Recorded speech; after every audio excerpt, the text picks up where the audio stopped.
Good evening. It is Friday, April 29th, 2022, last live stream of April. We're heading into May and about a month out from the expo for those of us of that persuasion. So, and we've got returning kind of a semi-regular co-host-ish, Eric, and he is on location somewhere else because he's steadily falling apart.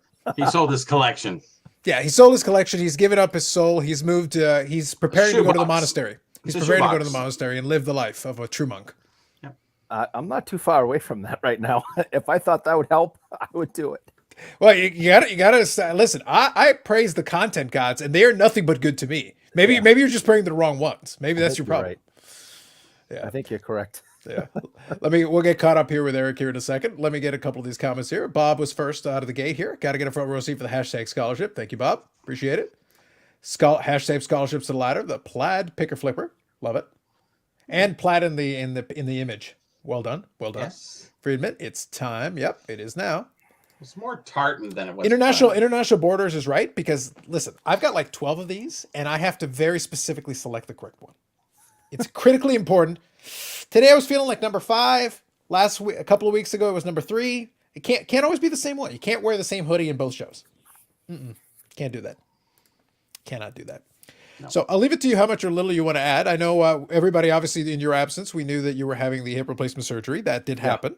Yep. Do you want to explain anything else beyond that, or do you want to leave it at that? I'll leave it to you. I don't mind. People just think I'm more ridiculous than they thought before. That's all. I was going to say, do you want to help just I don't know. add to the lore? That's really up to you. Yeah, so I had very successful surgery. Things went okay. I did. I think I texted this to you, Carlos, that there was a kind of a situation after my surgery that wrong hip. That I'm not saying that I almost died by any means, because I think it's not go there, but I had a medical emergency in recovery, and I passed out. My vitals dropped through the floor, and when I woke up, instead of just having the 2 nurses that were there when I was awake, I had 8 people, including the head anesthesiologist, the surgeon, the surgeon's assistant, and every single nurse on the floor were in my room, standing over me with very, very big eyes, and you could tell they were panicking. So when you wake up, and now I don't know what's going on, right? I'm waking up from this incident. Now, real quick, I want to let you finish your story. Yeah. But I feel that you're leaving out a very crucial piece of information here for everybody. So before you woke up, you did see a light, and then you saw Jeremy Murray from Beckett. And then he tried to guide you down the righteous path, and it is only then that you woke up. We want to make sure we include that information. It is pertinent. It is true. He would say, "Come to the light," and I was like, "No, you can go. If that's heaven, I want to go to hell. I'll see you later. You suck." And all the retired Bruins are there high-fiving you along the way. Oh, then I would have kept going. Yeah, there you go. But go see Milt Schmidt again. What a great guy he was. Met him many times. So anyway, I wake up with the nurses slapping my hand and yelling at me, yelling my name, and so that's better than the usual slapping the face. I was about to say, yeah. I think that might have been next if I didn't respond. So I woke up like, hey, what's going on? And they were just in a complete panic, and they were making sure that my vitals were coming back. I guess I went pale white, and it was, I guess it was a scary couple of minutes. Pale I white guess to begin with. Yeah, I was gonna say. Anyways, we got through that. That was okay. Everything's been going really well in recovery and physical therapy, and I've been actually started going outside and going for walks, and the walks are getting longer. But with all this walking, I've been overcompensating with my left leg, the healthy leg. And today, while I was returning from a trip to the bathroom on crutches, I was overcompensating again, and I ended up tearing a tendon in my left calf. and needed to get an emergency, and this was the doctor's terms, emergency MRI on it to make sure there wasn't going to be any blood clots or anything, because with certain medications that I've been on and the surgery and all this, they had to make sure that they believe me when I told them, because, you know, I've been an athlete for a long, I'm like, no, I tore something. I have a major problem. Things aren't working.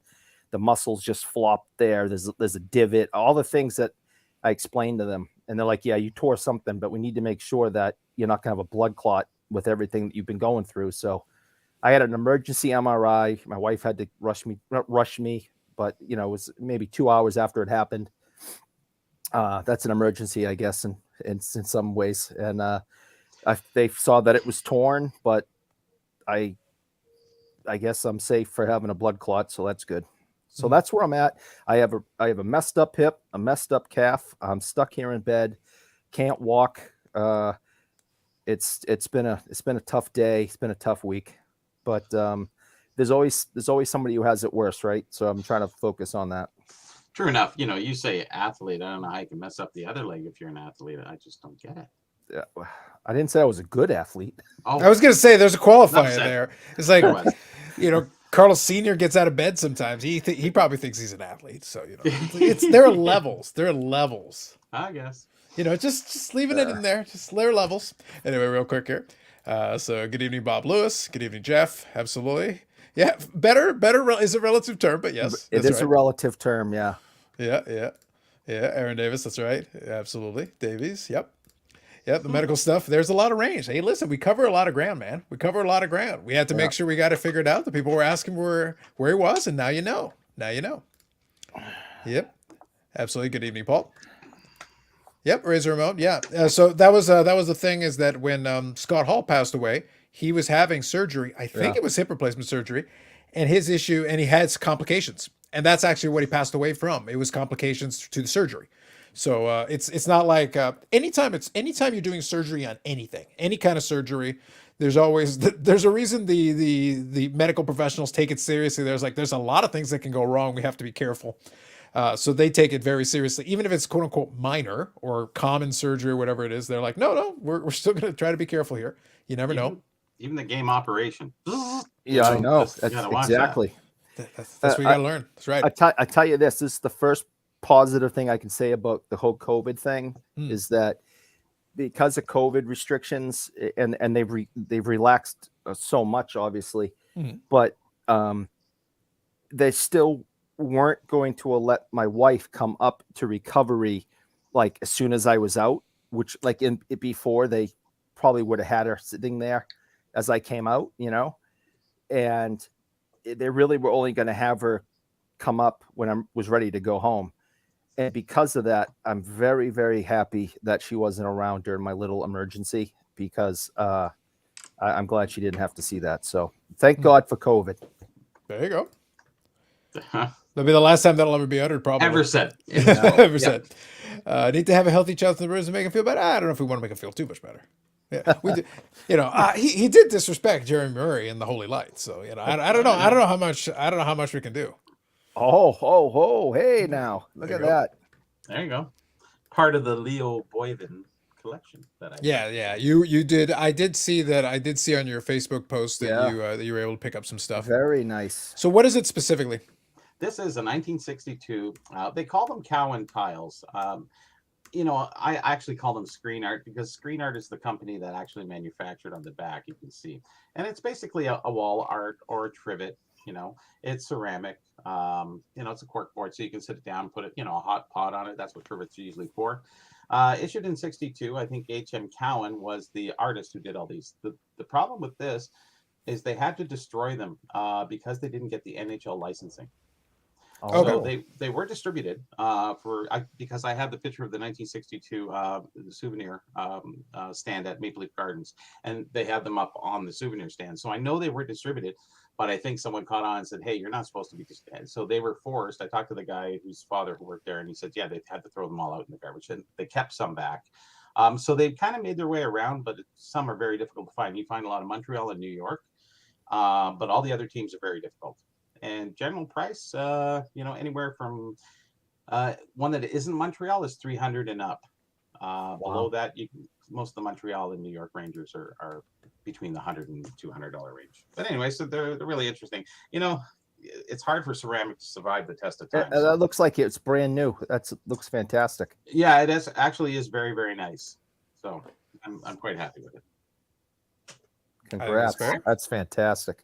That's fair. I'm actually surprised though. I know the licensing issue causes a lot of problems with that. I'm kind of surprised though that if they had a licensing issue, they just didn't paint over the logo. Well, I think these were made in England. If you actually take the cork off, it says, made in England. Yeah. Very much like we can go back to the 1910s when we, the Sweet Capital postcards. Remember they were printed in England, that threw everybody off? Mm-hmm. But it was just the cardboard was printed in England. So these were fired in England, but then Screen Art took over, and then they would apply this ACL, I forget what ACL stands for, acrylic something. And, so it doesn't scratch off like a sticker. And they applied that. He applied. So that's Screen Art that did that. Now the artist, whoever did these, probably said, yeah, I'll do them. And some company said, yeah, we'll just go through it. And this is what happens. A lot of companies just kind of went, hey, let's go. They didn't realize there was licensing. It's 1962. Right. Things were done with handshakes still back then at that time. The licensing really came in around 66, 67, 68. When the who was it? Carl Brewer and a few other guys, they started to really get onto the players' side, and that's when the fighting and battling began. The Players Association and everything.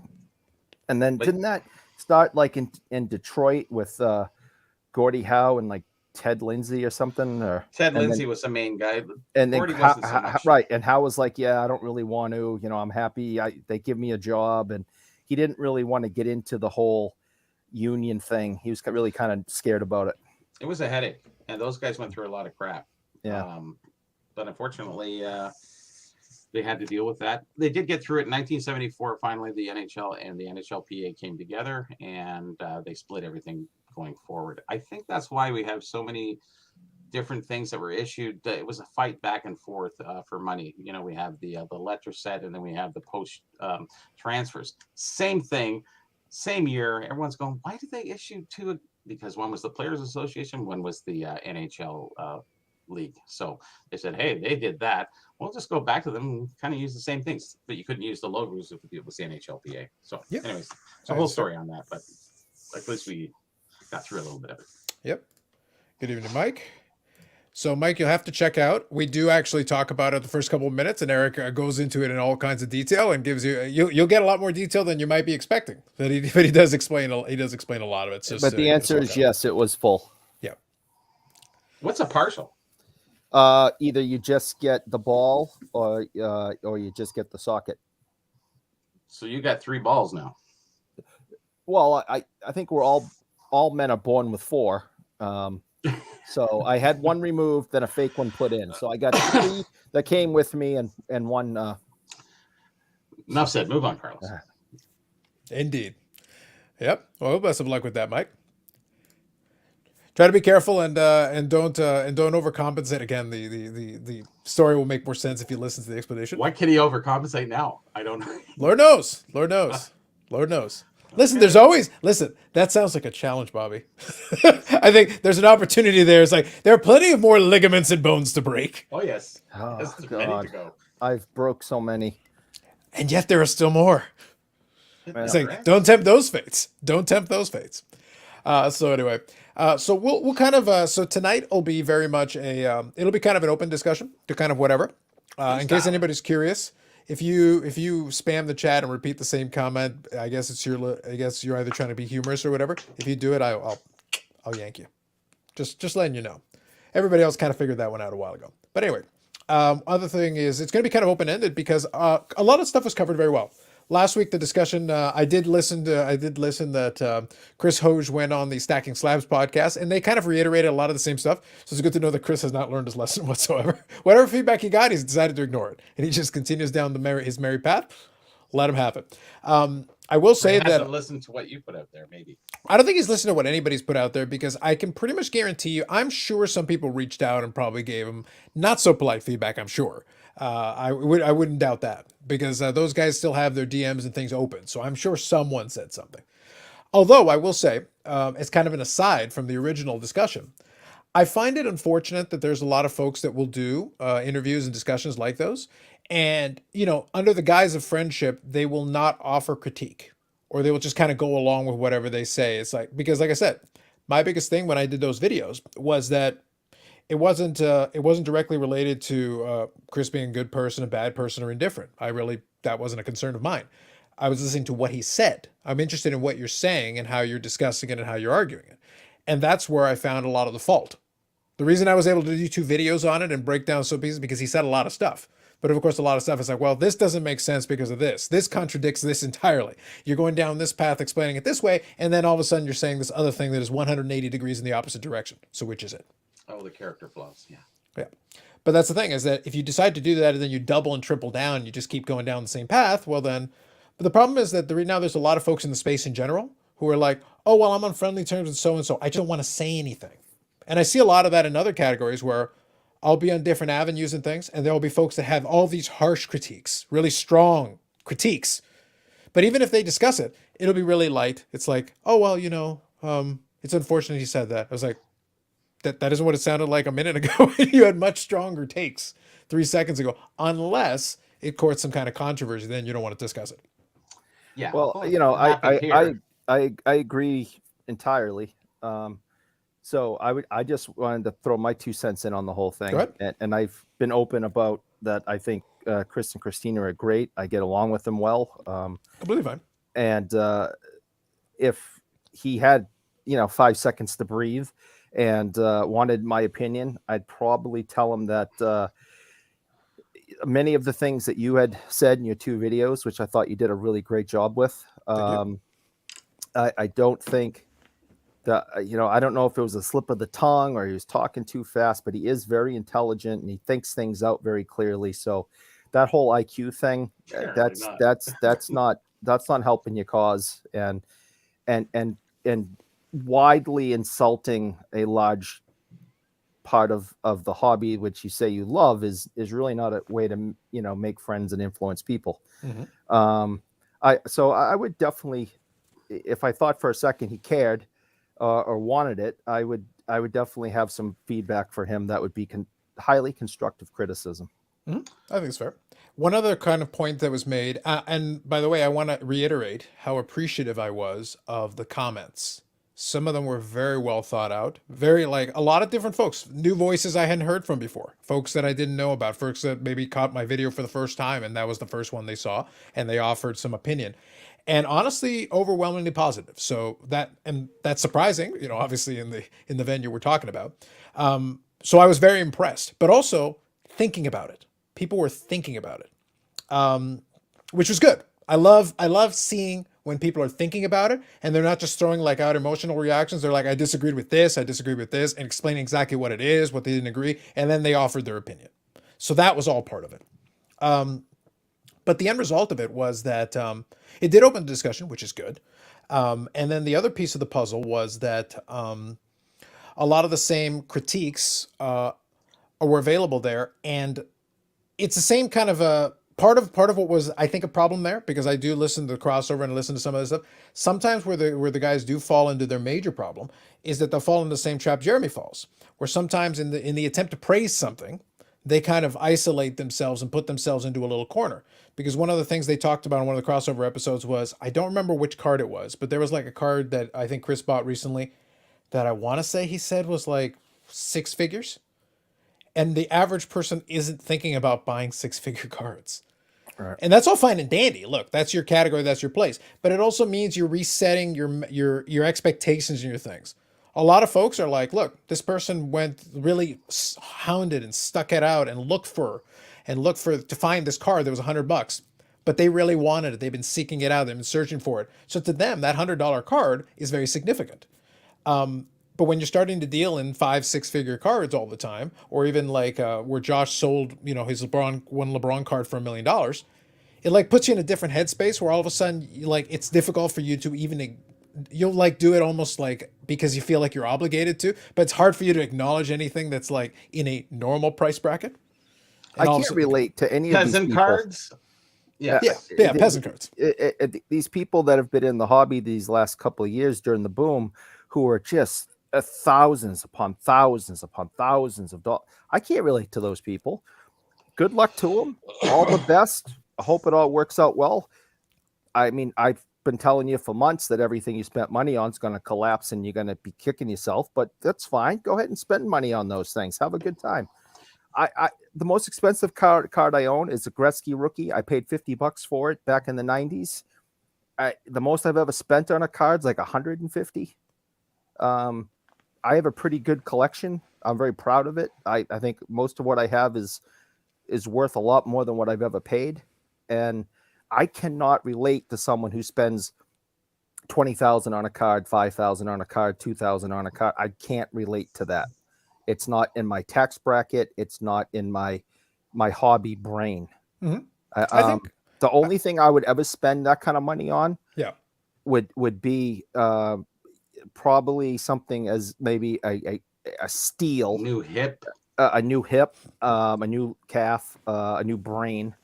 But all the above would help. All the above would help me. We won't get into the facial, but it would be like a Gretzky rookie. No, I'm sorry, an Orr rookie. If someone like, I just want to move this, it's probably worth 10, but I'll sell it to you for 4. Fine. I'll give you the 4, but a little more helium, please. Yeah. Yep. But it would have to be something crazy that's never going to happen. I just will never spend that kind of money on a card. I'd rather spend $50 on one and go, wow, I spent a lot for that, but it's in awesome shape and it's old and it's worth more than 50. So I just can't relate. We all get great deals, and getting back to what you were saying, both you and Carlos, if you look at most of the videos out there in regards to the price points, I would say at least 75% of them are based on the high-end cards, anything over $5,000, $10,000, $15,000. Most of it's glorified past that. And that is the lion's share or the majority of the vlogs that are out there. Yeah. Now, how relatively related to that are most of the people that are viewing it? We're all looking for that glory. We're always looking for that big pie in the sky kind of thing. But you're not really dealing with it. The base of people that, like us, we're just typical collectors. Some spend a little bit more, some spend a little less. We get it. I agree, but that's the one quick point there, Bobby, and this goes back to that whole content piece. I agree with you that doesn't represent the majority of the hobby, but I also would point out, if we're just talking strictly but the thing though is that which one are people, if somebody just wants to watch something, do they want to watch somebody wax poetic for 25 minutes about a $50 card? Some will, most won't. It's not even the dollar amount. It's like, okay, cool. Most $50 items are common enough that it's like, okay, well, you want to wax poetic for an hour, you're more than welcome to. I wasn't comparing it to high to low value at all. I'm comparing. But I'm saying the dollar amount, like we can prove over time that putting in that dollar amount on a thumbnail will drive traffic to it, even if the discussion is the exact same. It's just seeing that number that makes people click on it. Let me finish before I reconsider complimenting you, Carlos. As I get to the point here. I was hoping you would get to the point eventually. Yeah, well, I have to build it up. So what happens here is we get to the point where the high end value cards are what everybody is kind of watching, and we're looking for the better kind. I know what Chris is saying. We need that better, but he's keeping it up here. We need that better content here. And where Carlos is coming in, like you were talking about your numbers and how well things are going. The organic growth has been really good, and we're finally getting some solid content since 2016. Before there was anything. It was so we're finally getting content of quality, because the other guys are fading away, and all those sis boom ba cards, all the stupid memes that they put out there and stuff like that, that's kind of fading away. And I think it's getting more down to good quality content, and I think that's going forward. Shows like this and other ones will be more successful going forward in the next few years.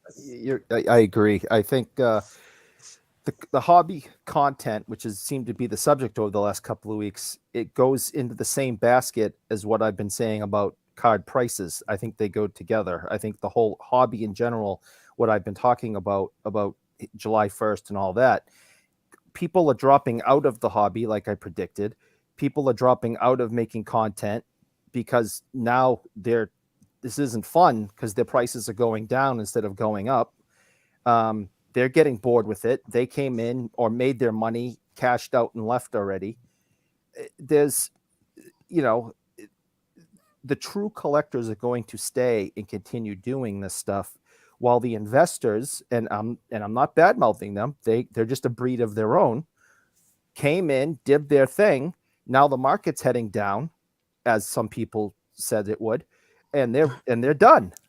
They're like, that was fun. Okay, now on to the next thing.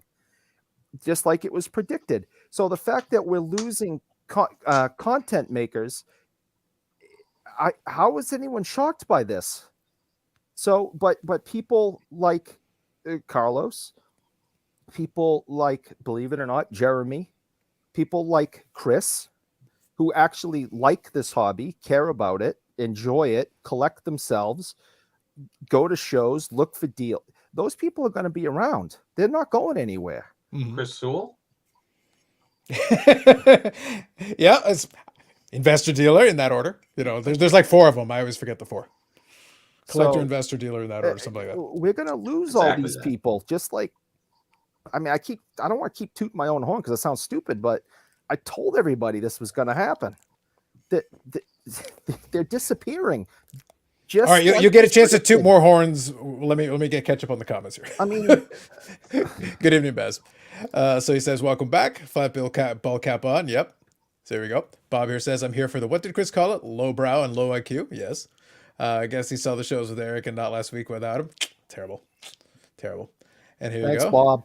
And Ziggy's into this conversation now. Chris is exactly who I said he was. But yeah, but no one watches your stuff. Sounds like Carlos is saying super high-end collectors are out of touch. Little bit. Allegedly. Here's the thing. It doesn't have to be.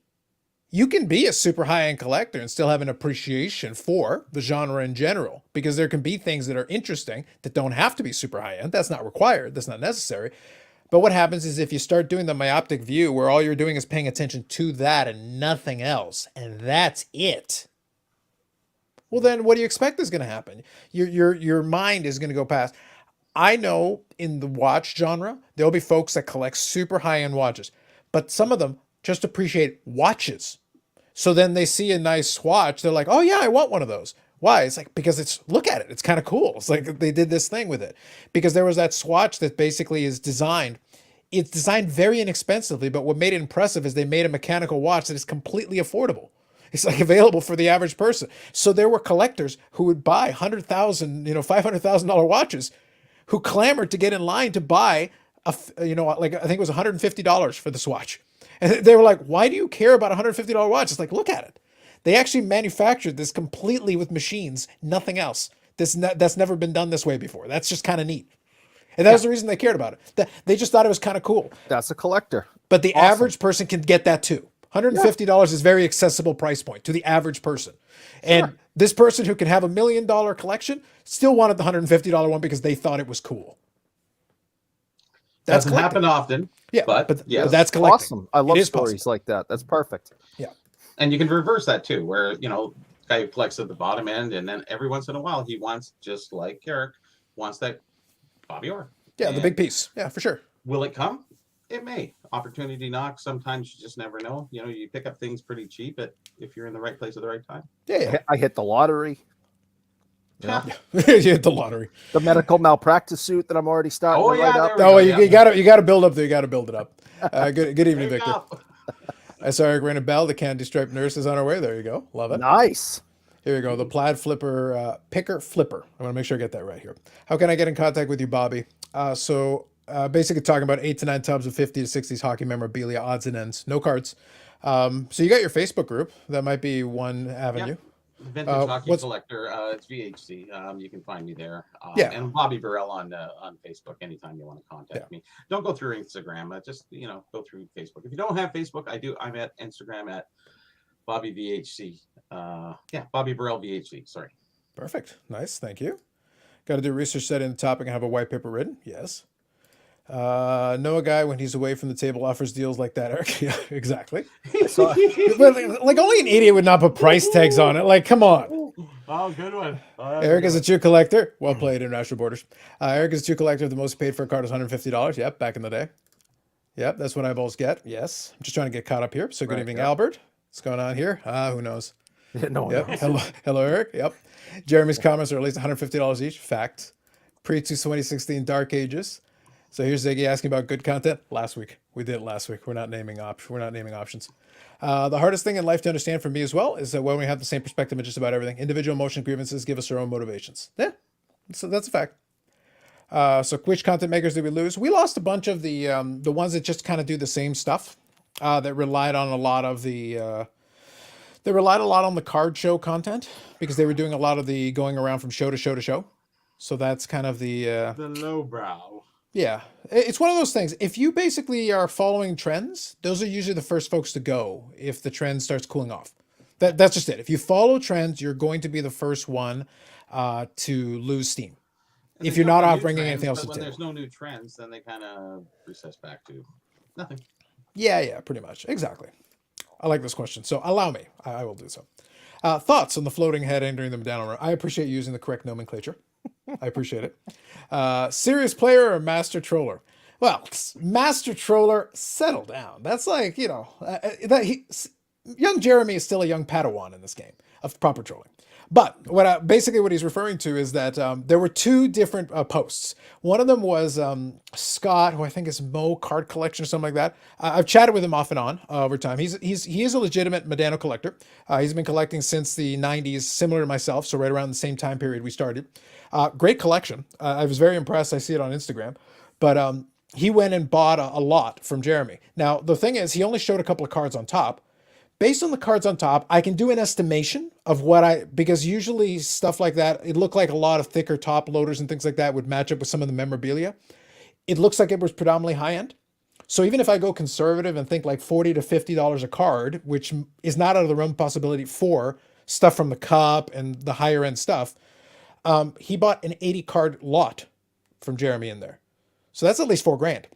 So that's a pretty decent, amount to drop on one group. And he already had lots of stuff. So if this is stuff he needed, that's pretty good. But then in the caption, I forget exactly how he phrased it, but thanks. He basically is like, thanks for one of the one of the best collections of a player that I really appreciate. And then I was encouraged to start my own Medano PC, and I was like, oh, of course you did. And then at the same time, the other one was he did a sale with JR. Where he sold him a bunch of Ben cards. Apparently, he bought a very large Dallas Star player fan collection, a team collection, and it included obviously Medano and then Jamie Benn. But it's the same thing. Sold some high end Bens to JR, and same kind of posting and everything. It was like, this collects. Oh, glad to put it in a great collector's collection and the whole 9 yards. And saying that, I was like, ah, and I was like, all right, I see you. I like it. I kind of enjoyed it. I was like, all right, but I like that he started a Medano PC. Seriously, he's being very serious about this. So maybe it's master player's serious troller. Yeah, I was like, I didn't think Medano was a goat, so I don't know what the hell that guy's doing. I just reversed. He's slumming it. He's slumming it. Yeah. Yeah, super low end collector. You're proud of it. Good evening, gents. Yeah, good evening, James G. Let's see here. I like this comment here. No one watches some stuff arrogant tonight. I'm arrogant every night. What are you watching? Dang. What do you got to do? Anyway. Let's see here. Oh, actually, you know what? Let me touch on this other one here. Maybe if you weren't kidding up to Chris for years instead of calling him out. Most of the stuff Ziggy complains about, I don't care. Eric, do I care? Rarely. Yeah. Ever. Yeah, No. pretty much. So I'm extremely consistent. Yeah. Maybe the Medanos will get the Pokemon treatment from. Ooh, that would be spicy. I like that. I like it. I like it. But anyway, yeah, that was I did get a kick out of it. I thought it was very funny. I will say it is going to be very interesting to see. I like it because here's what would be funny for me. The greatest irony would be if for some reason he decided to go far enough with this. It's like, oh, please convince some other people to collect Medano. I'll move like half of it. I'll sell it to you idiots. Like if that's what you want. I've spent many years buying a lot of the stuff. I'm never going to have all of it, and I don't expect to. That's not my expectation. I enjoy collecting the pieces that I get, and I added more to my collection this week. So it's one of those things, and I'll have my eye out there. I'm still willing to buy nice ones, but I'm not willing to overpay. I'm just not. Like, it's not that important to me. I'm content. The collection is fine the way it is. If I can add more to it, that'd be amazing. I would enjoy. I was actually more jealous, to be honest with you, even though there was a big stack of like some amazing high end cards in that one that he bought from Jeremy. That was really cool. Some of those cards look pretty sweet. The one I was jealous of was the one that I showed you guys a couple of weeks before. That was the one where they had those 90s ones. And the one column had ones that I've been looking for over 20 years. Those are the ones I care about. That's the ones I want. The other one, like, it'd be cool to have, but it's like, whatever, man. But those ones, I was like, that one is out of 25 from the late 90s, and they dried up years ago. I haven't seen one in years and years at any price. It doesn't matter how much I offer. They won't sell it to me because no one seems to have it. I'm sure it's out there, but that's the chase that awaits me at this stage. The one you had up today on Instagram, I thought was fantastic. That was 9 out of 10 that he had the jersey number. I mean, yeah, and what was a nice bonus of that is that Paul caught me up onto it. Yeah. He was over at the Edmonton Expo and he saw it and he asked, "Hey, do you have this one?" It's like, well, no, that's kind of a tough one. So I was very exceedingly impressed. And then we actually chatted on the phone. This is the first time I had a chance to chat with Paul on the phone. Had a nice quick conversation. We had a good chat, and then we were able to come to a deal with the dealer. And then he took care of it for me and was my representative. When I needed people, I had ombudsman. People. Exactly. I had it at that moment. Well played by you, bringing up the word. But that was the thing, is that it was perfect. It allowed me to basically be able to make a play for a card that would not otherwise, because I wouldn't have been able to see it. I'm not there. Unless he happens to set up at the Toronto Expo and would have brought the card along. How would I have known? There's no way. So that wasn't on eBay. So I didn't have a chance for it. Interesting. Because I come back to what I was saying about the Expo, we're missing a lot of stuff that went on those shows, unfortunately. We won't get a chance, but you don't know what you can't see, and you won't miss it, right? So, but if you find out about it, it's like, oh, damn, I wish, I should have. Oh, well. But that's what I'm expecting at the Toronto Expo. I'm not expecting too much from the West Coast dealers, but more so from, who knows? Who knows? I think it's fair. Like I said, for me, the Summer Expo, similar to the other one, is going to be very much me going and enjoying. Nice weather. Yeah, nice weather and going and enjoying, being able to just walk around and look at stuff and just seeing what's there. If I pick up something up, great. If I don't, that's fine. No, it's not a big, at this, I've passed the point where I'm concerned about picking something up. If it's just so, now, if I play my cards right, I will be able to bring some money along this time because I have a chance to plan a little bit in advance, and I've started already doing that, which is great. It just means I'll have the funds available should something come up. That'd be wonderful, but it is what it is. What a pun there. If I play my cards right. Woo. I just found out Don Orey's going to be signing in June. Okay. Nice. Don Orey. You had to repeat that? Well, I don't know. Who is that? Who is that? Yes. He was a former Bruin. Boston. This is the reason none of us know who that is. And he won two he won 3 Stanley Cups because he won 2 with Boston, and then he won another one with Montreal later in his career. So he actually has 3 rings. Do you acknowledge the last one, or is that one of the ones that you threw out? It's a gang along. Yep. Yeah, pick up the peasant cards. The Carlos leaves behind. Trade me to Montreal, please, anytime. I know. So Bob here says, there's specific Medina jersey name after. Waited through it. Should be a listeners looking for one. You have to let me know. I don't know. I can tell. So it depends on which one you're talking about. Are you talking about the one that Paul helped me pick up, or are you talking about some of the ones that were in the picture? So you have to be more specific, Bob, and just let me know, and I can pull up the Instagram and share it with everybody again. Yep, Medina Collectors Battle Royal. Actually, that does bring me up to a thought as well. Also, good evening, Eric. Yep, hope you're feeling better, Eric. Played on 72 Team Canada. There you go. So yep. Eric knows who you're talking about. There you go. Perfect. This one brought me to a thought, though. It was funny because some people were asking me about exactly that with those posts, and they were like, "Oh, does that bother you?" It's like, well, not really, because you don't have any control over that. Number one, there are other people. I always made the joke that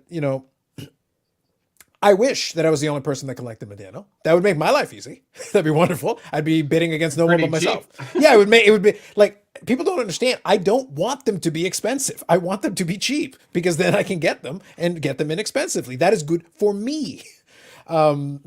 Raising prices don't do anything to help me. It's the opposite. So it's one of those things where, as a collector, but I also understand that there were a bunch of really good collectors that were out there. And For more years, now. they hoarded. I don't know if they're. I think there are less. I think there are less, but I think it's consolidated into those Well, one hands. new one. Yeah, but I think it's consolidated into less hands because it used to be a little bit more spread out. Because when Dallas was really good consistently, there were some team collectors too, and also over time, some of the cards that are multiplayer have scattered into other player collections. Like some of the Medano Shield cards, I know for a fact where they are because it's Medano and Marty Turco. And there's a high-end Marty Turco Bloody collector. Marty Turco Yeah. guy. So what happened is the Marty Turco guy has the Medano Turco dual shields. So he's the one who has them. So I know exactly where they are. But they're stuck in that collection. I don't think he wants to move them. So that's kind of what I mean. So it's one of those things where years ago it was easier to know the handful that I could see, but then some of those cards that I was talking about came from Europe. Well, I have no visibility to anybody that decided to build up a collection over there. I have no clue what they have. And some of them have a lot of stuff. That 90s stuff that just vanished is in Finland or Sweden. And it's like, I have no idea what they got out there, but it's sitting there somewhere. Nordic McDaniels. They're out there. They're out there. But the thing is, some of those guys collected a lot of players. You'll see Saka collectors, you'll see Forsberg collectors out there, Medano Especially collectors out those, there. Yeah, Iserman, and they weren't shy. Lemieux, Gretzky, like some of them collected high end anybody you like. And they would, some of the big cards would be sitting over there on the other side of the pond. And it's just until they decide, you know what? I'm tired of this stuff. I'm going to get rid of it. All of a sudden it's like, where the hell did you come from with this gigantic hoard? My goodness. Okay, so here we go. The ones in the picture. Looking for 9090 UD jersey, the one with the NHL shield type cutout. Oh, okay. I know the one you're talking about. Yeah, there's a couple in the late 90s ones there. So that is, and actually real quick, I'll actually show two pictures. It's not the one that Bob's referring to. I think I know the one he's referring to though. I've got a couple of versions of some of those. But these are the two Instagram posts I'm referring to. So this one is on paper the more impressive one, quote unquote, because it's the more expensive stuff. Like the scripted swatches is the autograph card up in the front. It's this guy right here. I know those are not easy to come by because I've bid on a bunch of those for some of the years that Medano has. Those are not inexpensive. Any triple sign of the times, those ones are usually low numbered. So this one's to 25. And then you've got some SP, quad patches here. You got some of the encapsulated ones with a nice patch there. So I know based on those piles and how many thick top loaders I see there, there's probably a lot of memorabilia and patches there. Even if you average it out, like I said, to $40, $50 a card, 80 cards, $4 or $5 grand plus. Here's the thing. I'm not dropping $5 grand on buying a lot, just regardless. Not chance. No way. 0%. And this is the comment that I had fun with here. It is truly a privilege. Hold on. I got to do my dramatic reenactment. It's important. It is truly a privilege to be able to place so many amazing cards into one of my favorite player collections on IG of a player I also respect and admire. When did that start? But okay, sure. I did hold back about 15 cards that I shall be keeping for myself as my new Medano PC. Scott, I couldn't be happier to help you grow your amazing PC. Enjoy the many beautiful cards. Signed, Floating Head. There you go. Enough said. I know. Yep. So my collection's Europe absolutely insane. 100%. Get Brad to confiscate all Medano cards at the show. I'd be shocked who would, I would be shocked who would be submitting much at this point. There are some that are probably worth some. Here's the thing. I'm waiting. I need one more tier drop because there are some of the 90s ones that I wouldn't mind putting in the holder just because I like the uniformity of it. I would love to put like the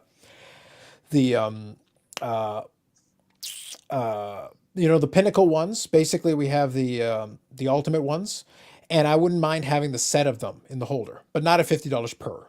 I'm thinking closer to 30 or 20 or 25 per. 20, yeah. That's a little bit better. Yeah. So it's one of those things. Not yet. Now is not the time. Because it would still fall under a price threshold for those. It'd be fine. But I need it closer to $20. $20? Okay. Yeah, that's fine. I can send 4 or 5 of them and here you go. Great. The ones that I'm sending at 50 have to be worth it.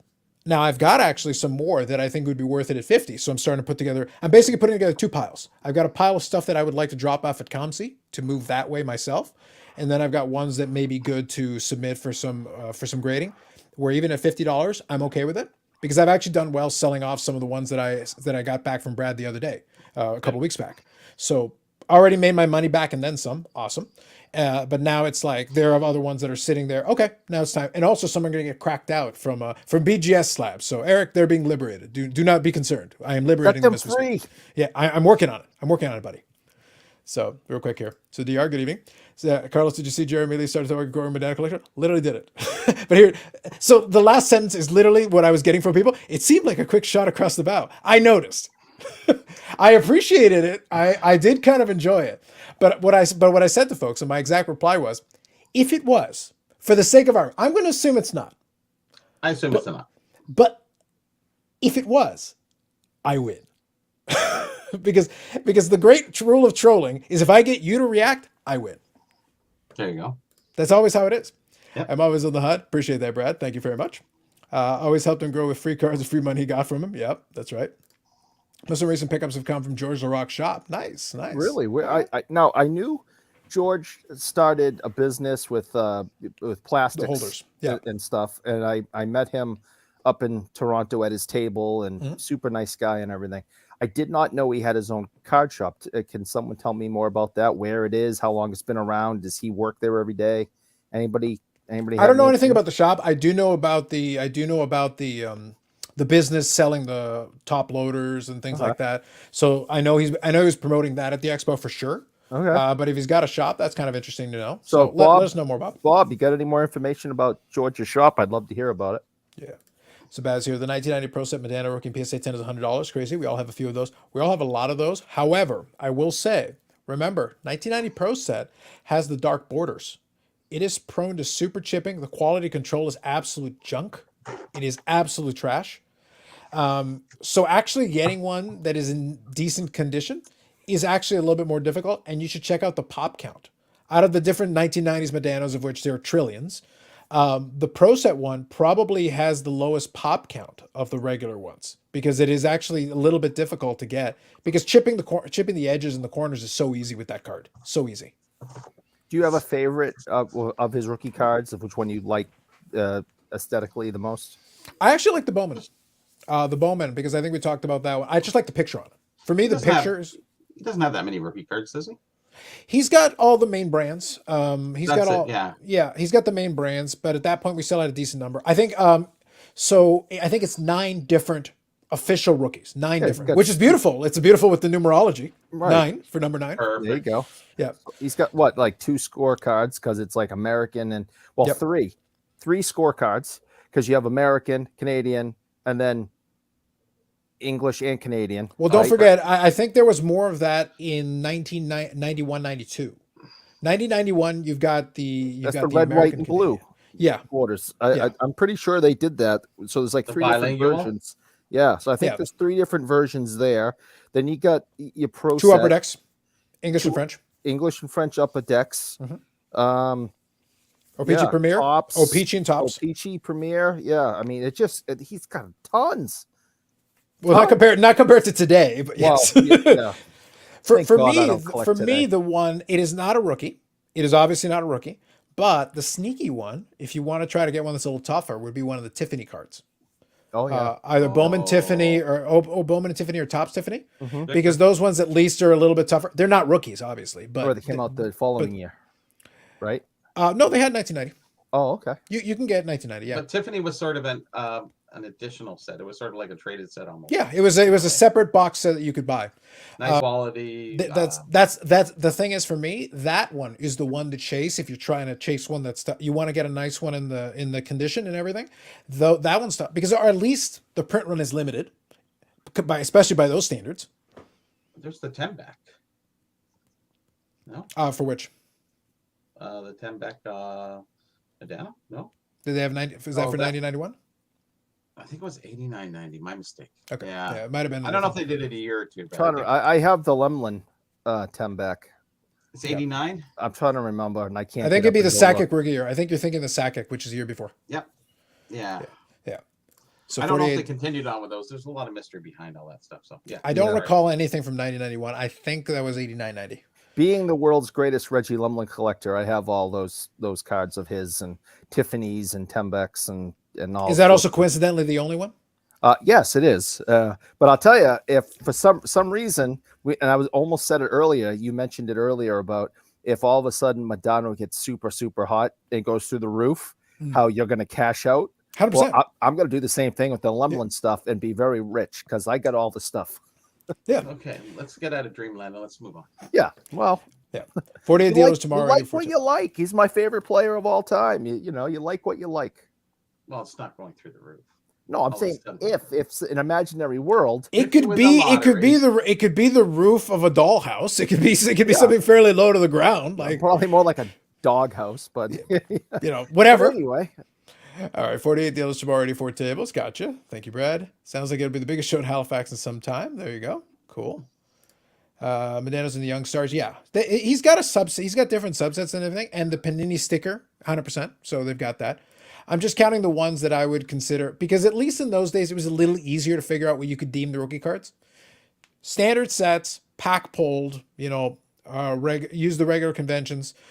PSA recognizes 9 of them. And I don't think they're too far off. You can argue for a few, but I think 9's about right. I think that's probably appropriate. Yeah, 10 back 89.90. Yeah, favorite Medano card is 2001, 2004 Young Guns. Yeah, exactly. They are a better design. Yeah, 51. Here we go. 51 1990 Bowman Tiffany graded by PSA. Yeah, sounds about right.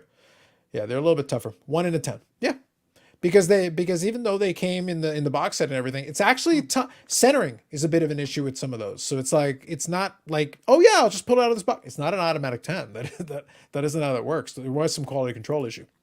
So getting those ones, it's a little bit limited to begin with, and then get condition sensitivity is a thing with that one. So 100%. Those are all real issues with it. Gotcha. But yeah, sounds good. So I'll leave it kind of open. So you folks can let me know if there's anything in particular. I did go scouring a little bit to look, and the only things I saw news-wise, and I didn't feel like it warranted a separate video. I did see that eBay is starting to incorporate some graded into their authentication services. Now, what's interesting is some of the stuff they're going to do is going to go through they're going to start putting some graded cards through their authentication services. Wow. And PSA is also joining the team, so to speak, to help them out with some stuff. Yes. So the details are only starting to come out on that. I think it's eBay slowly expanding. That's why the reason I didn't feel like it's warranted a standalone video is I feel like it's an intermediary step to the vault. Because the vault, the information on the vault is already starting to expand as well. Yeah. So I'm like, I'll wait on this one. And then when we incorporate the vault piece into it, I kind of want to put them together and then talk about it at that point. There's no what if talks. We don't want to get into that. Yeah, I get it. Yeah, we're getting there. They're starting to promote it. Pepsi. Yep, the Pepsi Zero. Hey, listen, I've had the Pepsi Zero on here too. So there you go. Friedman's with you, drinking in solidarity. Yeah, for sure. So, Carlos, on that topic you were just discussing, if you look at the second meme I sent you, I think I might even done it today. Yeah, was it the Becker one with poke and stick? Yes, it was poking, but on the back, page 2, it talks about how PWCC and CSG are coming together. So I thought that was very interesting. So actually, you know what? That's a good one. That one actually, so the eBay one, I was a little borderline if I wanted to touch on. This one though, you know what? I want to discuss it a little bit because I actually think it is a little more interesting. Would you put it up and read it? Yeah, I'm bringing it right now. But make sure you put the first part too, because that's the funny part. We'll get to that. Oh. In the interim, we can. Yeah. So here. So real quick, for the eBay one, so all graded cards sold on eBay will send to PSA for authentication. I think there is a price threshold, Brad. I got to double check on that one, but I know there is a thing with it. So I'll read it, but it is interesting. So this is from CSG Cards specifically. So basically, PWCC Marketplace and Certified Collectibles Group is gonna announce a partnership enabling. Now this is important. This again is a stepping stone. In and of itself, not a big deal, but think about it as a stepping stone to other things. So just remember that piece. Enabling a 10-day, no upfront fee, card grading and selling services. Collectors can submit their raw sports cards or trading cards through PWCC's program, and they'll be graded and encapsulated by CCG teams. So either if it's collectible trading cards, it's CCG. If it's sports cards, it's CSG, because they're both under the same umbrella company. And basically, they'll be returned to Now, this is important. This is not like a bulk submitter because the intention when you're submitting it through this is that then it'll be returned to PWCC and immediately added to PWCC's auction builder curation algorithm process, which optimizes cards for sale in the upcoming PWCC weekly Sunday auctions. So it's like you start off with a raw card, and the intention is to send it in so that it can be graded, so that then it can become a lot in an upcoming weekly auction. Right. So the intention is always to sell. It isn't, oh, I send it to them and then I get this service and then I get a graded card back. No, the purpose here is to send it so it's authenticated and then it can be sold. Now, could you, actually they don't charge that much, so I guess this doesn't really make sense. But in the height of grading and grading costs, this would have been a great way to send it into PWCC, get your card graded, right? Put it on a lot, buy it yourself, and now you have your card graded for a cheaper, possibly cheaper price than you would have paid, say, PSA or whatever, $1,000 for a card to get graded last year. Yeah. But since it is CSG, CSG already is like, I think $12 or $15 a card. So that's not like super crazy. Right, if you're willing to be patient, you got to wait a little bit. But if you're willing to be a little bit patient, they still have a fairly affordable bulk rate option available to you.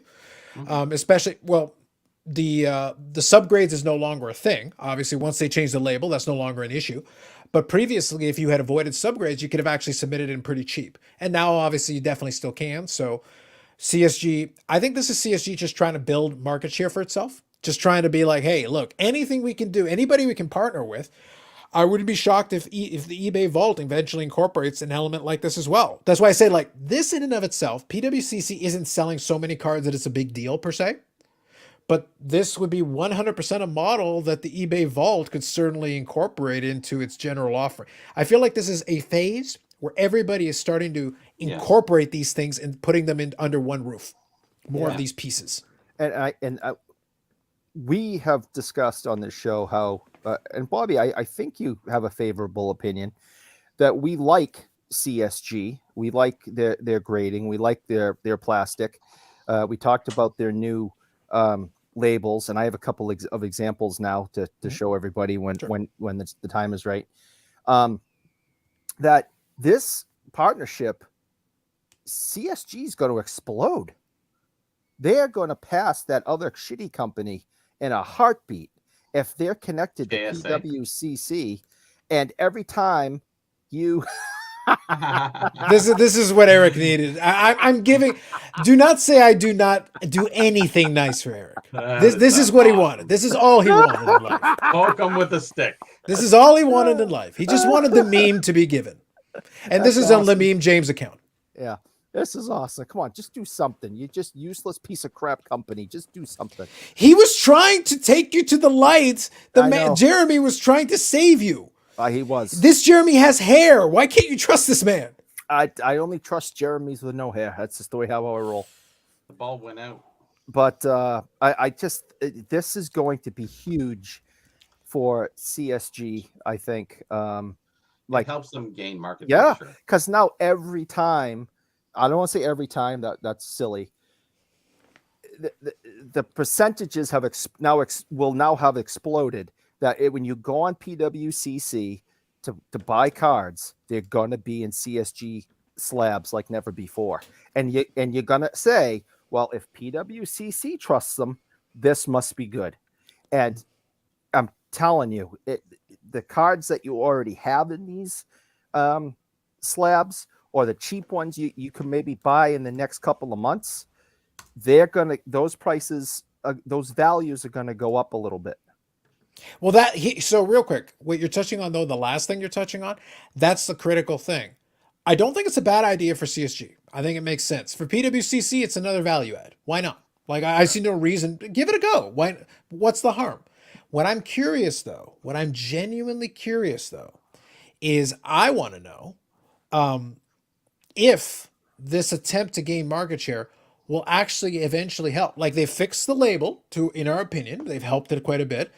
They've simplified the grading scale to standardize it to more. This is good. They've made it a little bit more straightforward. The whole thing with the subgrades is now no longer an issue, so no additional charge for that. Wonderful. Okay, great. Is it now something where all of this put together, combined, will it help them finally get a little more appreciation in the market? Because that's the part. Because if the resale isn't there, eventually people won't partake in it. It's one of those things where, yeah, it's cool that you can do this. Okay. Because if you think about it, in this case, in this way, certain cards sell better when they're authenticated. It does help. But if you're going to lose so much on resale, well, then you may as well just go and submit it to PSA or, SGC or whatever yourself, and then submit it to PWCC or whoever you want to submit it to. And then you've got your full options. Sure. I think it's brand recognition for them more than anything else. Yeah. Once that name gets out there, it's a little bit better, Unfortunately, when it's Heinz and then you come up with Elmer's ketchup and Elmer's keeps pushing the envelope and you taste Elmer's, you kind of go, no, it's still got to be Heinz, but at least it's out there. It's a secondary choice. I agree with that. That was kind of my main point, is I wanted to see, in my opinion, my big thing with it was I just wanted to make sure that we can bear in mind that it is going to be difficult. It is not going to be like, oh yeah, just snap your fingers and now that's going to fix all the market share issues. It might. It couldn't hurt.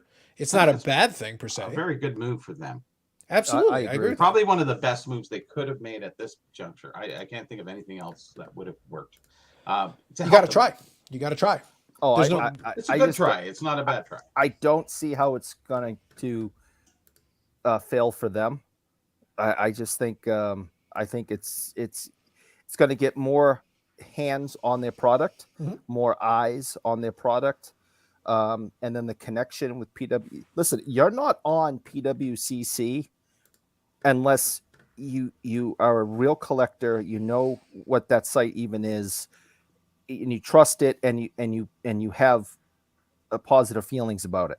Joe Average doesn't know what PWCC is. They've been around for how many years?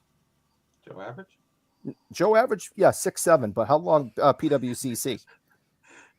Yeah. Oh shoot, 15 years. Okay. Hand to God. Yeah. I've only even known of their existence the last couple. Now I know. In fairness, though, some folks are going to think they disappeared when they went off the eBay platform. Because for a long time they were associated to the eBay platform, and then eBay booted them, and that might be the last they've heard of it because they may not have followed along the site itself. And that's possible. But during this boom, when people were starting to learn more and more about different things and different other opportunities other than eBay, I think if they got kicked off with at a different time, I think you're 100% right.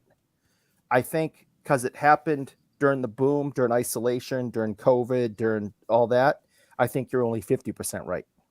I think more people were able to be around and to be aware that this was an alternative now. Where if life was just going on and like regular, you're right. I think most people would be like, well, they're gone. eBay. No, I get what you're saying, but I know from the initial auctions Yeah. that there was low traffic. Oh, that first It was a one. huge Well, problem. oh It was my God. that's where I was able to make some seriously good buys Yes. because it's like Yes. if you were willing to go on the platform first, people weren't bidding. They didn't No. understand like, well, how does this bidding a thing work? train What wreck. is this?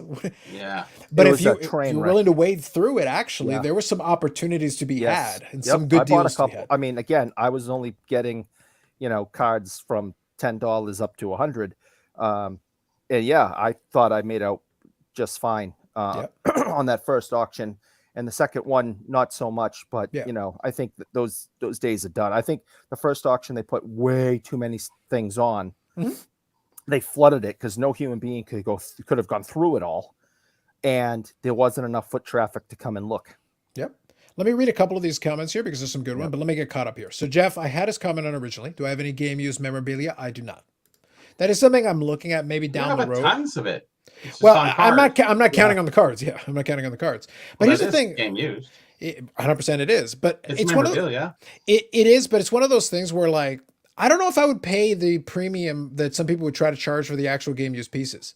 Because the jerseys used to be like expensive, but now they're absurd. Now they're like, oh man, like $8,000. I'm like, I'm not paying $8,000 for this. So, But if you no. take all those little swatches, you'll pay more in. I would swatches rather than have you the will for holder. whole jersey. I would rather have the holder that swatches in than have a jersey that I have no place to put it. And I am the opposite. Yeah. It's like, I have no use for that. Like, where do you want me to put it? On one of the walls? Great. Well, Then I got to buy the that's frame. even- Like, pass on that. You don't even need a frame. Why do people need a frame? I never understood that. You want to put it in a hanger just in the background? Yeah, it's really nice. Yeah. All right. But then after I pay $8,000, I'm using the cheapest hanger I can have. Walmart, what do you got?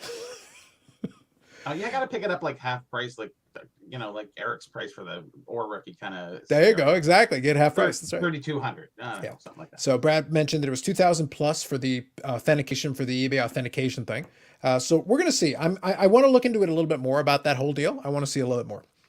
Friedman Mess says, floating head has tattoo with PWCC. I want to get back to that. But I want to read a few more really? comments. Oh, I do. Ooh. I do.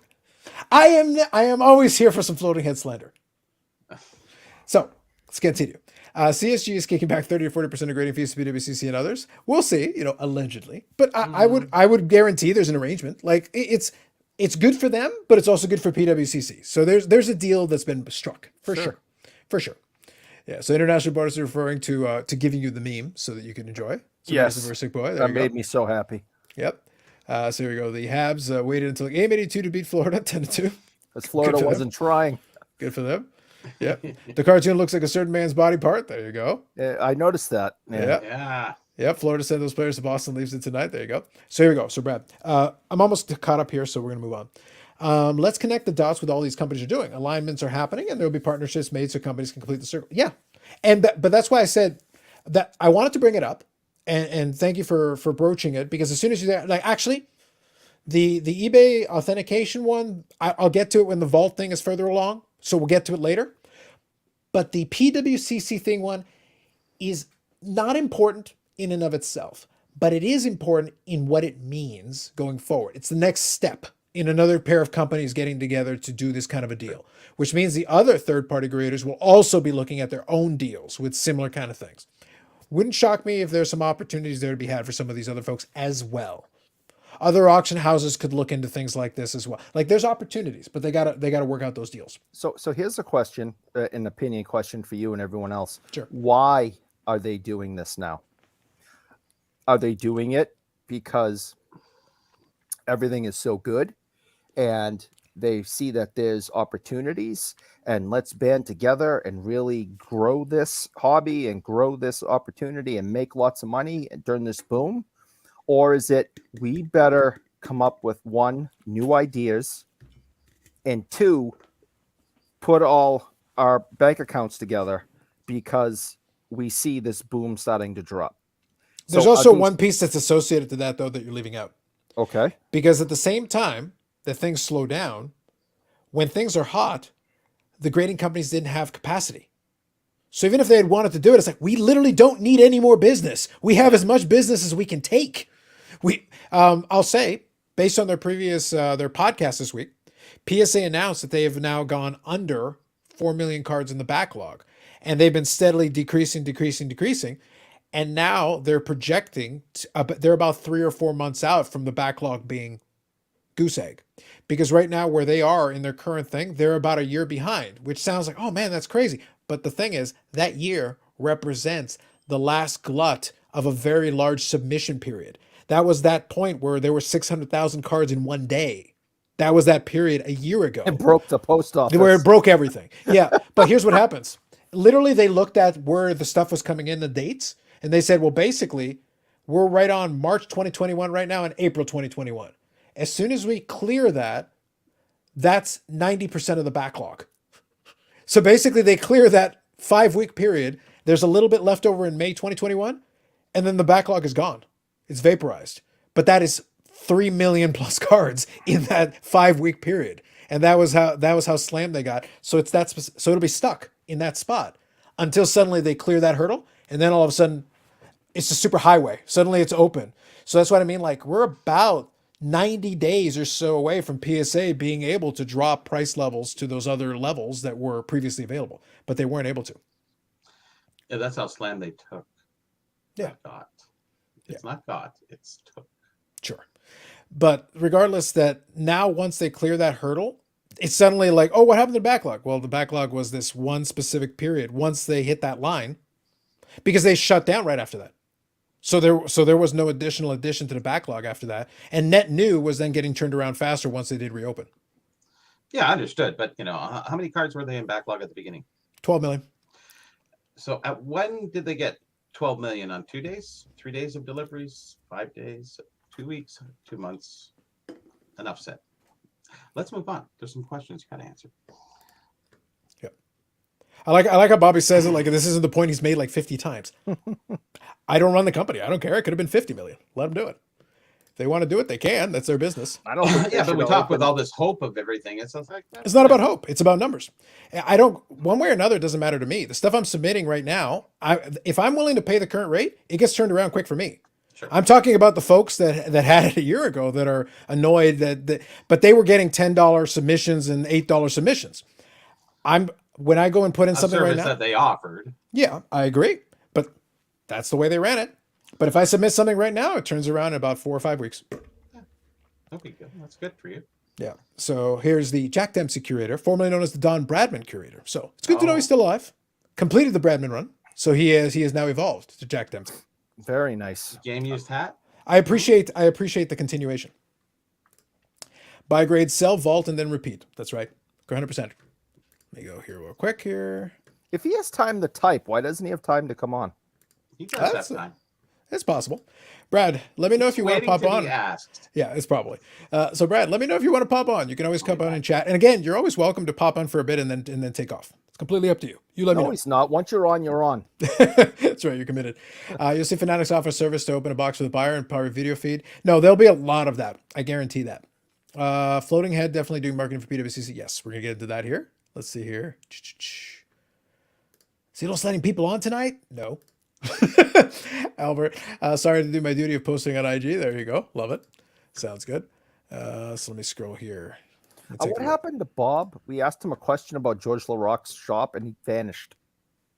I don't know. Maybe he's coming up with more insults for you.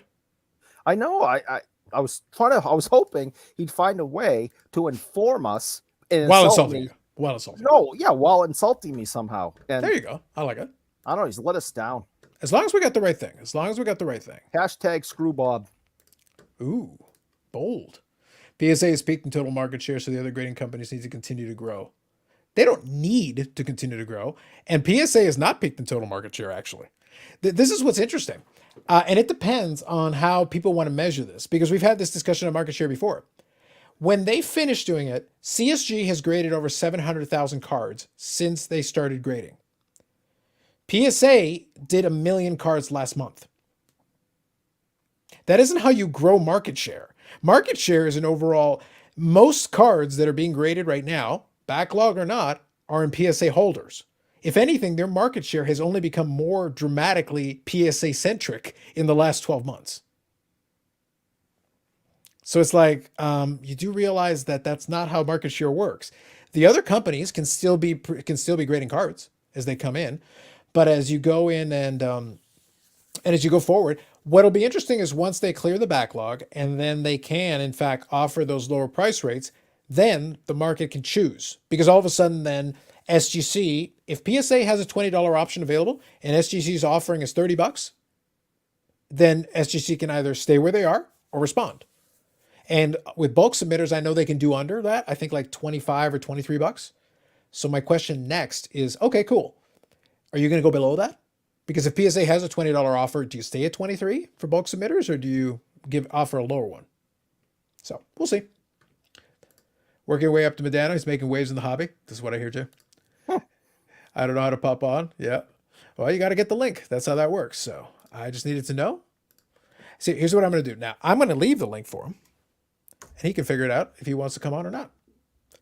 And you have to pop. That's part of the deal.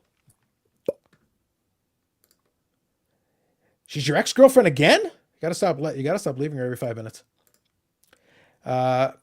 Looks like all-time sports collection Laval is LaRocque shop. So that's what Albert's saying. Okay. All right, fair enough. Sounds good. Thanks, Albert.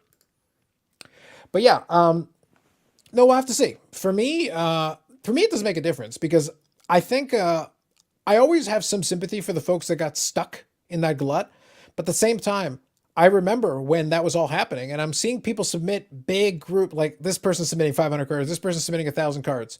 And I had a group of cards set to send in, and I refrained specifically because I'm looking at it like, if all of you are sending this all at once, that backlog isn't getting shorter, because already there was a small backlog already building up prior to that shutdown. You were seeing things slow down. So I'm like, well, if you're slowing down, you can't turn that around on a dime. That's not going to improve. At some point, something's got to give. So at that point, the smart thing to do would have been to not keep sending in big groups of cards. So, like, I'm sympathetic to a point. Why did you feel like you needed to send it at precisely that moment? Because right now, like I said, we're in the last group of folks that are sending in submissions now. The ones that are stuck right now in the backlog were that last wave. We're not talking about the ones 6 months before when the backlog started building up. That's not, those people are done. It's the ones who are in the last wave right now. Hey, Brad, how's it going? Good, fellas. Hey, Brad. That's sufficient popping. I was like, I don't know how to do this. Well, you just have to let me know when I send you a link. Okay, gotcha. I was looking around. And No, like I used to put the link in the chat, but it encourages undesirables. Well, Brad, that's how I started coming in. Was the link in the chat, and he's not making that mistake again. No, like there are very clear rules. Bobby put his foot down. It's like, we are putting a bouncer. I was like, all right. Yep. Easy. That's awesome. Easy. Ooh, jeez. Yeah. So at this point, the cast of characters, I'm always like, look, and I say that to the Bob Lewis's of the world, David Steven, anybody else, like, look, you know me, you already have my contact. Just say the word, and I will send you a link. It's not a problem. It's fun hanging out online. Yeah, and that's easy. And people can ask you questions, Brad, and it's good for your business. They can, yeah. So you can pay us whatever you want. There you go. The donation button is working. Yeah. Hope you have a great show tomorrow. Brad. There you go. Patreon, Venmo, we take. No, that's the other show, Bobby. That's the other show. Listen. If it weren't for the fact that Patreon changed its ratios, it's like, I'll put on Patreon. It's like, what do you get out of it? A contempt-filled video message from me. That's what you get on Patreon. This is what I'm good at. You can get those for free just tuning in. Oh no, but I will customize it. I will customize it just for you. Customize it like I'll the put hockey stars. Will 100%. 100%. Advertisements. Daryl Sittler come up. Hey, happy birthday, Bobby. It's nice to $5,000. Yeah, whatever. Well, there is what's it called? Isn't it called Cameo? It's called I think Cameo. Actually, there's another one, Red something in it. Okay, well, Cameo I think is the most famous one. Right, and you can get all kinds of, like, I think Badano's actually on Cameo. But I went and looked at him, like, why would you pay for that? I'm a big Badano fan, but I'm not paying for that shit. Are you out of your damn mind? I wouldn't pay more than $100. But some of them are like, you nuts? For him to just leave a message on my phone? No. Well, it sends you a video. So you can. So it's one of those things where I get to interact with them for 5 minutes. Doing good. I remember flying through the air and hurting my hip when I. No, literally, it could be Bobby Orr going. My calf. It's like, listen, guys. I for one appreciate Eric, and I don't care what Marcel Dion says. He's a great guy, a gentleman, and a scholar. And right there, at that point, it's like there is no amount of money that you will not pay. Cut it off. I give it all up. Say, empty the bank account. That's right. Yep. Baz likes pay. He's got a wild fan base that loves you. Love is a strong word. Likes very much is good. Yeah. Yep. NFT that. Exactly. Love it. NFT that shit. Correct. 100%. 100%. So how's it going, Brad? How are things? Good. Just got back from LA. Nice. Dropping off the carts? Yep. Nice. Yeah, that was a nice, fun trip. I left. I got there Monday morning, and I flew back Wednesday morning. So, who'd you meet? What happened? What's the? I did some cool. I went to. Besides I did PSA, and then I met with all my usual people there, which was great. Dropped off about 4,000 cards. I sent Bobby a couple. We were chatting. A couple of pictures of my feet with carrying the 200-pound briefcases. The only reason why I say that, Brad, is that people send me pictures of things, and then their feet are in there. And I'm glad that you included the extra, because like I sent him a picture of it, of my feet. It's like relevance. Yeah. Well, Thank you. Bobby, your kinks are your own, but like, bro, we didn't need that part. he had I- shoes on, but a lot of people when I send you pictures of, hey, I'll send you a Snapchat and you see their Yeah. feet in it. It's like, why don't you crop that out? Yeah, Yeah, Crop fair it out. enough. hear ya. Fair enough. I get that. Someone ahead, did one Matt. for a guy down here, a cameo. Okay, fair enough. Fair enough. Justin is like Jada Pinkett Smith plus Amber Heard in male form with Johnny Depp's drinking habits. Oh, That's a lot of you're really That's that fluffing it off. that's almost more insulting than anything else I could have said. Almost. I could definitely do better, but this is pretty good. But this is pretty good, Baz. This is pretty good. I'm not gonna lie. They've been winding up for a while on that one. Yeah, Medano. Yeah, fundraiser for video to promote Carlos at #1. No, if I was gonna pay Medano, I'd be like, thankfully, Carlos is a real collector of me, unlike floating head douchebags. It's like do that, Medano. It's like who is it? Just read it verbatim. Just read it. You know that cameo, I'd like to see what the count is of how many people really ordered from certain people. That would be entertaining. I know there are some folks that make good money though. Like there are certain ones that will do well. Obviously. But it won't always be the obvious folks. I could imagine. I don't know what the rate because I haven't looked it up. I'd get Steve Buscemi. Sure, but you know who probably would do. That. You know who probably would do well on that. I don't know if I think he was on it at one point. Ric Flair. Oh yeah. That crazy. That bastard made his living cutting promos and doing stuff like you could get him to say all kinds of crazy stuff. That'd be entertaining. I had Ric Flair in person. Give me that. Oh. Yeah. But he can definitely. But he can 100% do that. So it's like, all right, So, Bobby, you like Steve Buscemi? Oh yeah, he's one of those B actors that's really an A tier. He can't carry a movie, but boy, he's like the perfect guy. Do you know his? Do you know Christopher his? Walken? Same kind of. Do you know Steve Buscemi's history? No, is he? Okay, so I'll tell you, I'm being 100% serious. There's no joking here. Before he became famous as an actor, he was a New York City firefighter. Well, I think he was a volunteer firefighter, wasn't he? Oh, either way. But no, but I agree. I think that's correct. It was in I think New that's York correct. City. Yeah. It was in New York City, and he was a firefighter. Mm-hmm. Yep. He becomes famous, becomes an actor, becomes world renowned. He's made Pulp Fiction. He's made Reservoir Dogs. He's done it all, right? He's famous. 9/11 happens. He goes into his closet, gets out all his old firefighting gear, goes down to ground zero, and starts digging for bodies. Mm-hmm. Yes. This is a class guy. It did not forget his brothers and sisters and where he came from, and with millions and millions of dollars in the bank account and worldwide fame, got his old dusty boots and jacket and went down there and started digging for bodies. So Steve Buscemi has a special place in my heart. That guy's a legend. No, that's really cool to know that beyond what he's done. Yeah, that's Yep. Yeah. It's one of those things where like, and I remember that story, and that's 100% true, Eric. And I think it's one of those things like he's still a person.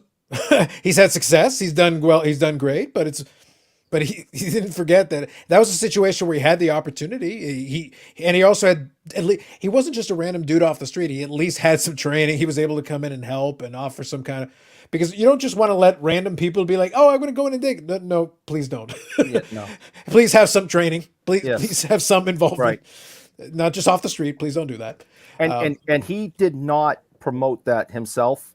That kind of got snuck out that he was doing that.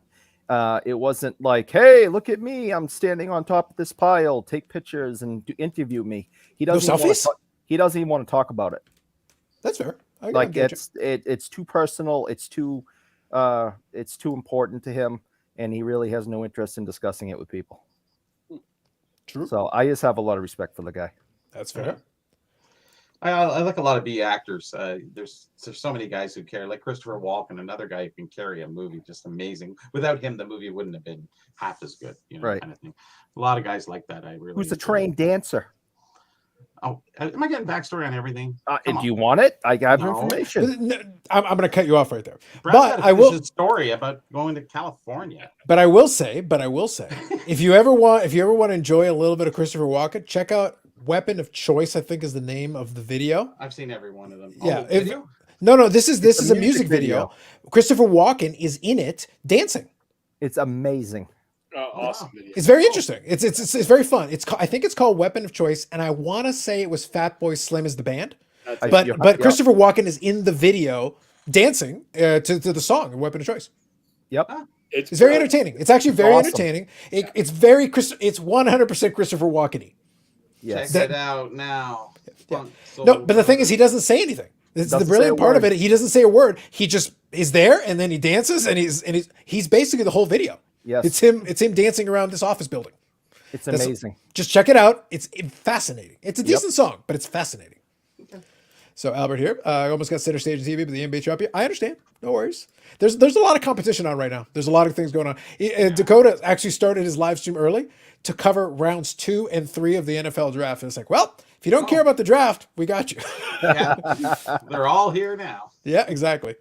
Are there any Medano cards in the card ladder database? Just the OP Premier rookie. That's the only one that I'm aware of. Dennis Leary cameo. Yep. Eric got the best stories, and he's bougie. Facts. I'm not feeling very bougie lately. You're gonna have to add some ice to some of this stuff. You sure you didn't ice out the hip, and that's part of the problem? Maybe. I don't know. That might be part of the issue here. Maybe Who knows? I'm a mess. Arisa Bobby ranking head Buscemi is the strangest looking actor. He is very strange. Oh, no doubt. And that's what makes him who he is. Yep. Christopher Walken's kind of weird too. Oh, he's very weird. That's a fact. His early movies. Wow, yeah. Yeah, walking on Joe Dirt. That's right. Yeah, Buscemi could only volunteer firemen as he wanted to smoke a ciggy inside the fire mask at all times. There you go. Fair enough. Okay. Carlos is a cold heart, but we love him. Debatable. Some people won't go with you that far. Yep, your tone. It's all wrong. That's the other thing. Christopher Walken is great for attempted impressions.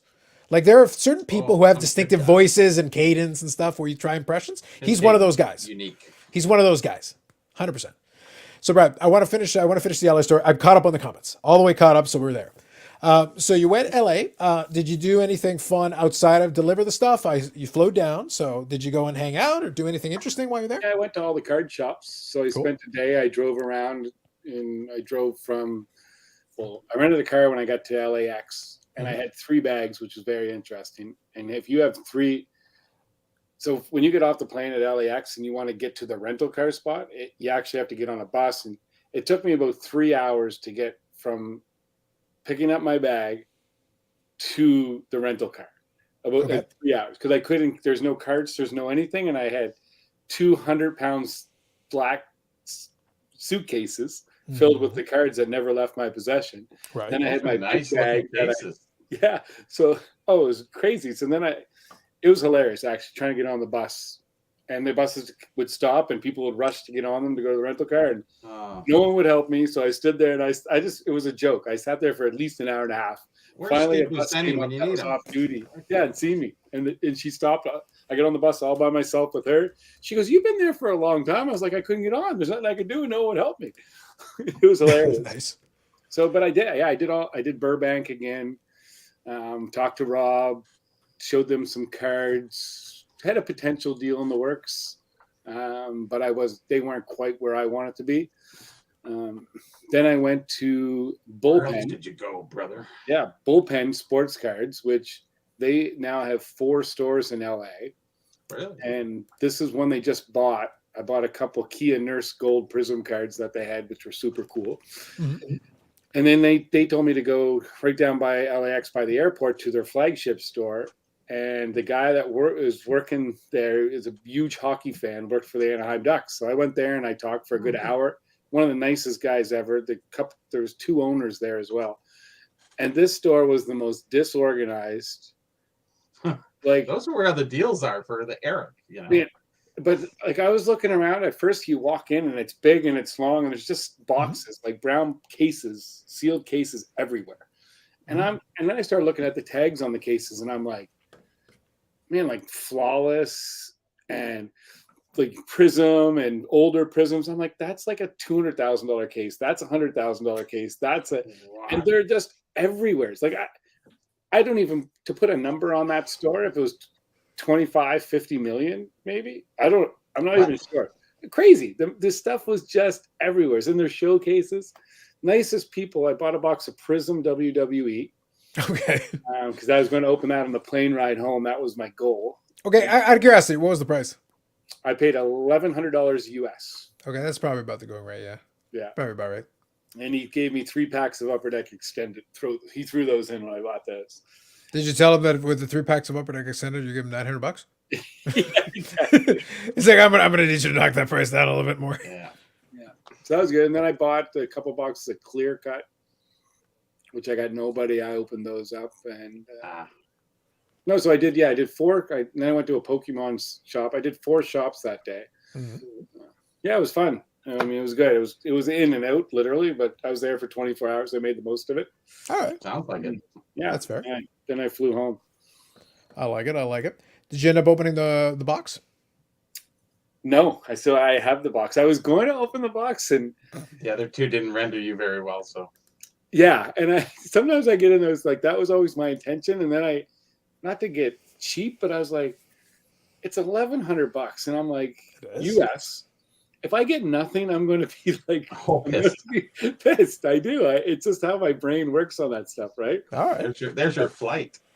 fair Yeah. enough. Fair enough. I get it. And I had I had tons of YouTube downloaded. All right, that's fair enough. So is the plan to keep the box sealed, or what's the idea?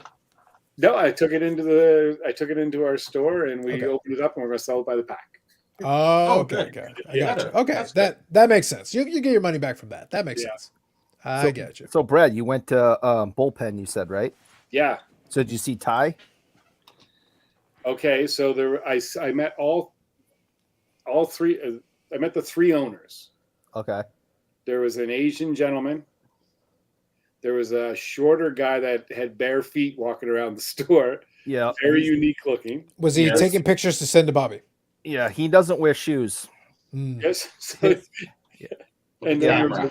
a woman with a cat carrying Yeah. a cat, and she That was the was- 3rd owner. That was Ty. Yeah. Yeah. She's in Clubhouse with us all the time.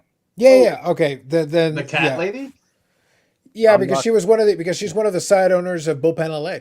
Yeah. Because she did some interviews some time ago. I don't think anybody's interviewed her in a while, but she used to get interviewed a little bit as far as that's concerned. Man, so like honestly though, like the stuff that they have in there, Mhm.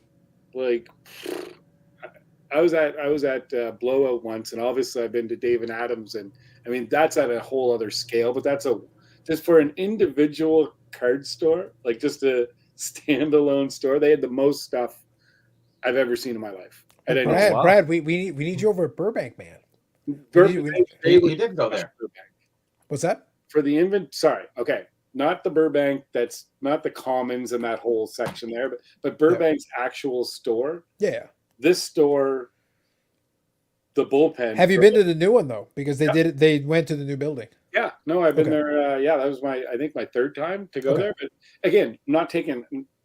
Yeah, I am taking a bit away, I guess you could say. Ooh, he's being spicy. I like this. But from actual items in a store for sale, that Bullpen would have the most stuff. Like they just had crazy stuff, like one of one Abe Lincoln cut signatures that I was Wow. looking at, and just yeah. Anyways, All right. and Fair Burbank is obviously I've never been to their big warehouse, but I think that's more singles. In the warehouse is more is, stuff yeah. from $1 to 20 or something like that. But again, I know there's a ton of stores that would have more stuff than Burbank. So here we are online. We never heard of these other stores. Meanwhile, everybody knows Burbank. Mhm. All these other stores, you're saying that they dwarf those other. It's surprising we don't even get to know about them, or maybe Yeah. it's just me, or I don't know. Well, I'd be surprised. So in terms of high end singles, I could believe that, but in terms of that warehouse has, I think the number they go with is like 42 million cards. Wow. Right. So it's like Bullpen. If Bullpen has more than 42 million cards and they refuse to have a web presence, that really is an indictment on their business model. Yeah. So I'm taking that. So make sure I'm clear with that. Yeah, Take that 42 million section. I'm just saying. Yeah. Burbank's flagship store. Yeah, that's fine. Yeah. Yeah, that's it. Yeah. Just to make sure. Yeah, because I just know that I'll occasionally scour through eBay and I'll look through some stuff and it's like Burbank. Okay, yeah, I see where these singles are, Yeah. and they're sitting on a stack of. They sitting on so many singles, they lose track of their own singles. Yeah. My mail day this week was because they screwed up the initial order, sent 2 of the wrong cars. I think I mentioned it on here on the live stream at some point. They apologized, fully refunded me, sent me the other 2 cards, said, "Oh, we couldn't find this other one. Don't worry about it. Just keep it." Yeah. So they were like, "Yep, sure." so I have a Jeff George Dufex card that Lord knows what I'm going to do with it. But it was like, "Nah, keep it. It's not even worth sending it back. Don't worry about it. Just take them." Send it in for The grading. next time I go to Steve, Buffalo and I'll see Adam's warehouse and we'll go, I'll see if I can do, I'm sure he wouldn't care. I'll ask like just like a video. If you want to see the whole other end of it, I don't know how many millions of cards they'd have, but I mean, it's something to see. It's like a distribution warehouse that would supply every card store in Canada. You know what I mean? Like it's crazy stuff. No, I think it's. But it was fun, and the guys at Bullpen, I can't say enough. Is it like the oddities of it? I guess you could use that word and say. Sure. The guy, my first guy, yeah, I'm one of the owners with no shoes, was so nice, talked to me, Right. super nice guy, but just He comes in the clubhouse on a rare occasion. yeah, like you couldn't ask for a nicer guy. He sent me down, he talked to me about it. Then I talked hockey for an hour with an employee of the store, who I said, "Are you the owner of the store?" And he goes, "Oh no." He goes, "The woman that just left with the cat," plus he pointed to the Asian gentleman that was eating, sitting there just quiet on his phone and eating. And he goes, and the other guy was the guy you met at the other store with no shoes. And I was like, wow, I had no idea. But yeah, If only he had painted his fingernails, he could be running Fanatics right now. There you go. Rough. Oh, good Lord. Let me read a couple of these here. So I know John was on a little earlier, so hopefully I'm a couple of minutes behind, but I'll get caught up here. Thoughts on Kevin Biggio? Will the Jays trade him? I don't know if they'll trade him. Is he a bust is the question he's asking. I took a quick scan here. I've only seen a little bit of him play. I'll be honest, he's 27 years old, and at the rate he's going, for what it's worth, I put no stock in these advanced analytics. But at 27 years old, his WAR is 5. So that's considered a good season for a player, and that's his career. Take that for what you will. So maybe he'll get an opportunity with a different team, but at 27, he's going to need to start producing, having some numbers, or he pretty much will fall into that bust category. So hopefully that helps. Walking in Deer Hunter Me with De Niro is awesome. One of the best movies ever made. Completely fair. True Romance. There you go. Christopher Walken is a 53 Bowman. Television and radio stars of NBC. His real name, Ronnie Walken. Haven't heard of that one. That's interesting. wow. That's an obscure one. I like that. Okay. Thank you, Ink Paper Wax Collector. But I didn't feel like it was the right time on the plane. Facts. Speaking of cases, did you see the breaker buy-in? 20,000 per team, 600,000 total with $300 of flawless being opened? Maybe. Sounds familiar, but I don't know for sure. Brad needs a guy. Everybody needs a guy. Mm-hmm. Dad's name car store was Bullpen back in the 90s. Probably the most popular names of car stores. Yeah. Oh, for sure. Any baseball puns or sports related like verbiage will be used. Sure. Yeah, for sure. Didn't leave out all those cars in the trunk in LA like someone else did. Psh, who would do that? Oh, that'd be foolish.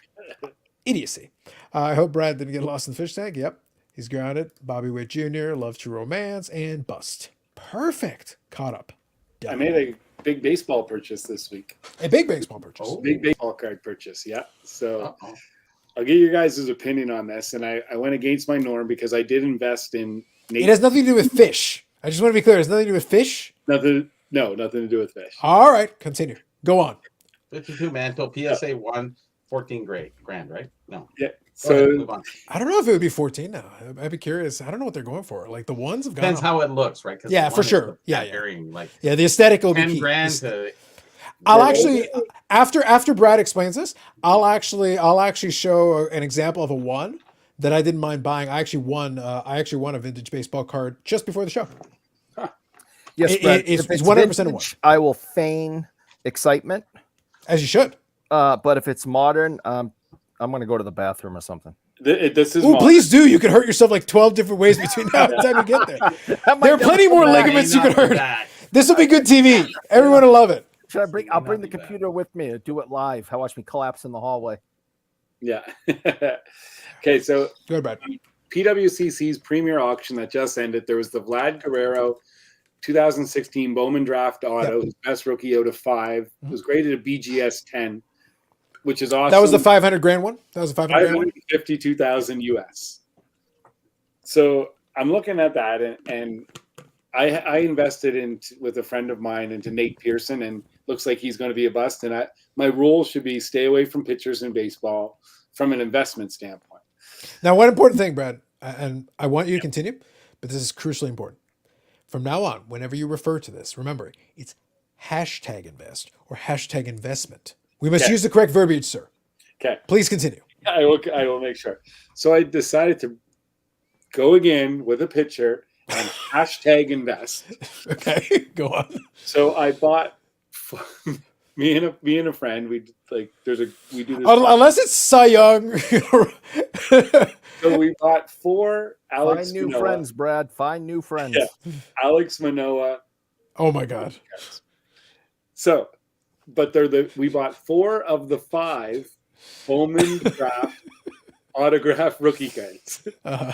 So now we have 4 of the 5 of them. So it's the same. So Guerrero sold for $552,000. He did. Here's my logic behind this. And again, someone overpaid for Guerrero, therefore. Right. So I bought 4 of the 5, and we paid $12,000 Canadian for all 4 of the 5 Alex Manoah Bowman draft red autos. So that's 3,000 Canadian. So is Alex Manoah not at this point of his career, and he's going to be with the Jays, I think, long term. He's looking great. I am biased because I'm a huge Jays fan, but is he not 1% of Vladdy Guerrero at this stage? Ooh, that's hard to. Is he 1%? You know what I mean? So if he's 1%, they're worth $5,500 each US. So I need to be abundantly clear on this. Yeah. Okay. So let's actually talk. Hold on. Let's make this a good educational moment. Let's actually have this discussion. Legitimately, let's have this discussion. I understand your mathematical point. Okay. But where I'm struggling with it is twofold. It is the pitcher thing, number one. Yep. But number two, okay, let's think about it this way. This is the analogy I use for Vladimir Guerrero, for what was it, the Yankee prospect, Jason Dominguez. I use the Jason Dominguez analogy. So here was my idea here. The greatest pitcher in Jays history, if you really want to be honest, the greatest pitcher in Jays history was probably Dave Stieb. But then the greatest one who is in the Hall of Fame, who had some great seasons, is Roy Halladay.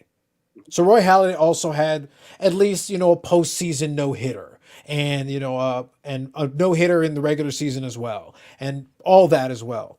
And had a legitimate shot with that Philadelphia Phillies team if a couple more things had gone their way of maybe going deep and maybe winning. That's a pretty good career, a really good career. A no-hitter in the postseason, a no-hitter in the regular season, I think 2 Cy Youngs, I could be mistaken, I think 2 Cy Young awards. Yep.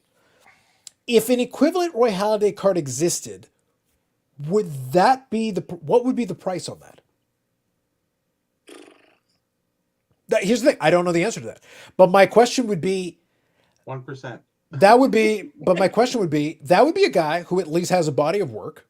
If we had an equivalent card with a body of work, somebody who is in the Hall of Fame, or somebody who does have these accomplishments, then we look at Alex Manoah and we ask ourselves, what are we hoping for here? And with Vlad Jr., what I look at, I see talent. I see capability. But his dad is in the Hall of Fame. So my question is, okay, so if he merely replicates his dad's accomplishment, is $500,000 for that card good? Or is it high? And again, I'm asking you to replicate a Hall of Fame career. It is already a Hall of Fame career that we know is a Hall of Fame career. Yeah. Would that be a disappointment? I think that $500,000 card would actually be overpriced if his career ends up being Vlad Sr.'s career. You shouldn't have clicked the link, Brad. No, but it is hard to compare eras, et cetera, et cetera, et cetera. And then you also have to think about this. This is another thing that comes into play. As we all know, in the collectible market, pizzazz, that spark, that extra drive. It's like, why do goal scorers and not playmakers always, in the hockey card world, goal scorers get the limelight and their card values soar? Right. It's always been that way. It's like when it started, Adam Oates was equivalent, if not better player than Brett Hull for so many years, but Hull scored goals, Oates got assists.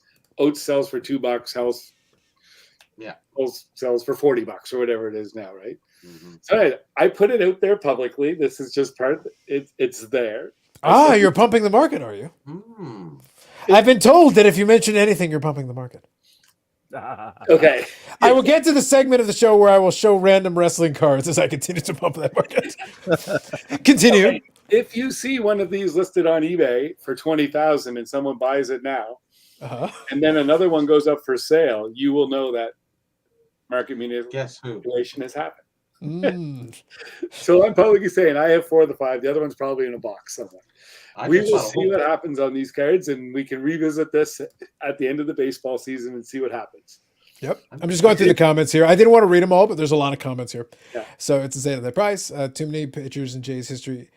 Sorry, I think he's saying top Jay's pitcher in history is Clemens by far.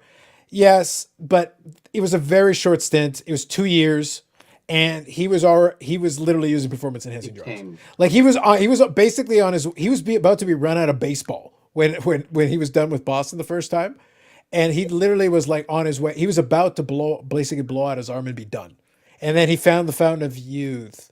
Oh, what's that? Better living through chemistry. Yeah. Yeah, it is a massive gamble, 100%. Yeah. There you go. And I like that you typed it in there A massive with the hashtag. I do appreciate that. But a massive gamble is $552,000 US for Vladdy Guerrero. Well, No, it's I get you. precedent I for get you. that, But though. the 500,000 though, I precedent. question that Vladdy Guerrero sale though is like nuts. Nope. I feel like then at that situation the comp is like, but the problem is we're comping to somebody being out of their mind, like Mhm. completely out of their mind. You know, that's like like what is the Crosby Young Guns trending at these days? PSA 10, it's Sure. 4,000, 4,500. Yeah. Okay. So let's say that's what we're in. Let's call it 4,500. Let's call it 4,500. Let's say that a psychotic, Toronto Maple Leafs fan decides to pay $557,000 for an Austin Matthews Young Gun. So is the Crosby worth 1% of that? Well, more than that, but that other number's stupid. So it's like, yes, Crosby should be a lot closer pricing wise with an Austin Matthews Young Gun, an equivalent type card. But at the same time, you're like, but that other number doesn't make any sense. Yeah. And that's kind of where I'm at with the Vladdy Jr. I don't have a problem with your general thought. I'm still on the pitchers thing. The Jays have never actually, the best pitcher they ever drafted was Roy Halladay / Dave Steep. There was like a Juan Guzman reference, who by the way was very good, like really good for a stretch of time there. But again, a stretch of time specifically where he was a great pitcher. And there were some other ones who had runs. Pat Henkin was a Cy Young Award winner. Yeah. So it's like one of those things like, but the Jays have historically not been good at actually drafting players. Like if you actually go through the Jays draft history, they kind of suck at drafting for the most part. Like the Leafs, yeah. So They're just not very good at it. hashtag invest. We will see what happens with my investment. You Eric, shouldn't win Eric, 1%. July Just at 1st, 5%. I'm toast anyway, so who cares? Look, We'll see what I'm never gonna knock anybody that wants to gamble. I appreciate you sharing it, Yeah. and it did lead us to have a fun discussion with it. I think it's gonna be interesting because there are a lot of sales that are being contingent on comps like that. They're looking because there was a stretch of time where the market was like, oh well, if this card is selling for that, this guy's half as good as that guy, and that became suddenly the logic for like, oh wow, but you paid 5 times more than anyone's ever paid for that. Yeah, but that guy's like half as good as that guy. It's like, but that other price makes no sense either. Yeah. That's why Chris and Christine got into it. Yeah. Hey, people got to stop doing that. I can think of a better way of doing it. I Yeah. just We're bought a not whole all bunch time. of Jordan Romano, so Right, but we're in an all-time different market that I love about this hobby. Yeah. I wanted to mention it the other day is that I'll just be quick on this. One point is we've got levels for everyone. You know what? Like my personal collection is my personal collection, and I love Sure. the stuff that's $1 to $5 to $10. I love more expensive stuff, but it's great that the hobby has these different levels. Mhm. Let the guys play that are crazy that want to spend $1 million, $2 million, $5 million. It's awesome. They're in the game. You know what I mean? Let them play at that level. We can watch it. We can enjoy it. We can make fun of it. We can say it's crazy. We can say they play at that level up here. Great for them. Awesome, awesome, awesome. Then it just works its way down. There's a level for everybody's budget in this hobby, and that's what makes it so damn good, in my opinion. Right? Like whatever you want to play at it. Like we can play at it. If you want to be in the hobby sublime space, level, but yeah. yeah, but you can. Like there's dollar boxes everywhere. And there's nothing wrong with it. So. No, I think that's fair. As long as we make sure to at least show some appreciation for the hashtag peasants, that's important. We got to make sure we acknowledge the peasants. Mets no hitter tonight. So is that for one person or is it a combined no hitter? David G. So let me know. Most teams suck at drafting. Yes, I would say the Major League Baseball draft is one of the worst ones for prospecting because it means nothing. Even if you do get a generational player, it's like, oh, they're drafting so and so. See you in 5 years. Yeah. Because it's and you could be 100% right, but we won't know for 5 years. And you won't end up playing for the team you got drafted by because they throw draft. Usually not, yeah. Occasionally, yeah. They just throw minor leagues, minor leaguers around the league before they ever come up. A young kid could end up being moved 3-4 times before he ever sees a big league pitch. Yeah. I think, but that's why I say, like, out of all the sports, now, if you like the gambling element, baseball is probably the best then for that because, again, you do have that window. And you can actually be profitable in the prospect window. Just if people fall into favor, it's like they actually have, that was the Jason Dominguez thing. Jason Dominguez actually kind of sucks. His numbers are actually kind of crap. And while they were kind of crap, they had that record sale. So I bought a whole bunch of Jordan Romanos. So in a comparative version, who can I compare so that 1% is equal? Whatever the most favorable one is. Yeah. Who's Jordan Romano? The name, I don't know the name. The Blue Jay pitcher. Oh, is he a Blue Jay pitcher? I literally don't pay attention to the prospects at all. Gabe Kaplan. He looks like Welcome Back Carter, Mr. Carter. Yeah. No, he's their closer. And he's he's a closer. Okay. Yeah, he's really good. He's been doing really well. Just find the most favorable comp. Pretend he's Mike Trout. He's 1% of Mike Trout. $2 per card. Whatever's the most favorable comp for you that day. He's 1% of Tom Brady. See, he's probably a better athlete. I'm saying at the lower level, the $1, $2 card there, Brad. I'm kind of playing it safe there. Yeah. Okay, he's 1% of LeBron. find some LeBron price. 1%, I'll take it. Sounds great. Okay, 5 different pitches, 160 pitches. All right, gotcha. Combined no hitter. Gotcha. Thank you. I did like this stat. Prince Fielder and his dad ended up with 319 home runs each, and a sort of forgotten history. That's true. Yeah. Prince Fielder doesn't play anymore. They both had 319. They both ended up with exactly 319. That's pretty cool. I like that. That's two different approaches because Prince actually started off his career hitting home runs right away. Cecil got into it. He became big boned. He ate well. Went to Japan. Found his hunger. The difference though, like I don't think anyone accuses Cecil Fielder. It's like no, he just ate. And he was willing to swing hard. He started making contact with a couple and hit 50 home runs. There you go. Good job by you. I'd say. Yet more proof that baseball is not a sport because a man of that girth cannot be called an athlete unless you are a lineman or a sumo wrestler. Do you have any idea how much better? Listen, I will have you know, Brad, help me out on this. Yeah. There was an NES hockey game, and one of them specifically, I don't forget which one it was, but in the one you could play a team of Marios. Do you remember the one I'm talking about? So you have the skinny guys, and then there was the Marios. Yeah, but it was literally Mario. It literally looks like Mario. Okay, because I remember the skinny guys were fast and the fat guys had the yes. But if you look at the fat guys, they were literally like Mario. They literally look like Mario. No, that's so, nice. Yeah, I forget if it was. I want to say Blades of Steel, but I might be completely Mario, wrong. like the video game. Yes, with Luigi. They had like mustaches and stuff. Oh, okay. It was hilarious. I was sitting there like, really? It's like, do you want to play with the team of Marios? Go ahead. Yeah. Okay, so is it ice hockey? Was that the one? Hockey, yeah. Okay, so and you could hold the guy and he'd have the puck, the fat guys. Yeah. And you'd hold his stick up in the air with the puck, and he'd turn red, and then he'd crank the slap shot, right? And then he'd let it go, and it would be like this bullet slap shot. But they couldn't keep up with the skinny guys. Well, that was the whole point, is that they tried very much to. Okay, hold on. I think I found it. I'll see if I can pull up the image. Let me see here if this is the right one. That's the Yeah. 1988 Nintendo. Yep. I'm just going to see if I can find a bigger picture so I can actually zoom in on it for everybody. I will see if I can find it. Yeah, I feel like this is right. Let me see if this is right. Nope. That's too big an image. Let's see if I can. Eric, I got this too from the Bovin collection. Oh wow, is that wood? It's solid oak. Oh wow, Woodworker by trade. I know it's oak. But man, that's a nice piece. sure is. I don't know who did it. It's professionally done, obviously.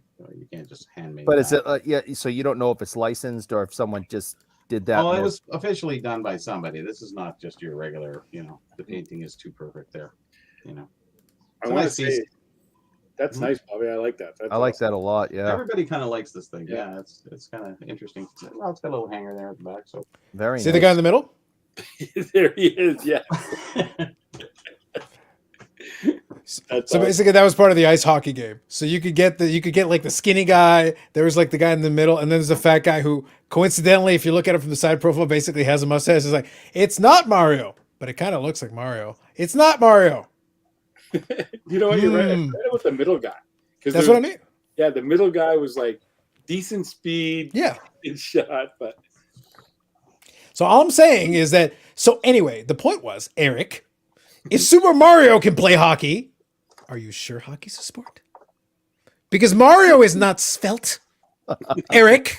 Okay. Yeah, you really made a great argument there that on a video game from like the 80s or 90s. That right there is a simulation. That's not even arcade. That's legit. With Mario and if Mario played hockey right now, he'd score 457 goals in a period. Because he's a man. That's true. Yeah. I didn't think of it that way. You're right. You should have. You should have. He fights dinosaurs, man. He's like, hockey's too soft for me, bro. I don't want to deal with this weak game. Yeah. Sidney Crosby plays hockey. That's soft. But he only gets 1% of those goals. Ooh. Brad, you're walking. It's out there. I'm sorry. I thought you watch Manoa what he does this year. This is We'll have to see. We'll have to see. We're just having fun the other way, Yeah. Our sumo wrestlers, athletes. There you go. Yeah. Justin. Yeah. Cecil's rookie card 86. Yes, that's right. Exactly. 86 tops. Here's a trivia for you, Carlos, or anyone else. Go ahead. Cecil Fielder's 86 Flair is the dual card.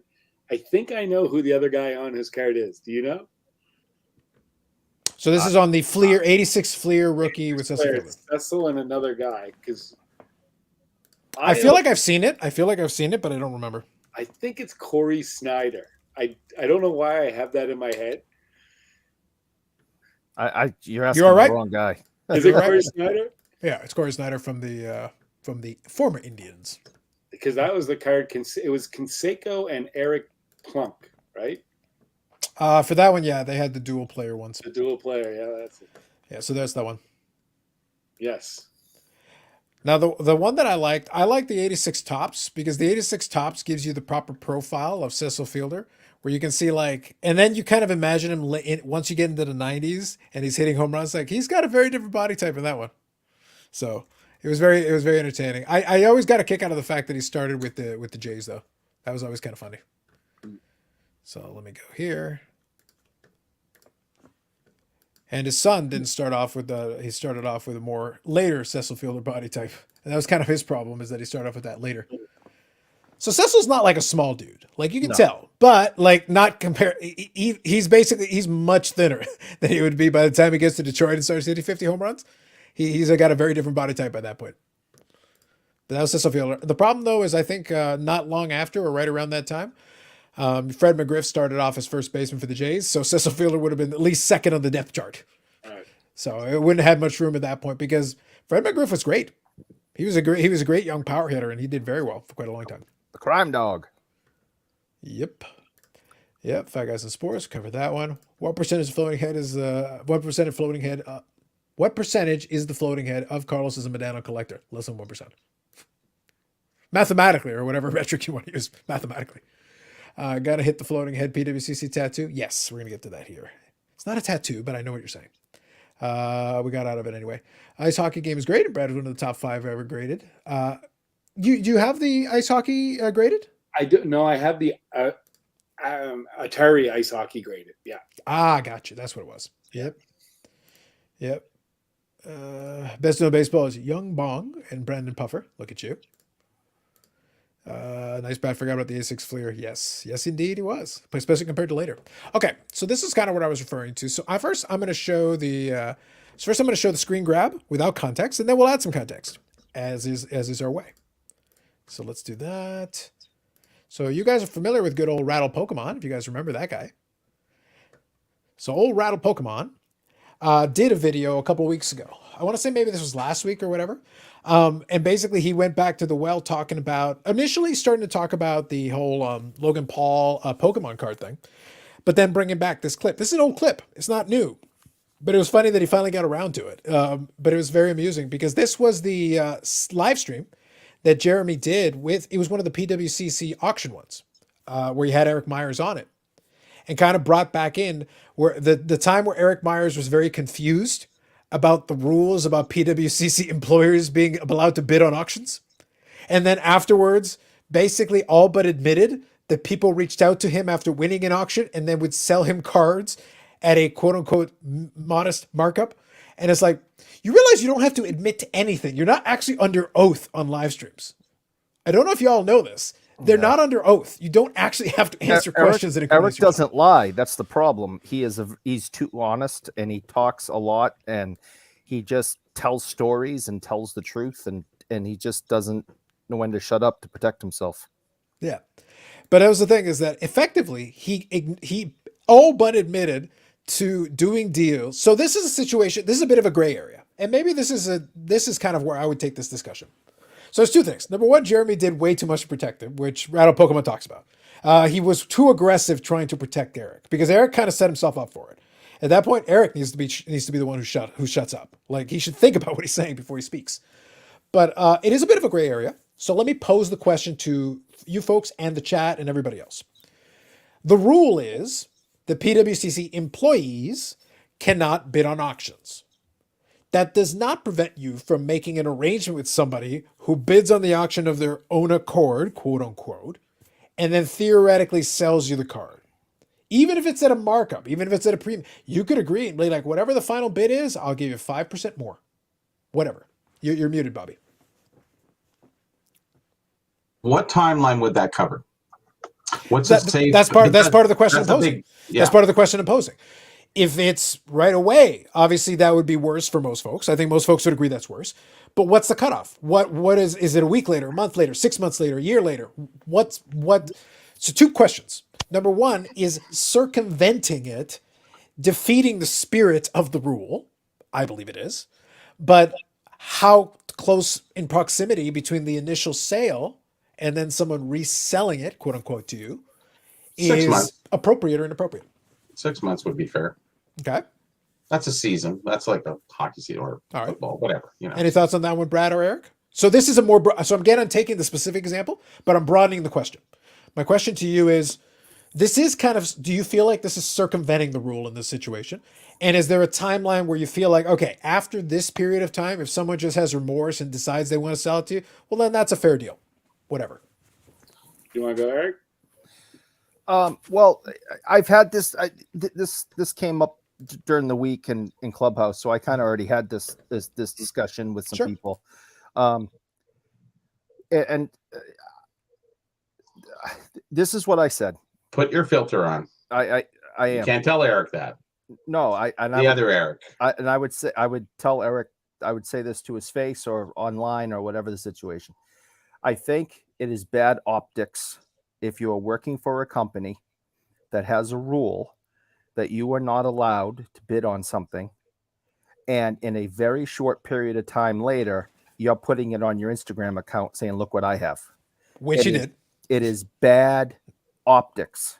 Mm-hmm. Now, the people in the Clubhouse group, and it was a large room, are all prejudiced. And I said that to them. I said, guys, slow your roll here, because they were defending him like crazy.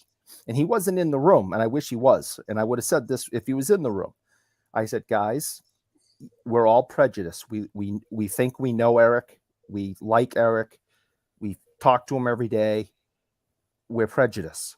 If this was a different guy with a different company that we had no understanding or knowledge about, And one of their employees did this and put something online within like a week or two, you'd be going through the roof, because you'd be accusing something like, well, yeah, someone else bought it and all that, and that's fine, but he's able to go into the vault and look at it and pick it up and touch it and decide whether or not, this is really worth the money, while we can't do that from home, and he's got an advantage, and that's not fair. And that's all the stuff you'd be saying if it was somebody that you didn't consider a friend or a company that you believed in.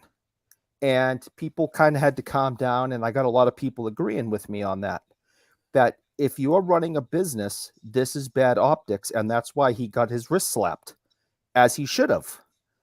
He did not make the company look good. And after the scandal they had, or whatever the situation was, because I don't know how much I believe eBay on the whole thing, but after the situation of getting kicked off eBay and starting their own, functionality with all this, they don't need any bad optics.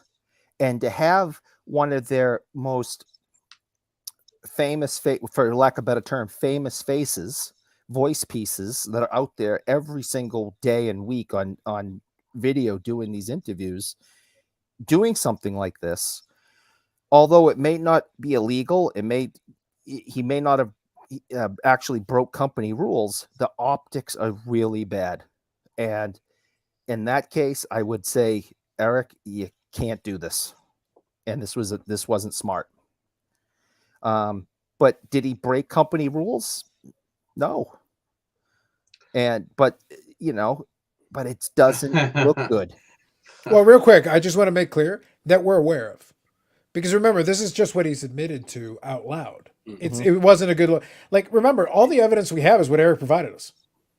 He'd be the worst criminal in the world. He goes, so look, I don't care if the getaway car is in my driveway, the keys, belong to me, the car's registered to me, and I'm the only one, and the only, DNA in the car is me. That could totally have been somebody else. It's like, really? It's like, weren't you driving around the car like there was a TV going on and you wanted to get on TV? You rolled it out and like, ooh, you're just driving around in the car in the background. It's like, we have you on tape, sir. You'd be the worst criminal of all time. Just, what can I do to get caught? Please help me get caught.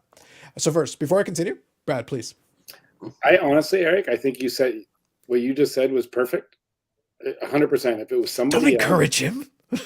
No, but honestly, if it was someone else that you're not prejudiced towards, or you're not a friend with, or you're not part of it, I've seen it too many times in this, and I get so frustrated right now. Like, even when I come on here, I know, but I consider you guys friends. Like, we're friends. Right. I come on here and I enjoy it, and I don't care if there's other people. Like, if Carlos, if you don't get along with someone, or Bobby, you don't get along with someone, or that's fine. Like, that never happens. But that's your I love everyone. You know what I mean? That's your right to do it. Like, and that's up to you. But that doesn't mean that I have to partake. I can listen, and I don't. But there is other guys that there's something happened in the last week that really annoyed me. That all of a sudden it was like, oh, well, maybe someone's annoyed with me, and they just kind of. I got to think how I say this properly. I was not acknowledged on something, and it really, and I'm like, I guarantee that's because I was on chatting with Carlos about this other thing, and I just thought that's like the lowest, stupidest thing in the world, and it really annoyed me, and it showed me true colors of one person that annoyed me, and I'm gonna next time I see the person, I'm definitely going to bring it up. I'm going to say, hey, I just want to let you know that was kind of weird that you just kind of. You didn't acknowledge it. There was some questions, and you just kind of brushed me right to the side. Did you brush me to the side because I'm friends with Carlos? I want to hear the retort on that one. Can you record that? Because I'd love to hear it. Oh, well, but you know what I mean? Like, and then I'll just say, okay, well, if that's the case, then we don't have to do business, and we don't have to be friends. Yeah. All the best. You know what I mean? Like, see you later. So I think, Brad, you're bringing up a very, very interesting. Okay, so again, I'm going to stick to broad, because I always think the best conversations that are most useful here We'll start off with a specific example, but then I like making it broad because it includes everybody. It brings everybody back into the conversation. You don't need to be you don't need to be involved in anything specific to be involved in the discussion. Yeah. But I agree with you 100%, and I think that's very well said. And Eric made some good points too. We don't want to encourage him too much. But he made some decent points. But don't I deserve a little sympathy this week? Deserve is strong. Deserve is strong, Eric. I will choose what you. I will decide what you deserve. Yes, sir. Error Rick, we give you all the respect. Oh yes. Error Rick. Oh yes. Yeah. Indeed. But I think the points are fair. I think the points are valid. I want to, before I continue, I put some of the comments here in the chat. I wanted to, if anybody in the chat wants to add anything to it, I want to kind of shift off of what Brad said, because this is a reoccurring theme for me. And I think it's important, because it plays into this, and it plays into what Brad was saying, and it plays into 100 other things that you'll see. And it's always part of this conversation. But I'll let the chat, if they want to interject anything else. But here's the other thing. And this has always been complicated, and people like to talk about it. And I know Dave and Steve like to emphasize that for them, a lot of the hobby is relationships, which is completely fair. I get it, and I'm with them. I get it. I get that general idea. But it's very true. It's very true that there are a lot of people that get along in the hobby, and also a lot of people that don't, to varying degrees. And a lot of this pettiness and silliness plays into it. It very much is high school. It's very entertaining in its own way. But the higher you go up the hierarchy of hobby goatum, the more high schooly it is. And you don't have to be involved in it to still be indirectly involved in it, because all you have to do is say criticism or critique the people there, and then they're like, oh, and they try to excommunicate you from the kingdom. The problem is there's not one kingdom. It doesn't matter how hard you try to excommunicate. You can't get rid of those annoying gnats that are there just doing their thing. And this is where the joy comes from me. I'm not involved in the business directly. I'm here doing my thing. I've got my area in my fiefdom. I've got my vicinity here, and people are welcome to come in and out. But I don't like everybody in the space. It's like tonight, I had my fun. We did our little bit where Ziggy came on and put his comments, but his agenda. The only reason he was commenting is because we were talking about Chris. He's not contributing to the chat. And this has always been my critique of his stuff. I made fun of him for nobody watching it, but in relative terms, few people do, because he's been saying the same thing for 2 years and like it hasn't changed anything. All that happened, he's telling everybody, all it did was Chris has his fans and he can say things and they'll defend him, and he was able to sell out his company for money and get promoted. Damn, say bad things about me. I want to get rich. Like, that's it? That's what you've done? Nothing. That's why I say, like, I joke about it. It's like, you've accomplished nothing. You're wasting your life. Literally wasting your life. At least when I come in here, I have a little fun with it. I got something out of it. A lot of folks were able to actually join in the conversation. It wasn't just a hate fest. It was like, I disagree with this. That's why I made emphasis. The comments were actually really good. It wasn't just like, oh man, I hate that Chris guy. Screw him. If that's all it was, that's not very satisfying. People literally took time and discussed pieces they disagreed with. They actually took the time there. It was clear they were listening to the video and had thoughts on specific things. And I'm like, okay, that's a good conversation. That's a good discourse. I feel like that was good. Whether it changes anything, I have no control. I have zero control over that. But it still felt like I was able to say my piece. People listened. People came back and we had a little back and forth. And that was good. That's why I think it's useful. The thing where I make fun of Floating Head, if he's mad about it, he's not mad about it. Look, and I'll tell you, a while ago, I stopped following him on the Instagram and those ones because, frankly, I didn't care about who's on his show at that point. Like, I don't care. And if it's something pertinent, someone will let me know. I don't need to check anymore. If they're like, oh, so-and-so is on there. Oh, okay, fine. I'll quickly Google it, boom, pull up the video and watch it. And I don't watch it live because, frankly, it's a waste of my time. My opinion. I'm only speaking for myself. But some time ago, he stopped following me on Instagram, and I can tell because it'll be on there. It's because it'll say so-and-so follows you. So it's like, uh-huh. So that's why when people ask if it's a veiled shot, maybe it is, maybe it isn't. I know I'm not following him, he's not following me, but that's because I have nothing to say to the guy. And I've said to these people here, it's like, I don't respect him. And I'll say it to here. I'm like saying it to you out loud. It's like, I don't respect the guy. It's like, oh, Carlos, do you hate the guy? No. That would require a lot more energy on my part. I don't hate anybody in the hobby. That requires too much work. But can I not respect people? Yeah. A lot of the folks that I spend the most time making fun of, I frankly have no respect for. And even some people where I'm okay with what they do, if they do something stupid, I'll make fun of it. That's going to happen anyway. So I have a solution for you. You don't want to be made fun of. Don't do something stupid. Don't say something stupid. Don't be an idiot. It's easy. It's not that hard. It's not that hard. Do something smart. I will give you credit for being smart. Say stupid shit. Maybe I'll make 2 videos that go over 2 hours in runtime making fun of all kinds of stuff you said. Maybe. It's honest. It's just like you said. It's like high school, and we It had is. people.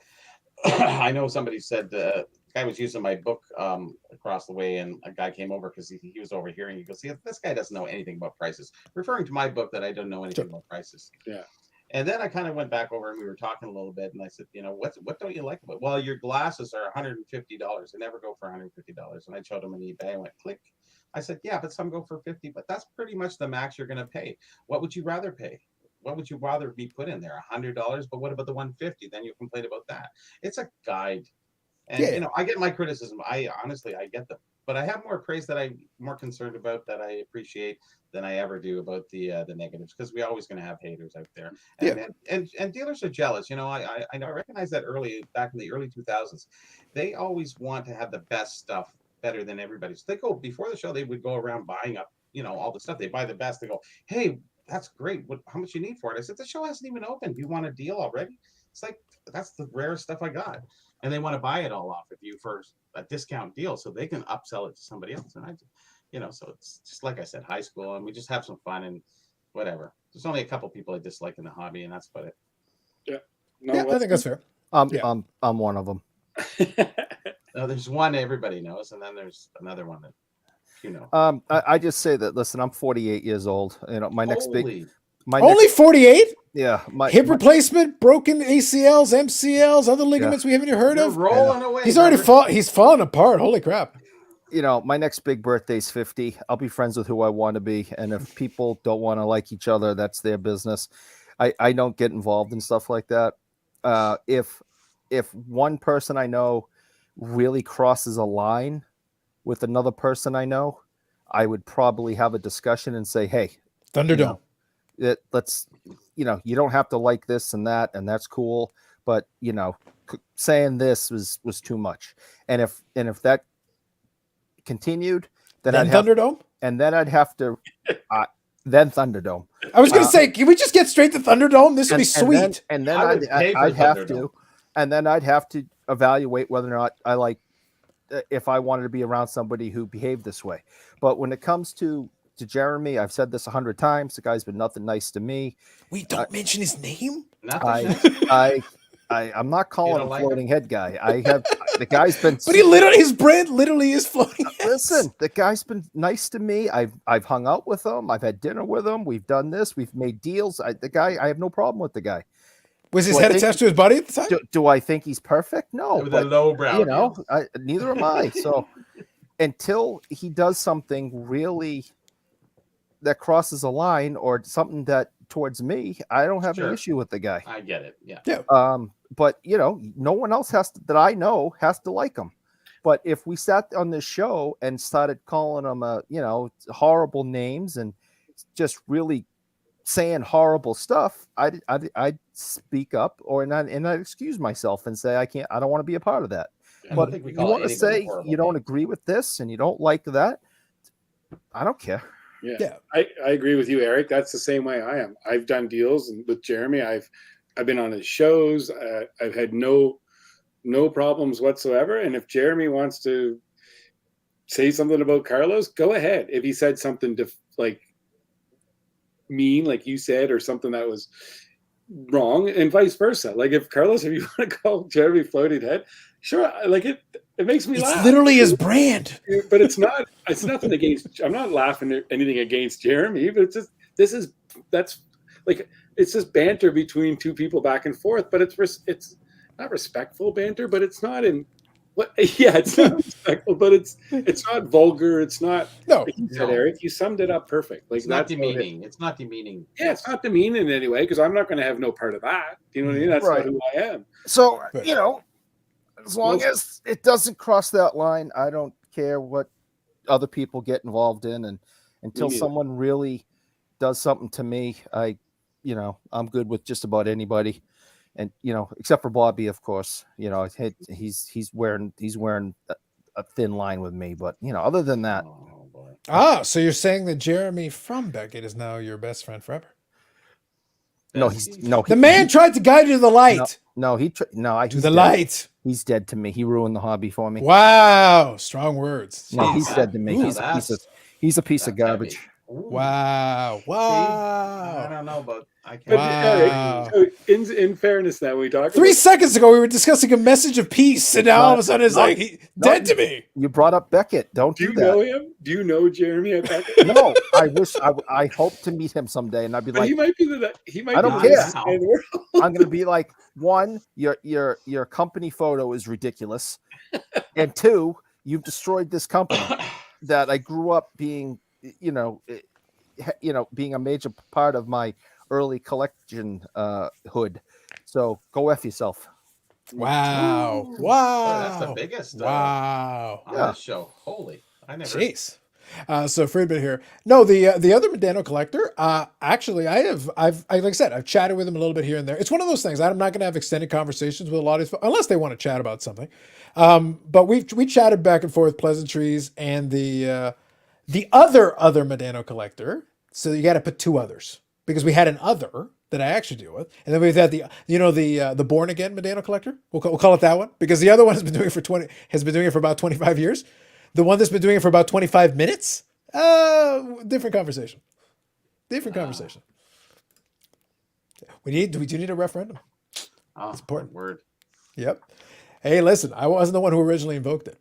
I'm just referring to individuals who may have spoken of referendums. And they did so in that Stacking Slabs podcast too. Again, do you even understand the implications of this referendum? You are invoking dangerous forces. Burning bridges for corporate support. And that actually is going to play into a question I'm going to have for you guys here in a second. But I think we generally agree that not everybody has to get along. If I can summarize, I think for everyone, if I want to disagree, not everybody has to get along. We should be adults about it for the most part. Can we take playful jabs? Yes. We can have our fun. We can take some playful jabs. I will continue to call floating head.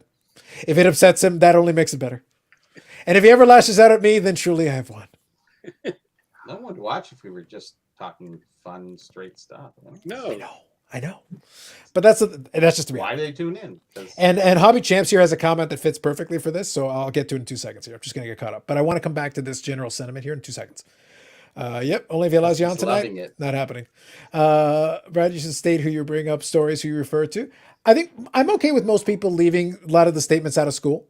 The only time I need you to speak to who you're referring to is if you take a really strong stance. So when Eric was telling people to F themselves, he has to name Jeremy from Beckett. We need to know explicitly who you're talking about because it's a very strong take. A very strong take. We And must I'll make say- it very clear. I'll respond just 100%. I agree with that. I'm the person that deals with things, and I'm going to address it first myself, because things could be, maybe I took something the wrong way. I'm going to address it myself, see the situation, then I'd be happy to say who it was after the fact. But I deal with things immediately. I don't let things dwell. I don't talk. And maybe I might have took it completely the wrong way. So I'm going to address it, and then we can talk about it. what's I just an agree, Brad. example, That's the though? way to do it. You got a problem with somebody, you go to them and you have a conversation. Deal with it. Like you go back 3 years ago, I had 330 employees, and I was a full-time babysitter, right? And that's what I did. And I did that for 20 years of my life. And I'm the number one I say, if you've got a problem, don't gossip, don't talk about it, just go deal with it. Because 95% of the time it's dealt with and it's gone. Or you can dwell on it for a week and cause you anxiety, depression, whatever. Just deal with the situation. You might not like the outcome, but it's dealt with, right? And you already know if push comes to shove and worse comes to worse, we have Eric. Well, Eric is going to have to stay from the bed. He's going to have to morally support you. Which You Eric? from the bed. Yeah. The one in Korea does us no good. He's busy shilling auctions, allegedly.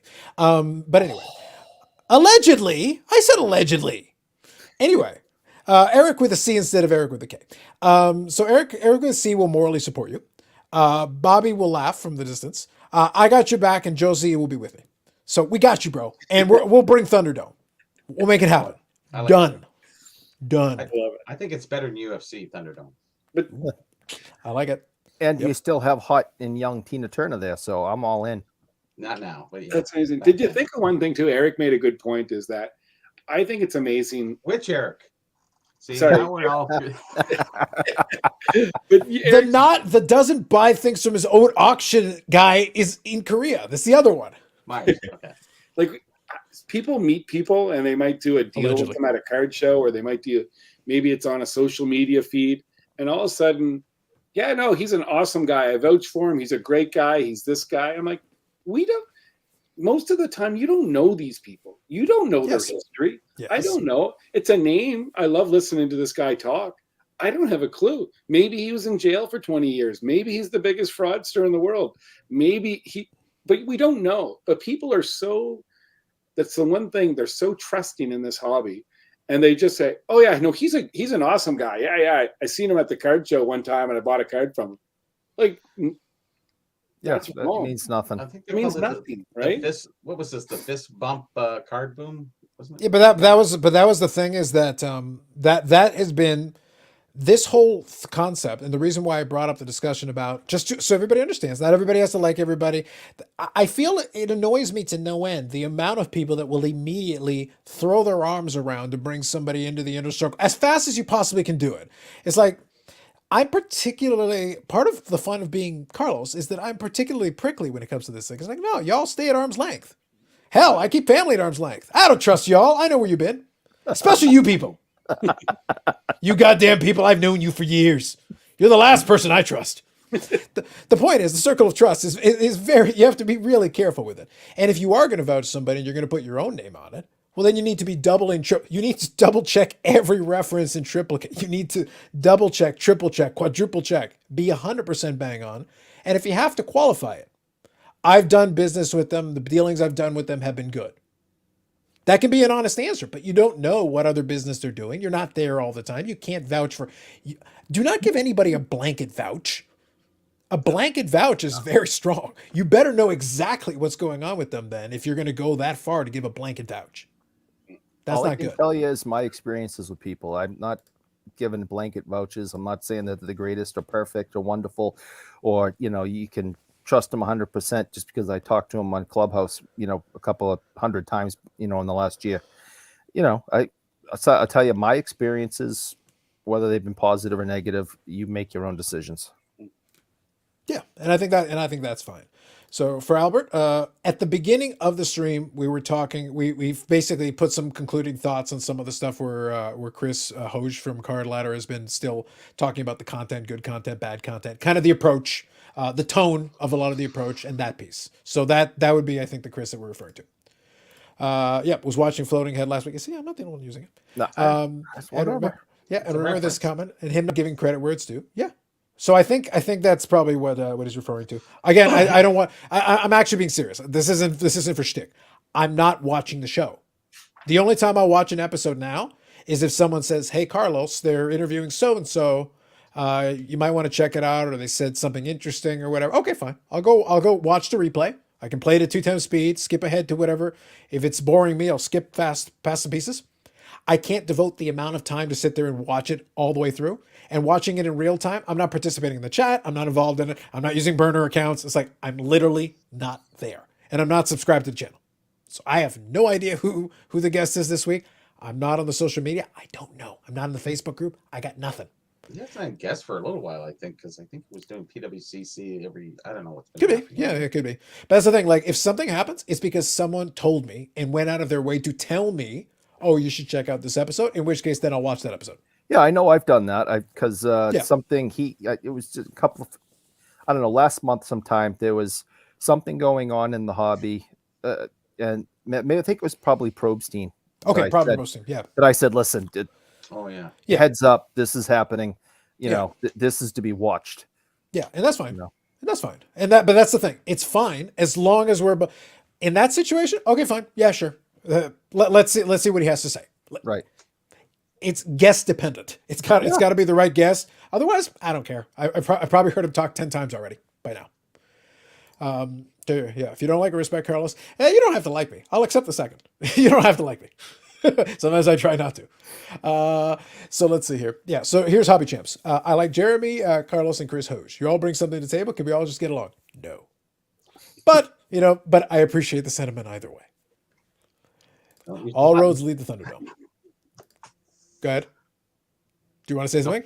No, I said don't use the button, Mom. Yeah. No, yeah. Yeah. I love Jeremy. The man's got our best interests. I assume you mean it at heart. I love that you both get along. Yes, indeed. Oh, yes. I like your answer, Brad. Good approach. Yep. Conflict draws clicks, and it's funny when done well. I agree with that. Beans Card blog, Ken. I'll vouch for Carlos. Thank you, Ken. I appreciate that. You might not want to when you find out about the shady past, the shady dealings. I'm too lazy for shady dealings. Well, actually, that's not true. I'm too lazy for card-related shady dealings. I need shady dealings that will really make the big bucks. None of this peasant money. Vote for Carlos. There you go. Exactly. That for shady dealings, I'll get out of bed for that one. I'll even set the alarm early. I'll still vouch for Mark's card, still sending subs. Good on you, Hobby Chips. God, I hope he's joking. Yes, Hobby Chips is joking. Okay. Yeah. There was- Floating head is too much toxic positivity for me. So I'm seeming a bit phony. Yes, accurate. 53 Bowman Groucho Mark's card. There you go. I enjoy Carlos because Carlos has Bob Jackson energy. There, fair enough. And you were able to name yourself as a reference, so I appreciate that. And Bob, he's back. I'm still waiting for the answer we asked 2 hours ago. Re-ask the question. I wanted him to give us information about Georges Larocque's card shop and where is it? How long is it? Just give us some information. Well, Albert, I think, gave us the name, didn't he? Right. He did. Yeah. He did. But, old time. But Yeah. Bob is involved, and then he disappears after we specifically ask him a question, and then This could be part of his long con and then trolling. he just wanders back in like everything's okay. And he didn't Okay, screw hear- that guy, Bob, then. Well, that's the thing. He didn't See? hear hashtag screw Bob. I've posted it twice. I didn't see it, Bob. I didn't see it in the chat, so I don't know. Maybe I missed it, but I don't know. It was AFK, not AMG, right? That's Yeah, but he says I posted it twice, but I didn't see it. I didn't So see like anything. I was going through the chat. I didn't see a reply from you, Bob. Sorry. I never saw it. I'm seeing your other comments, so I don't know. Sometimes there'll be now be careful though. If anybody puts a link in a comment, YouTube will gobble that up. Because I've noticed that with comments on videos. Sometimes somebody will be like, hey, I posted a comment and it's not on there. And I'll be like, and maybe I'll see the notification and it cuts it off after a couple of lines, but it's because they put a link in it. YouTube is trying to crack down on that with all the spam bots. So be careful with that. It's automatic. I might see a notification, but that might be as far as it goes as far as seeing it. Otherwise, I can't see the comment. So be careful with that if you put any kind of a link. Well, So- Bob, if you missed the hashtag screw Bob comment, please please rewind and watch again. Yeah. So PSA needs to send a care package to Floating Heads every time, like V-Friends. Yes. Actually, thank you for bringing up V-Friends. One of the cards that I picked up in my latest mail day is probably the key card of the hobby. Are you ready for it? No. You got one. No. Gary V himself. I wish I wasn't had- gonna pay the price of those stupid V-Friends cards. They're just too expensive. This one's fine. This one. By the way, I appreciate that he's on his phone with like the headphones on, literally on the card. So that's the Alan and Ginter Gary Vaynerchuk. So I might just have that as my little patron saying in the pickup videos, just to annoy people. Just like, I wish I had a dump button because I'd dump you right now. wait, hold on. Maybe you do. Haven't you tried it? Gary, Tap on the monitor. Give it a go. it works. Works. Like he said he didn't say he wanted to dump me. He only at the end he goes, I wish I had a dump button. It works. We all See, have it one. works. Actually, so a little follow-up. I forgot to put it in the pickup video, but I did buy a couple of tickets. Oh, you did get Yeah, I did get this one. I picked up as a toss-in because combined shipping. So I just figured out I'll pick it up. So this one is from the second one. I'll show the first one in a second. The second one is from the 97 season. So this is just before the year before they went. This one I just picked up because it was, I think Medano scored 2 goals in this game. And you can go to Hockey Reference. You can go to Hockey Reference and see the game, the whatever, and you can see what they did. So if you can link it to something, it's kind of fun. I wasn't able to get any of the cool milestone ones, but the first one that I picked up, so this is a Hartford Whalers ticket. So Medano is on the ticket, which is nice. That's a nice bonus. But this is actually from his 50 goal season. I haven't been able to find the milestone one, but this one was actually from March 12th, 1994. And this was the game he scored his 40th goal in. So at least it's one of the ones from the season, and this is towards the later portion of the season. I'll look later. I'm still kind of doing a search, and I'll see if I can find. I would love to get the 50th goal one, That'd be kind of neat. It was actually a 9-goal game for the Stars. They scored a lot of goals in that game. So, and one of them early in the game was Medano's 50th. But this was the 40th goal. The old Hartford Civic Center at the mall. That is right. Yep. And again, it's a nice little bonus that actually he's actually on the ticket. So so a little bonus there. Oh, that's cool. It's kind of cool. So I thought it was kind of neat. It's like, all right. And you can have some fun because if you look on the back, and there's somebody, I think, oh, you know what? I think Dave and Steve will appreciate this. So I've got these two kind of combined, but I'll separate them. On the back of the bigger ticket, there's a coupon. And you guys will love that. A coupon. All right.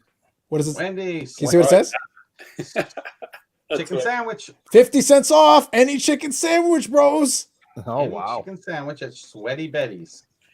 Oh, check out Brad. He's got a little he's got Wendy's it. thing going Oh, on. nice, Frosty. nice. He's got a frosty. May have had a frosty tonight. Look at you. Look at you. Man, that's All right, hold on, great. hold on. This one's good too. So the 1994 ticket also has a coupon on the back, sort of here. This one's not bad. So Bobby, explain yourself. Oh no. Your store, Bob. We get a free Bob's T-shirt. Sweet. Where are they? I got a stack of them somewhere here. Yep. So this one is present this ticket stub and receive That's one Bob free Bob Lewis. Stores I'm T-shirt. Bobby. You never know. Everyone's favorite store. Some heady praise. That is some heady praise, my friends. There you go. So you go, 1994. I So always call kind of cool. Wendy's Sweaty Betty's. I don't know. Yeah. So pretty, not bad. For what these were not expensive at all. So it's fine. It's good. It's cool if you can grab one for fun. Well, So when I was at PSA, I was entering in. I had about 50 ticket stubs for customers, and I did it on the computer and right at PSA, and I was going through the. It's pretty cool if you go on to PSA site and you enter in, and anything that's entered or already listed, it's been graded before, so it's in their system. So when you go in, you should try that, Carlos. Take those cards and see what. Just put Mike Medano, and you can see all the different Mike Medano tickets that have milestones attached and have been graded by PSA. Okay, nice. Brad, quick question, Brad. Yeah. So, has the ticket submission increased to any degree since, let's say, you started with sort of PSA? Yeah. Yep. So I've seen it intake, and I was talking to 1%, 457%. Yeah. Well, I mean, 4,000 cards, and I took in 50. Oh, So 4,000 cards, I took in 50 tickets, whatever. and before it would be 1 or 2. Yeah, no, absolutely. And I talked to there's a guy that works at PSA that came out of the back room, just a young guy. And he was like, oh, you got some tickets? And I showed him like Gretzky 1851 gold. It was the first Colorado Rockies game. And he said to me, I said, I'm trying to find a couple of these other ones. It's taken me forever to put them in the system. He goes, oh, it's all good. My girlfriend works in the research ticket department. So she's the one that goes in. So if you don't know what if you want to send it in on your own or whatever, and you don't know, you can't find the game, they do all the research. He's like, oh no, that's their job. There's a whole team of them that do the research on tickets. So when I heard them say there's a whole team that does the research, then obviously they're getting a lot of tickets, right? Go ahead, Eric. So I think we may have had this conversation in the past, and I kind of forget what conclusion we came to. Is what is worth more or more desired by collectors, a torn ticket or an untorn ticket? Because I think I said this before. I've had people argue that a torn ticket is a piece of game used memorabilia. It was at the game when Medano scored that 40 in Hartford. That is game used memorabilia. Other people want the complete ticket, meaning it never entered the building, it never got used, it's still in pristine condition. What are we all finding? And people in the chat, you guys, Brad especially, what are you finding that is the most desirable? So I'll chime in last. I'm going to get my refills here, but I'd like to get your take on it. So you guys take a stab at it, and I will come right back. And I'll leave this one just because Eric will appreciate it. Just for you. Listen, I support Carey Price. I'm glad that he's back and healthy. That's great. I agree. But you could just tear the ticket. So obviously a full ticket has to be more valuable because you can tear the ticket. Right? Like you just look at what the graded ones go for. A complete ticket of the Blue Jays is like $150. A torn one, $50. Yeah. So it's like a 2/3 difference. Yeah, I think I told you too, Eric, or maybe last show, Bobby, when this guy came up to me in Edmonton, and it was the coolest thing. He had a ticket from like everything to do with Wayne Gretzky all the way through, and they were all like they were torn. He was at all these events, so he was like, and it was some of the coolest things. Like, yeah, this is Gretzky's 18th birthday. He had all the milestones, like the 50th goal in 39 games, 1851 points. He had all those, but he also had some like really unique ones that he's like, yeah, on this night, Gretzky had 5 goals, 1 assist, and it was his 23rd birthday that night. And then like just some cool, he had a story with all these tickets. Nice. It was awesome. Yeah. And I said, that's collecting. That's collecting. Oh, it is. And I looked at him, and I kind of wanted to, like, I didn't want to call him out on it, but I'm looking across from this guy, and I'm like, he was like, yeah, I was at the first Oilers game. And I'm like, and he goes, yeah, I remember everything about it. And I'm like, I was born in 76. I'm 45 years old, and Gretzky's my guy. But, I was 2 years old, and I'm looking at this guy, and I feel like this guy's younger than I am. Oh, so boy. And he goes, yeah, he goes, I see you looking at me kind of. He goes, just so you know, I'm 57. And I was like, oh my God. Okay. It all makes sense to me now. But I was thinking this guy was giving me his story wasn't matching up, but he was 57. He looked like he was 35. Wow. Good for him. That's me. Just like Bobby. There you go. Same thing. I don't know. Yeah. It's ticket collecting is huge. And it's hard to buy tickets now. People are going, oh, this is Keon's second goal he got in his career and rookie year. It's like 5th goal for, I don't know. It's just gone crazy now. They'll get every little piece of information that they can get on it. Dave Schultz first penalty as a Flyer. It's just whatever. I've been seeing this all over eBay. It's just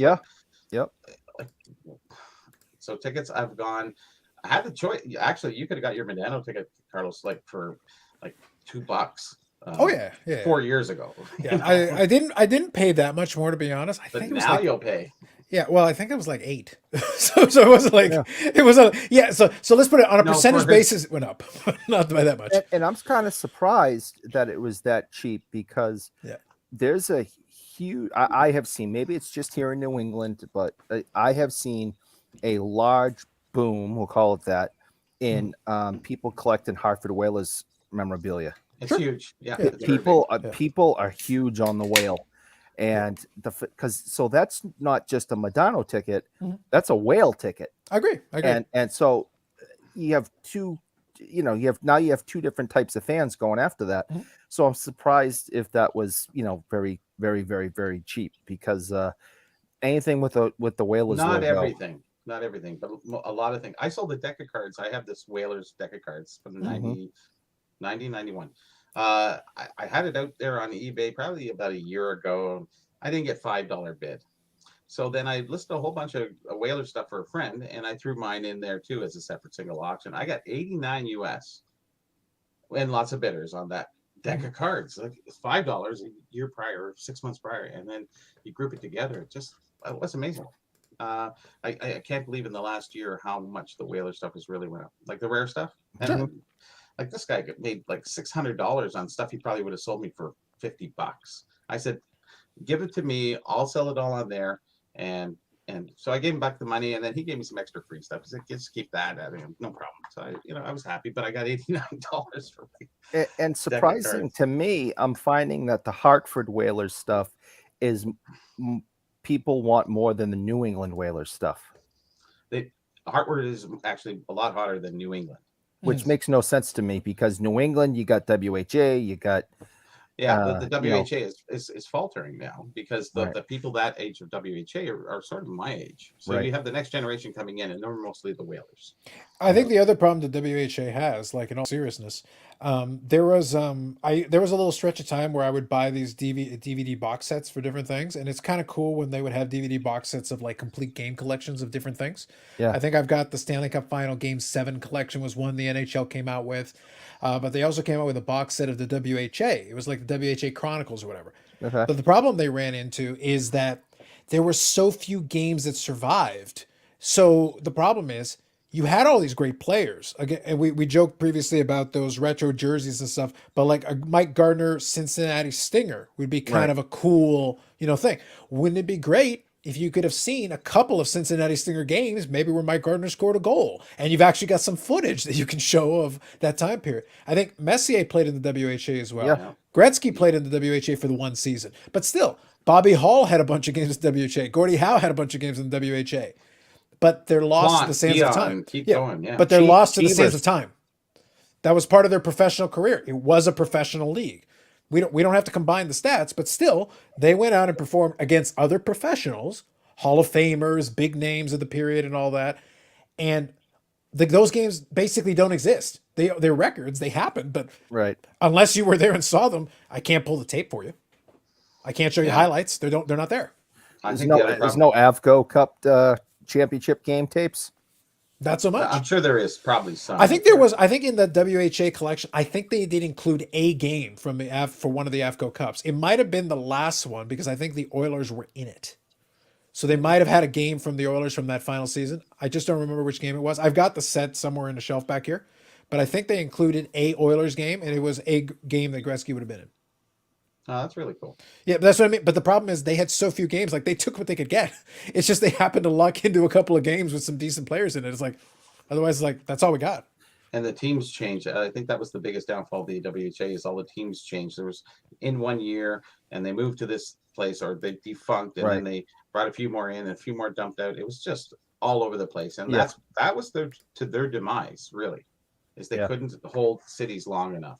And certain ones were really good. Other ones, after Gretzky left, that was kind of the end. 78, yeah, when he left the Indianapolis Racers. Yep. And So they let me came grab- in 76 or something. I don't know. Yeah. And that was kind of the problem, is that there was very little continuity. There was a lot of upheaval in that league. But again, I still think it would have made a big difference if we would have had some of that footage survive so that people after the fact could get a chance to see it. You could show them, actually, there was all this stuff. Imagine if you could have a documentary with enough footage to actually be able to show people, oh, here, let me show you some of Bobby Hall's highlights from the WHA. Let me show you some of this, that, and the other thing. Let me show you. All of a sudden, you could make certain people who are forgotten, for the most part, you could make them into, again, with a good documentary. Hey, let me tell you about Mark Tardif. He did a lot in the WHA. He performed extremely well. You might not know this guy, but let me tell you about this guy a little bit. So you'll learn more about him. And in the current version of this world, there's a YouTube channel called Secret Base. They do a lot of these little sports documentaries. I talked earlier tonight about Dave Stieb. They did a 4-part mini documentary on Dave Stieb, his career, and all his struggles to get a no-hitter and all the close calls and all that. And by the time, it was a 4-part series, by the time it was done, a bunch of people in the comments were like, I am emotionally invested in the fate of a guy that I had never heard of. Yeah, I've never heard. That's of it. what a good documentary can do. Yeah. If it's executed well, the story is told well. And they did this thing where they were showing the odds of Dave Stieb coming so close and losing no hitters on the last batter as many times as he did prior to actually doing it. The statistical odds were so high. They did a visual representation of the odds, and they built this. They used like this 3D modeling software just to show you what it looked like. And they did this thing, and it was suddenly this gigantic tower that came up just to show you to give you a visual scale of how impossible it is to have done what happened to him and the bad luck he had. But when they did it, they also played like this score that was almost like horror movie. And when he had his first couple of close calls, they go, Dave Steve had no idea because he did an autobiography early in his career. And they go, at that time, Dave Steve could have had no idea. And they had done this entire episode. And he goes, and he still doesn't. And they played like this semi-horror music in the background. People are like, wait, what is that supposed to mean? What else happens? Because they don't know what happened in Dave Steve's career. They don't know that he had a near perfect game. They don't know that there were more close calls. Statistically improbable that somebody would get close so many times and miss and fail and bad bounces and all kinds of stuff. By the time it was done, though, all these people were able to learn the story. And then during the documentary, they did something very smart. They showed what Dave Stieb looked like compared to his contemporaries. And they go, so this is how he got screwed out of all these Cy Youngs in the 80s, because at that time people weren't looking at it this way. And he was kind of hung up in Canada and nobody was paying attention. He was actually better than a bunch of these other guys. And because he never won any of those Cy Youngs, when it came time for Hall of Fame voting, he didn't get a sniff.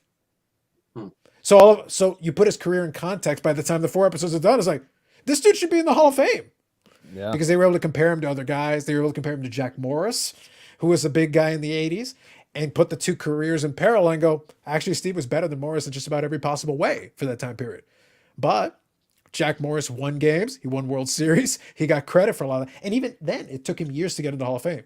But I was Steve's still on thinking the of outside him looking in. tonight. I was thinking of Jack Morris tonight. Matter of Yeah. fact, when they were saying that there was a no hitter earlier for the Mets, and it like 18 people participated in it. I'm like, Jack Morris, man, he's in the World Series going 10 innings and kicking butt, and they need all those guys now for 160. What was it, 160 pitches? 160 pitches, yeah. And they needed like 5 guys. This league sucks compared to what it used to be. Getting back to the WHA for a half a second, you know, I used to go down to see the Toronto Toros play in '74 because it was cheap. Yeah. They're almost like free tickets, Right. and that was before a Leaf game. Mhm. So there was no CBC there with the cameras or anything, and I think that was probably another big downfall to their demise was that they didn't have televised, and they didn't want that because they didn't want people staying at home. They wanted people to come to the arenas and fill the arenas. Mhm. So you kind of, it was a win-lose Who was situation, their- and they obviously lost, huh? Who was their big star? Was it Mahovlich? The Toros. The Toros. Henderson, Mahovlich, Ninomansky, yeah, pretty much. There's a lot of old guys who were, Yeah. you know, Billy Smith. Oh, he was the coach. Sorry, Billy Harris. Sorry. Yeah, right.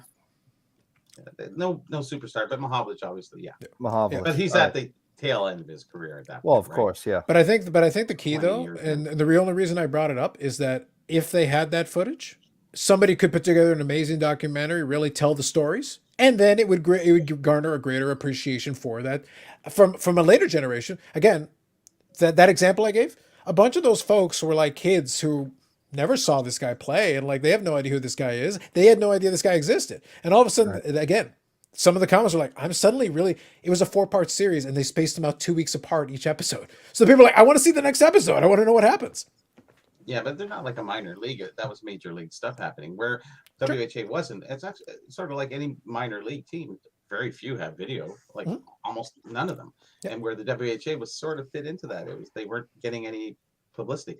But like I said, they didn't want people to stay at home. They wanted to bring people to the seats, and they couldn't do it. Did anybody watch Gretzky on Spit and Chicklets this week? Yes, I did. So he talked about his WHA career and his time there, and how it was really important that he played in that league before the NHL because it was better than, you know, AHL and whatever juniors and you know all these other leagues that I don't fully understand up in Canada. But you know, he's like each team had about 10 guys who could play in the NHL. Yeah. You know, and it was a great stepping stone to prepare him for the next level of the NHL. And that if he went directly to the NHL at 18 years old, he may not have been as successful then. So he was very complimentary of the WHA. You know, if you guys like Gretzky and like storytelling, I thought it was a pretty good. It's only like an hour, right, Brad? Brad, Yeah, You muted awesome. Brett. Yeah. So good. I'm glad you saw it because I liked it. I might even watch it again.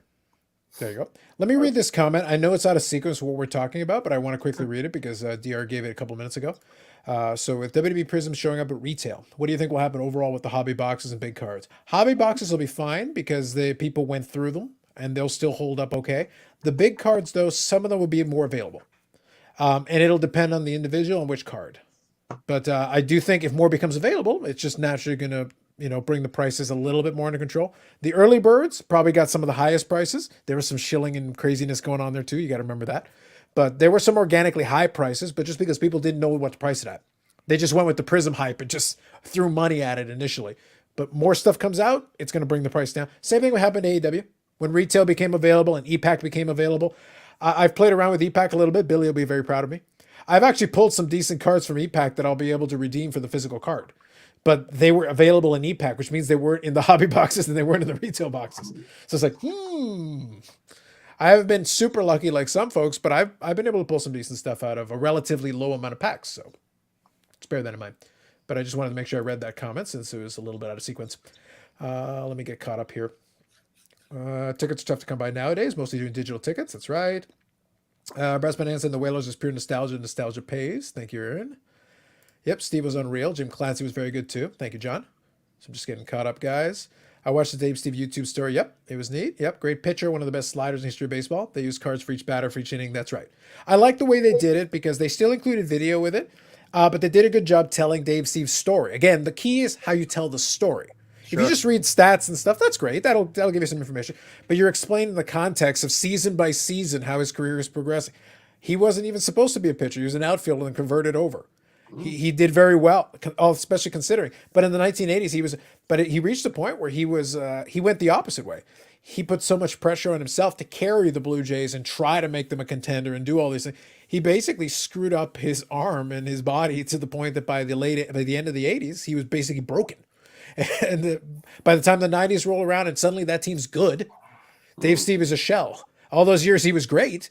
They were okay or not great. And then by the time they got good, he was destroyed. And the first opportunity, they basically dumped him. He gets a ring, but it's like, all right, beat it. Yeah. It's like, I gave everything for you people. So it's unfortunate, but it was good that they were able to tell the story. And another generation gets to learn a little bit about Dave Steve. I knew a little bit about the tail end of Steve's career, so I wasn't too familiar with the earlier portion. But it was good. It was, I think, it was really well done. 100% of documentaries. MJ was obviously collectible. Went nuclear after Last Dance. It was also the rest of it combined as well. But yes, absolutely. Sure. So Mike here says Global did the games with Mike Anscombe. There you go. Leaping Lou Nistico. That one ring a bell? That was having to do with the Toros. Gotcha. Mystico. So Canadian Cards is a Global referring to the Hartford games? So this one, I'm not sure. I'm trying. This one's about 6 minutes ago, so I was trying to get caught up. Also, Mike might be on a different part of the live stream, so sometimes it's hard to tell. Sometimes folks will comment on stuff that happened earlier, and I'll lose track of where we are. Leaping Lou Mystico. I have no idea who that is. I didn't ring a bell to me either. Gotcha. Okay, Best Gretzky documentary was the one we watched the kids around 82. He went to stay with Tretiak in Russia. Get out your hands on it if you can. Okay, interesting, Baz. Who is the former baseball player who's now in WWE scene? Oh, you're talking about Sting. No. But I'm wondering if he's talking about the Indian guy who was in $1 Million Arm, who now is in WWE. Because I know that was a good movie. Yeah. Yeah. And they and he went in there. Although, and I think it goes by Veer Mahan. And it became kind of a running joke with Veer Mahan though, because they would do these promos. Veer Mahan is coming to Raw, and it went on for like 3 months or 6 months. It'd be like Veer Mahan. If he doesn't show up eventually, Veer Mahan is going to the unemployment line. That's where Veer Mahan is going. He better debut already. Show up. Here we go. Yeah. Okay. Veer Mahan. Yep. Yep. Steve, like his ciggies. Baz really is obsessed with the cigarettes. I don't know what the deal is. But anyway, first guys to make $1 million with the Jays. Oh yeah, and the Jays also kind of screwed Steve over as far as contract negotiations, because they'd be like, "Well, you didn't win as many games as other guys." Like, yeah, because your team sucks. Yeah. This was in the early '80s. The Jays weren't good, so Steve was actually a really good pitcher on a crummy team. WHA games were on Global, is what Mike says here. Okay. Yeah, not too many, but yeah.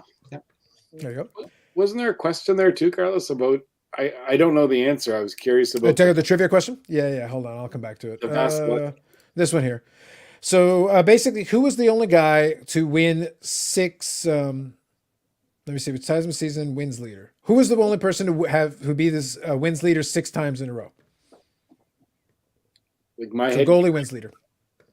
Brodeur or Ken Dryden? Did Ken Dryden win? Who else?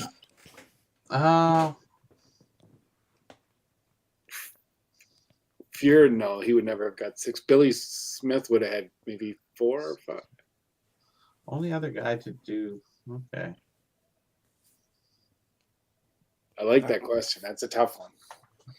No. 5th year in a row. So I'll leave it to the chat if anybody wants to take a stab at it. I'm gonna unfortunately, which I hate, but I'm probably gonna go with Dryden. So I don't think it was Dryden. We got 2 guesses for Fuhr, so I'll leave it to the chat to play around with that. You guys feel free to throw it in there. Patrick Roy. 6 is a long time. Yeah. Yeah. Well, the thing is, you have to actually start enough games. You got to start enough games. Like, you could be really good, but you got to start enough games to actually be the wins leader. So it's a little tricky. In the 80s, they had more, like, they actually had more Yeah. duos, right? That split the games. I'd almost say Tony Esposito, but Hastrick's not a bad call. I'd have to think about it because he Dominic did have Hasek. dominant. He did have dominant stretch. So Yeah, but his teams, like, I mean, true. I don't think it could be Hasek. it was amazing. Well, he just didn't have the team a couple of years, but nothing. Yeah. Like, you got to be on 6 years in a row for a good team. Yeah, it's got to be consistent. I'm being made fun of. Lemelin. Love that. No, Reggie Lemon. the chat would never make fun of you. That's not a thing. No, I think it's a thing. It's a thing. Don't worry. I'm pretty sure it's a thing. It's kind of a subculture thing that we don't talk directly. It's subtle. innuendo and It's subtle. We barely notice it. I'll show you one other thing I picked up at the Leo Boyven thing. Now, this is a real funny little story here. Oh, here you go. He went pure obscure. Beginning of the 20th century. Ooh, Clint Benedict. I do know that name, though. So Oh, Clint Benedict. That's way back. That's Yeah, that's what I mean. Yeah, okay. Yeah. So Jesus it goes Christ. all the way back. So I picked up this at the auction, All right. Yep. old hockey bag. Yep. So they only showed this picture. Mhm. I cleaned it up. It still smells. And I went, oh, okay. So, anyways, I bid accordingly and I won it. It's official NHL bag. So then I get it. And then I look at the other side and I realize that it's a big bag. Trust me. It's number 9. There you go. I went, oh my God. So number 9 was Red Berenson. Okay. So it's like, it went from, well, it's Leo Boyven, because he was a coach at that time. So I figured, oh, Leo Boyven bag. Okay, it should be worth about this. Okay, fine. And then you turn it in, it's like Red Berenson on the other side. It's like, holy shit. Well, there you go. Big difference. Nice. But they didn't show the other side. What kind of little small auction company they think they're the best, but they did such a horrible job. They left so much money on the Well, story. there are so many lessons about pictures, both positive and negative. Positive and negative. So yours worked out in your favor because they messed up. I love that they did. Yeah, sure. Exactly. They didn't show both sides and missed out some important information. I had the opposite, where the person didn't take the pictures they took were okay, but I didn't realize after what the issue was. I had one of the ones that came in the mail. I initially received it, opened the envelope, checked it quickly to make sure it was there, it was supposed to be there, marked it off the checklist, and then came back. I always do the recording video. I wait until Friday to record the video of the stuff I picked up that week. So I always do it in one shot. I started going through all the cards and everything, and it was one of the Medano autographs. So it's an on-card autograph, nice card, clean design. I check it out. I take it out of the top loader to replace it because the top loader is all scuffed up and whatever. Let me put it in a clean one. I take it out. As soon as I take it out, the entire top of the card is creased to hell. Oh, And the thing is, you can't tell. I go back and look at the picture. Did I completely miss this? I go and look at it. The scan looks fine, but it's not like a great scan. You can't really make it out. I zoom in just to see, like, did I completely miss this? Nowhere on the auction is anything listed about condition. So, and I'm like, nothing happened to this top loader. The top loader seems to be fine. The envelope wasn't damaged. There wasn't. So I was like, it's like, did you send a card that was completely damaged and didn't disclose anything? Tisk, tisk, tisk. Yeah, the problem that I'm going to have is that I got to go take a look now and see. Because initially, when I just quickly looked at it just to make sure, it wasn't like a super crazy. If it was a super crazy card, I would have taken a closer look at it right away. But I looked at it, it's like I didn't. So I'm probably going to have to reach out to them and go, hey, what's the deal with this crap? What the hell? It's sad because the autograph is clean. The bottom half of the card with the actual autograph is perfect. It's actually a very clean autograph. But no, it was completely like it whiffed. And now I have to see if I can. And now I have to see what I can do. See if I can show it. So it's one of the sign of the times. Oh, nice. Oh, I like those. So let me. Yeah. The sad part is that the autograph, like I said, the autograph's good. So hold on, I'll zoom in here. So can you see there at the top? yeah. Like you can see it. Like it's super creased. Look. Right. Oh, Right. wow. Where his head is, and like it's not even subtle. There's multiple creases. Yeah, no, it's completely messed up. Yeah. But then you look at the bottom there, the autograph's beautiful. Sure. Mm. The autograph's great, the autograph's clean, but this whole top part, I'm like, dude, that's not even subtle. And they didn't even make that clear. Oh, Not one mention of it. And I'd on the be picture, pissed. I can't really tell.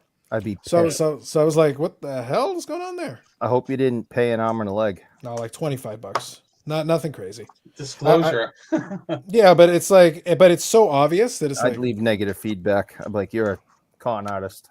yeah. Oh, see, disclosure. I'm just opening up mail that I got. I forgot I had it, and I got a couple pieces in. So I thought this was an 8x10. It's Okay. not. I just opened it and went, oh, I should have asked. It was a trade kind of thing. Gotcha. But there's Wendell Wendell. Clark and Rick Yeah. Vive when he got signed. I'm gonna get them both sign it. Nice. It's a nice piece with all the info on the back.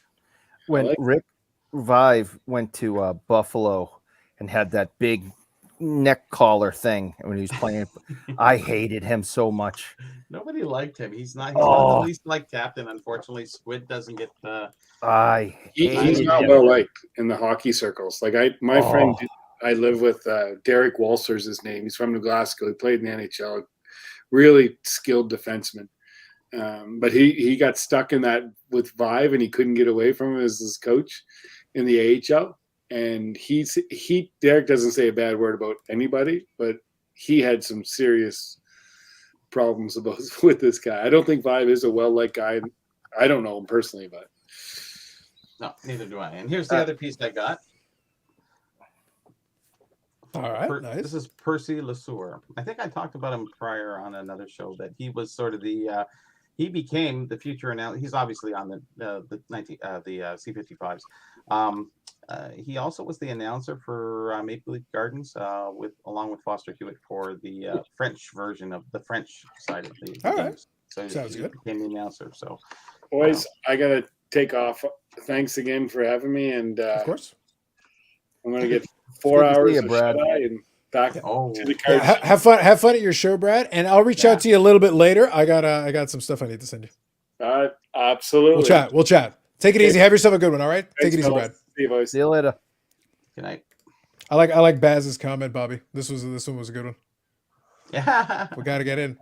It was annoying. It's one of those things though. It's funny because at this stage, like, it wasn't enough money that it like angered me, but I was just annoyed when I was looking. I was like, this is dumb. It's so obvious. Like, you're not going to fool anybody with that. What are you talking about? And it's like, there's no way it wasn't damaged in the mail. That envelope was perfect. The top loader wasn't damaged. Like, this was already creased when you sent it to me. I'm like, it's a why would you little think that's scam. okay? That Why would guy's you a think that's scumbag. okay? Why would you think that's okay? I would go back and check his feedback and see if I he's did. I did. I was taking a look and I didn't see anything. I didn't see anything egregious. Big feedback. Decent. Yeah, pretty decent. And that's why I was like, so I'll reach out. I'll send the picture. I'll be like, hey, what's the deal? Because as far as I could tell, like, you didn't put anything about condition. It's not that I wouldn't have picked up the card, but I would have discounted the hell out of the thing. Do you think the guy scanned it and then just pocketed it and then he forgot to put the right description in? No idea. Well, that's why I'll reach out and give him a chance. I'll reach out and give him a chance to. I'll reach out and give him a chance to at least answer for it because it's like 100% of the time people are going to say, "Hey, this card is creased. You said it wasn't." Like, so why would you even list it unless it was sort of an honest mistake? I think. Yeah, that's what I said. Like the feedback is such that I don't have any issue giving them a chance to be like, "Hey, can you explain this one to me?" I think it's out of innocence. Yeah, I know. Yeah, How much wasn't very much, was it? No, it was like $20. Yeah, Like $25. Nothing crazy. Actually, speaking of which, though, when I was looking through feedback, since you mentioned, I was scanning through my pictures just to see. I saw his feedback, like I said, was fine. No issues there. And I was looking for even neutrals or something like that might be like indicative of something crazy. But I did find a feedback comment, and I may share it like on an Instagram post or something because it was very funny.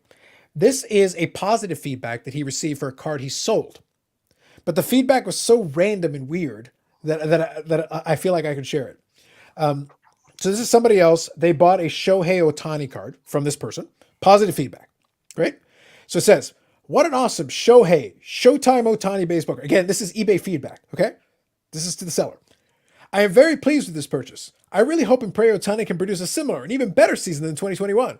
His baseball cards were skyrocketing in value. What an awesome freak of nature. There's no other two-way threat since Babe Ruth that has posed such a threat both offensively and defensively. A once-a-century type player. I really hope Ohtani stays healthy so he can witness his full baseball star potential. I'm like, who the hell do you expect is going to read this? Other than me, who's randomly scrolling through and found it and took a screenshot because I was like, what the fuck is this? I've never seen that ever. That's not feedback. That's kind of the extra ask question because you can only leave so much, right? It is 100% from their feedback. I didn't With know the you positive could and the whole write 9 that- yards. I This didn't is know you could in write his that much. positive feedback as a seller. Well, yeah, there's the basic feedback, and then you can add to it, and that's the extra because it's got that new section. It says, you can reply. Oh, I haven't. No, this Yeah. isn't a reply. This is from the original person. This is You their can only feedback. you can only type 20 something letters. So on basic feedback on eBay. I have no idea. I just And write now they thank have you this very much. additional thing. Yeah, I don't know I don't know who's replying to it because I am But you're very going to pleased get lots of with stuff this. like that. Yeah, I am very pleased with this purchase. That can't be feedback because it wouldn't be huge. Everybody's feedback is, but it's that extra thing. And let me go find it. Go to purchase item. Oh, let's say leave feedback. Okay. Yeah, so you can leave feedback, and then there's the additional reply to the their feedback. So that's where you can get all that in. Wow, that's a lot to type. It's Yeah, an but are excellent you going to story. reply to feedback? Are you going to reply to feedback from the perspective of the buyer? What for? I don't know. That's what I mean. Like, I don't think you're going to fool anybody. I don't know why even eBay put that in there. It's just like, yeah, great, fast, and friendly transaction. Thanks again. And that's what I put on almost all of them. It's a simple, concise one. Sometimes I say if they charge too much, then I just go, great transaction. Thanks. Because even if you can't put a negative. So No, you can't put a negative. Neutral, but you can do a positive with negatives in there, which always works. Yeah, here we go. I found it. So let me see here. So let me go here. Here. So this is the one in question, this long block. Does it say reply? Nope. Let me get. It's the same as the ones right above it. Just the part in bold. Awesome eBay member. A++. The usual stuff. And then you got this long block of text. Great seller. Thank you. I didn't even know that was possible. That's crazy. It doesn't say anything special. An absolute crazy person would take time to write that. Yeah, You it can't says- write that much. So Friedman like I says said- here, feedback is 500 characters now. Oh, is it really? When did Apparently that it's been change? bumped up. Apparently it's been bumped Just up. recently or what? I guess so, yeah. This is in the past month, so it's not that long ago. That's insane. By the way, it's on a $5 card. Just to be clear, it's a paragraph of praise on a $5 card. That's insane. Oh, Most people just put thanks. Like I know. That's all I do. Well, if you That's do, it? No, you got to put. If someone packaged something nice, then you want to do a little. sure, yeah. But I just thought it was hilarious. I was scrolling through again, just trying to see if I could find anything crazy, and then I see this block of text, and I just start reading it. I'm like, what the hell am I reading? What's going on here? Great content. I guess so, yeah. Yeah, the seller tried to make the banana look vintage. Facts, yep. Like negative feedback from Eric. Absolute garbage. Yeah, If seller con artist. that's right.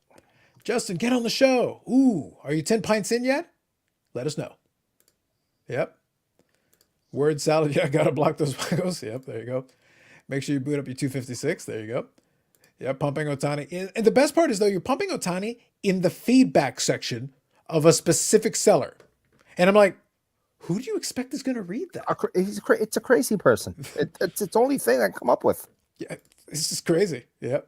So thank you for the clarification, Aaron, and thank you, Friedman. Thank you. Received item as per described this, but yes. Feedback is 500 characters now. Yes. Thank you, Paul. I want to see what other feedback they've left. I know, right? Oh, it's too much. That's way too much. Yeah. Why do you need that much I feedback? will write a novel next purchase. Yes. Facts. It was just so bizarre. I was like, as a seller, you'd be like, what is this nuts? It was a $5 card, bro. $5 card. Calm down. Next time I have to leave feedback, I'm going to start it off with, it was the best of times. It was the worst of times. Oh, there's As you should. That's some scholarship, sir. That's what you should do. It's the right thing to do.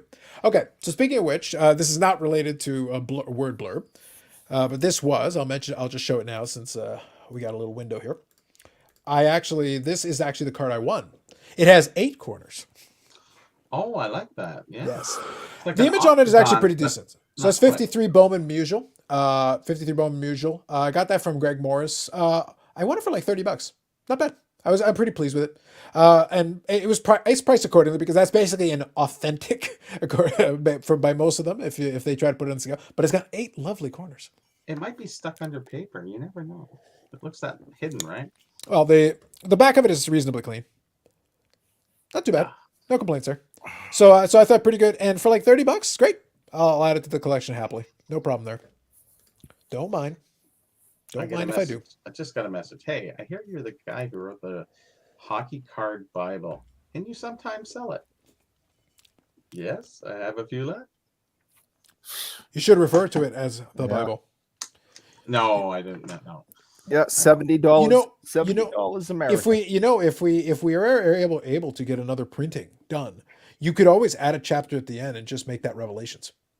Just include references to July the 1st. And on July the 1st, the sky will turn red. Yes. So said Eric the prophet. Listen, so far it's all heading in that direction. Everything I've said is that would happen has happened. We'll see. The if it pumpers can- shall meet the righteous at Thunderdome, Mm-hmm. and only the pure shall survive. I'm glad that this is all recorded for history because I've been saying it for months now that we're in trouble. So watch out. Yes, the Burrell. Mm-hmm. If I only. I stand by my original stance on this issue. If it had been the Burrell, this would be an entirely different dimension.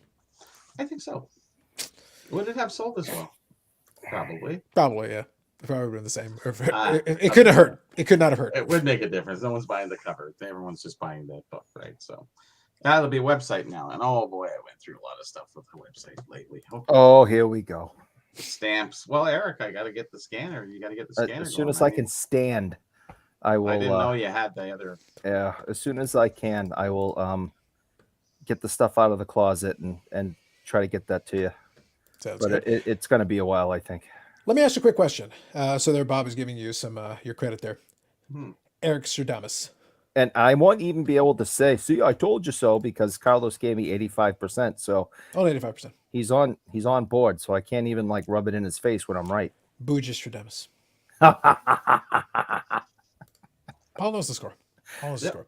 Question for you. We mentioned earlier, because this may be a good opportunity. Again, anybody in the chat, if you guys want to chat about anything particular, you got any questions or thoughts or something you want to throw in on something else that we haven't talked about necessarily, go for it. Feel free. Do you have the ability to get your hands on any of those CSG slabs we talked about? Or are they out of range?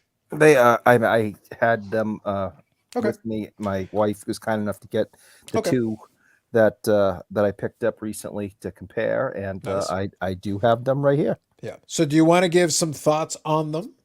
Because now that you got them in hand, how you Right. feeling about them? Well, I again, the plastic is exactly the same. So I picked this up recently. So it's a Ray Bork auto. With I actually like those. I thought Yeah. that Premier Auto was done well. Yeah, I think it's fantastic. But you can see the green, their traditional green top, and Yep. it's just not flashy. You have all this white here that just it looks like it needs to be filled. Something's wrong. Yep. Here's the back. It gives you the sticker, the scan thing, and then of course you have the autograph. I got a 10 for autograph. So And the middle finger is for all of you in the chat, that is especially Bob. especially Bob tonight. Yes. Yes. So this is their traditional. This is what Mhm. everyone's been complaining about. Yep. And now with their new policy, from what I understand, I can send this in to have a new label put in it. You can. There is a window. Mhm. I believe it's sometime in May. I got to look into it because if I'm going to do anything about it, I should probably get on that. But I know there's a time limit after which they will charge you a more additional fee. I think right now I want to say it's like $5. It's like really fairly nominal. Right. So if you want to take advantage of it while the price is lower, you've got a little window still of a couple more weeks. So here comes their new one. Yep. This is the new one. And the black border makes an instantaneous difference by getting rid of some of that extra white space. And yes, absolutely. And you will see, and I was surprised. I didn't see this online. I didn't notice it until I had it in hand.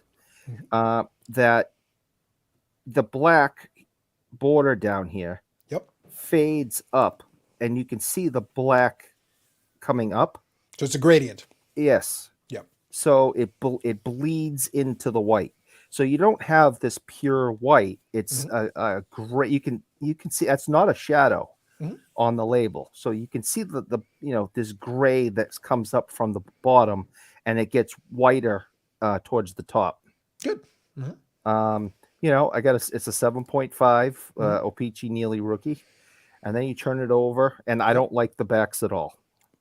Mhm. Now I understand that they want to leave the backs open so they can, put the grades on for autographs, I Yeah. guess. But I do not like the backs. I think they should have done something different with the backs of them.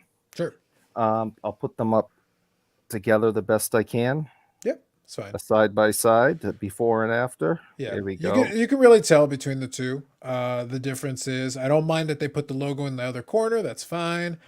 Spread it out. That black border on that black bar on top is fine with me. It's nothing exciting. It's nothing to write home about. But at the same time, that was the point. Make it Right, unobjectionable. Make it right. straightforward. Make it standardized, and get rid of some of that white space. That's really Yeah. the big thing they did with that one. And green is just ridiculous. Yeah. So Baz kind of disagrees because he wants the green, but with the new style. A lot of people just didn't like the green. And I think that's part of the reason they went to black. It's just black is classic. People are used to, again, it's not meant to be exciting. It's meant that the label is not supposed to distract you Yeah. from the card is the goal. And I really dislike the back. You will also see the fading of the color Mhm. from the bottom going up on the back also. Mhm. Again, that's not a shadow. It actually has this bleeding black up into the white, even though there's no black back there, Now, huh? question for you. Between But those two cards, is there any size difference in the holder itself? no, they fit in perfectly. Yeah, so it's a bit of an optical illusion because the Yep. way you held them before, it actually looked like there was a difference. That's kind of what Baz was picking up on, and I thought they were the same size. Yeah, so They're that's right. absolutely the same. The plastic is just as clear Yeah. and beautiful. And the label is exactly the same, size wise. If I put it like this, you do not see the other one coming through the back at all. Yep, What a clarity on that. that was one of the appeals. Here's the thing. I would like CSG to get a little bit more appreciation just because I do like the aesthetic of the clarity of the plastic to show off the card. Who's that, Cam Neely? Yeah, Yeah, it's Cam Neely and Bork. Neely O-Pee-Chee rookie 7.5 and a Bork autograph UD Premier. See, there's a nice autograph. Oh, Yeah, absolutely. As messy as it is, it still, has substance. Where these other And he's consistent. He's consistent with it. Like Yes. if you've seen the Bork autograph over time, he's been pretty Yeah, consistent. it's Yeah. RJ Bork, so it's Ray Jean Bork, and then his 77. His autograph's always the same, RJ Bork, That's good. on everything he writes it on. So Yep, that's always good. so yeah, that's the two Very difference. That's what they look like now. The labels are the same size, even though it is an optical illusion that the green looks bigger. It does. That's the thing. Like just holding it like that, I know it's the same size. But it's Yep. one of those things where like optically it looks like the green is even bigger just Yeah. because of the way they formatted it. It's weird, but actually the labels are the same size. They are everything, and the plastic's the same, and they fit perfectly in with each other. Which is a good feature, by the way. I like Yep. that they do lock up if you decide to stack them. It Yep. actually does lock up, which is a good feature. I like that. And there's the Boyven Hockey Hall of Fame intro. Boy, even 1986. Very nice. 86 he got in. I got his pants too. His socks, sorry. Not his pants. His socks. Because actually it's really surprising how the Bruins changed like black, yellow, white, black, white, yellow, and they would change through the years, like decades. And I went, oh geez, which year are these from? Well, not 60s, not so Yep. juggling around trying to figure out the years. Interesting. I mean, Bobby Orr only played 8 years, and he had at least 4 different uniforms in his career. Socks. Yeah, everything. I mean, look at his picture from his rookie year with the all yellow, and then they go into the 1970s, and they got the black, and it has the slit with the ties with the shoelaces. Oh, yeah. And then they get rid of the shoelaces, and then in 74 they had the patch on the shoulder for the 200 years of Massachusetts patch that was on there. And I mean, So what you're saying is they were ahead of the game as far as the vanity, getting They- people to buy souvenir jerseys More every year. jerseys, yeah. or Well, or they changed manufacturers quite a bit, actually. Yeah, yeah. or must have played in 5 different style of uniforms in 8 years. Okay. Seems about fair. That's it. That sounds about right because I remember on some vintage cars, you'll see these models, and sometimes the differences are kind of slight. Like it's not like a major overhaul redesign, Right. but it's like it's different. It will look different. I think that's fair. And So Jack Dempsey here, curator, is Oh. making just reference to it. $5 with reslab with new label, and all 9.5s will be bumped to 10, which is right. So that's how they standardized it. So there is a little window, there is a little time left where it can be swapped out if somebody wants to swap it out, and they will honor that, which is good. Yeah. I like Baz's comment here. New nickname for you, JCBO, like LCBO, Justin Control Board of Ontario. Facts.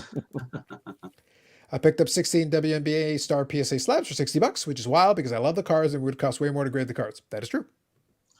Like I said, it was going to get to that point where the grading fee is not worth the card. So Which is not a bad thing for me. Like the truth pick is them up that's when you just can, that's just because the they market don't learning. It's a lesson for the market. As a buyer, as a collector, if you like the cards, this is great. That's phenomenal for you. The person who submitted it in sucks to be them. They got to learn. Yeah. Don't send those in. It is not appropriate. It makes no sense. Don't do that. Yeah. For other people, it's fine. Well, those are the ones that usually fall below the grade that they thought they were going to get.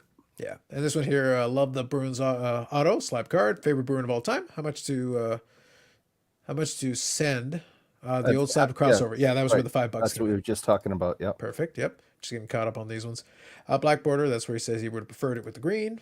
Okay. And here, thought the labels looked too similar to JMA. Yeah, I know some people don't like it. I get it.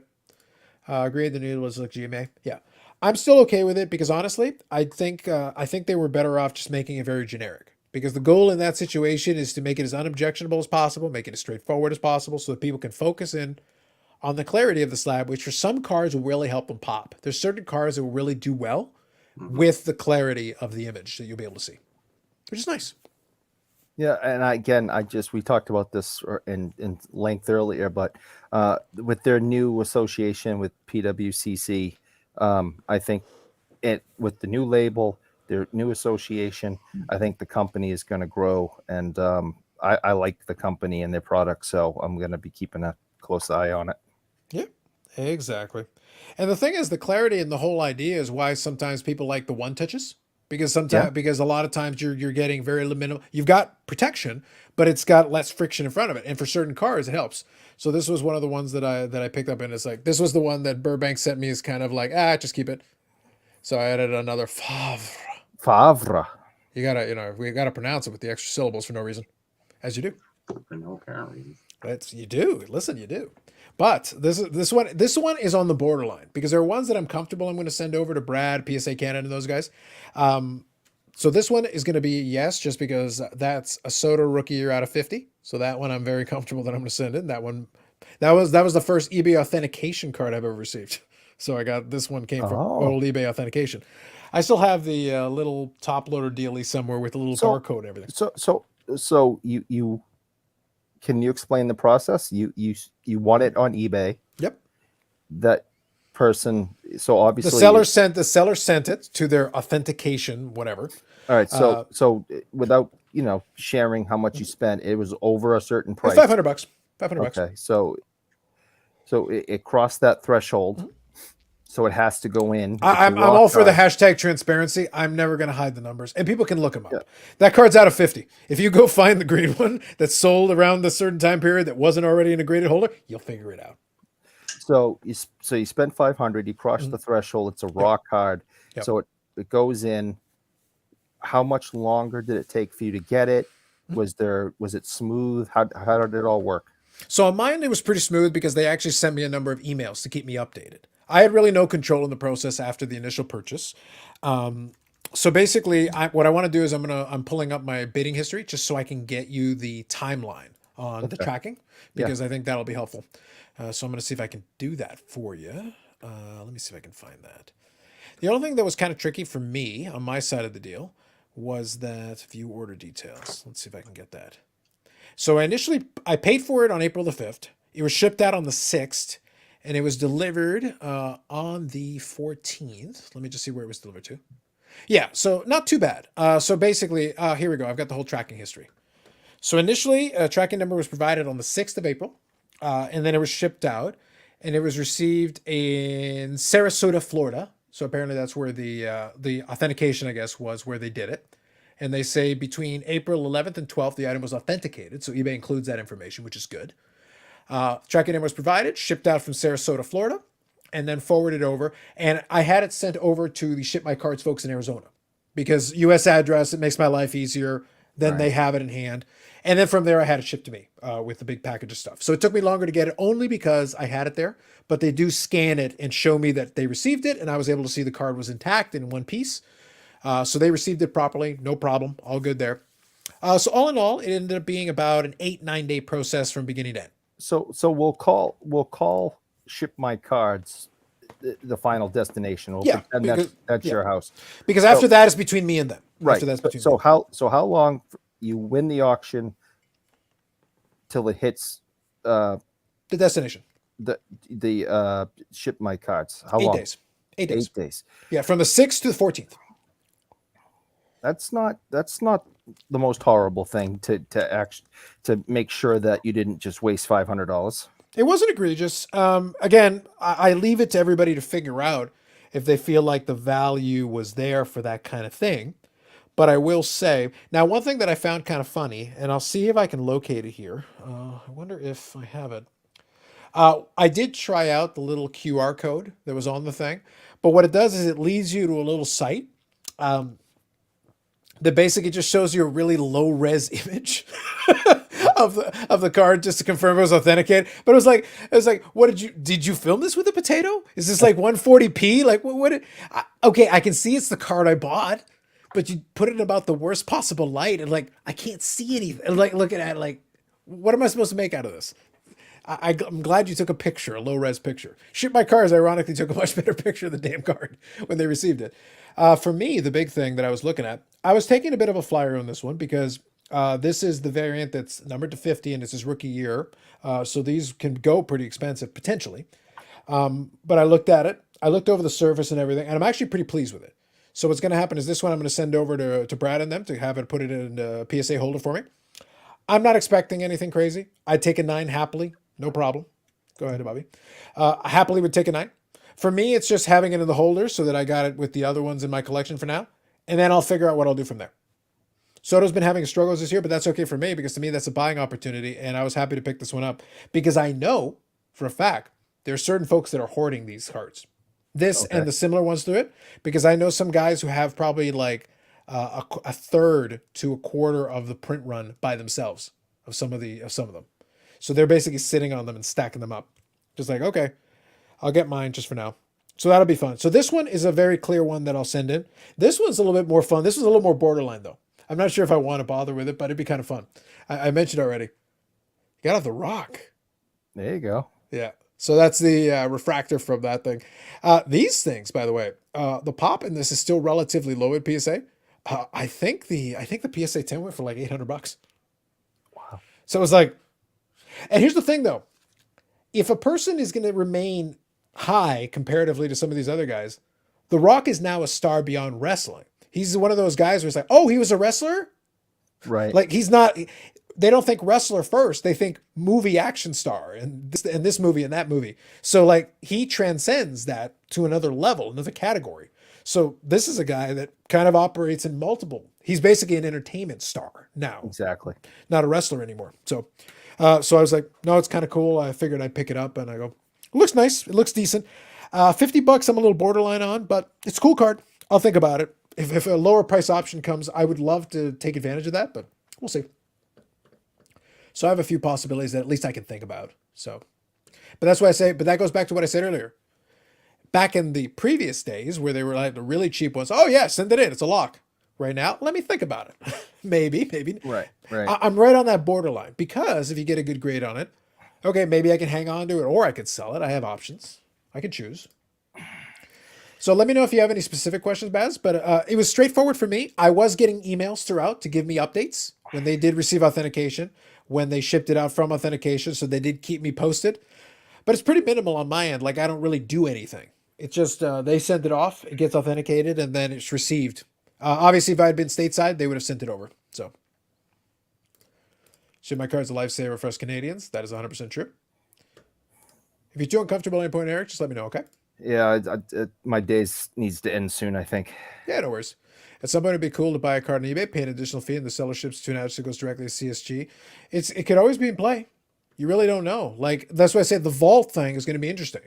And every day that goes by, we're getting closer to it. I'd be curious to see what options the vault opens up. Because that's why I say, like, I'm not going to worry about it right now. I'm not going to fixate on it right now. But just keep it in the back of your minds. Once we have more details, I want to see what they have plans for the vault. Because that's going to be really interested. Really interested. Nope, I read that one already. Here. What if the card isn't to your standards and graded low? Wouldn't you want to see it first? So let me see here. Pay an additional fee and the seller ships to the address that goes directly to CSU to get the card graded. To a certain point, a lot of people are really bad at grading though. Like a lot of people don't know how to grade. I've seen enough where I understand, like this card, I could tell you some of the flaws on it. I know what they are. Some of them are actually pretty subtle. Doesn't mean they couldn't pick them up. They could definitely pick them up. But that's why I say it's borderline. If I felt like, oh yeah, it's 50-50 centering. The surface is actually really clean. The front of this is actually really good. Centering isn't perfect, but it's okay. It would meet the criteria. But that's, again, you got to know what the criteria is, right? I can see some flaws on the back that are actually kind of hard to see unless you put them under light and really play around with the surface. But I know exactly where they are. So I know that this could go either way. If they don't catch that, this could be a 9 or 10. If they do catch it, it could get bumped down.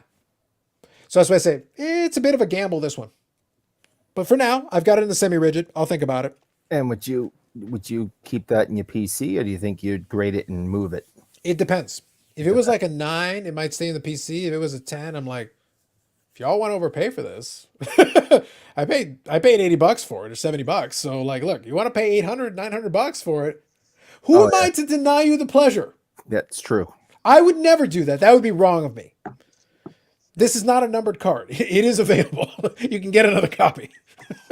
So it's like, that's why I say it depends. So I always leave open the room for possibilities. A lot of the Sotos I have, I like them. They're in my collection. However, if his market explodes again in the future and people want to overpay for this stuff, I'll let you have it. Sure, we can do that. I don't think of Rock as former CFL player. Facts. Only if there's a middleman coming for 2 unknown traders, a social media platform to broker a safe trade around minimal fee. Trade safe, trade safe. Is there a Rock CFL card? We all wish there was. There is not. Nope. No, he just has the Miami card. That's right. Yeah. Yeah, that's the big one. This is what I call high IQ content. Included in the CFL. What's that? I'm surprised he wasn't included in the set. Yeah, they include a lot of people in those. Yeah, there's the Jog. Is it Jago or Jogo? Jogo. So I knew they had a lot of players in them. I don't know if he played long enough. Maybe that's the issue. I don't think he played long enough. I didn't know he was in the CFL. I thought he blew his knee out in college and he was all done. Yeah, I think he had a cup of coffee. I want to say the Calgary Stampeders. I want to say something like that. Western League. Yeah, I think it was Calgary. I know he played at least some games in the CFL for sure. I just don't know if he played enough maybe to get in there. So big unit. Thank you. Good evening. Now we call high IQ content. Chris O should be proud of the good hobby content. Good to see Eric back. So thank you, big unit. Thank you. Are you letting new people on? You're not new. All right, sounds good. So 2 things, guys. I don't bombard you with it. I don't badger you with it. I leave you be. So 2 things. I know there's still a couple of you here. If you could hit the like button, it would be appreciated, and it is free. Always appreciate it. It helps out with the videos and the algorithm and the channel and all that good stuff. Up to you, but I ask once or twice a night. I think being confused with Roman Reigns. Yeah, Roman Reigns had his thing where he went. I think The Rock played for BC. I know it was out west. So it was one BC. or the other. Okay, it was a BC. Gotcha. Okay, I know Brian Pillman has a CFL card. Oh, nice. Yeah, a lot of those guys were former football players. They were athletes. Stone Cold Steve Austin was a football player, I think, in high school. Yeah. So he now obviously he didn't advance beyond that point, but if he had played for a league or something, it would have been interesting. If he had, again, that's why I say wrestling is weird with rookie cards and stuff, because it's like, okay, what if they did another thing? What if they played football? What if they played a sport or something? Macho Man Randy Savage was a minor league baseball player. Could you imagine if he had played even a cup of coffee in the major leagues and gotten a card? as Randy Poffo. Just gotten a card. Be That'd be interesting. That'd be real interesting. It'd be It'd worth fun. a ton. Yeah, because it would have been in the 70s probably. It would have been like 74, 75 tops or something like that. And then he goes on to be the Macho Man and do all that other stuff. Oh, It's it'd be like, worth a ton. yeah, it'd be kind of fun. Yeah. It'd make things fun. Oh, it's interesting. He said he's signed with the Calgary Stampeders of the Canadian Football League, but was cut from the team in his first season. Are you talking about The Rock? Yeah. Okay. Sorry. Gotcha. Yeah. But some other things said BC Lions. So, I don't know. No, that's what I say. I remembered Calgary Stampeders is the one that I was thinking about. Baz is just saying I think. So if it was Calgary, I'm good with it. That's what I thought. I knew it was Western. there's so much on the Rock that his CFL is so small and hard to find. But that's what I mean. Like he's done so many things. That's a relatively small portion of his career. Yeah, So for all of a card company who's going to make a rookie card of you, which card and say what you want to be in. Can Beckett make cards? All right, Eric, what do you want? Your rookie card of you. So you get to be a hashtag influencer from your appearances on Because I'm Carlos podcast. So you get a card made of you. Who makes the card and what set do you want to be in? I want to be on an Opeachy card, Mhm. and a combination of a game worn jersey and an autograph.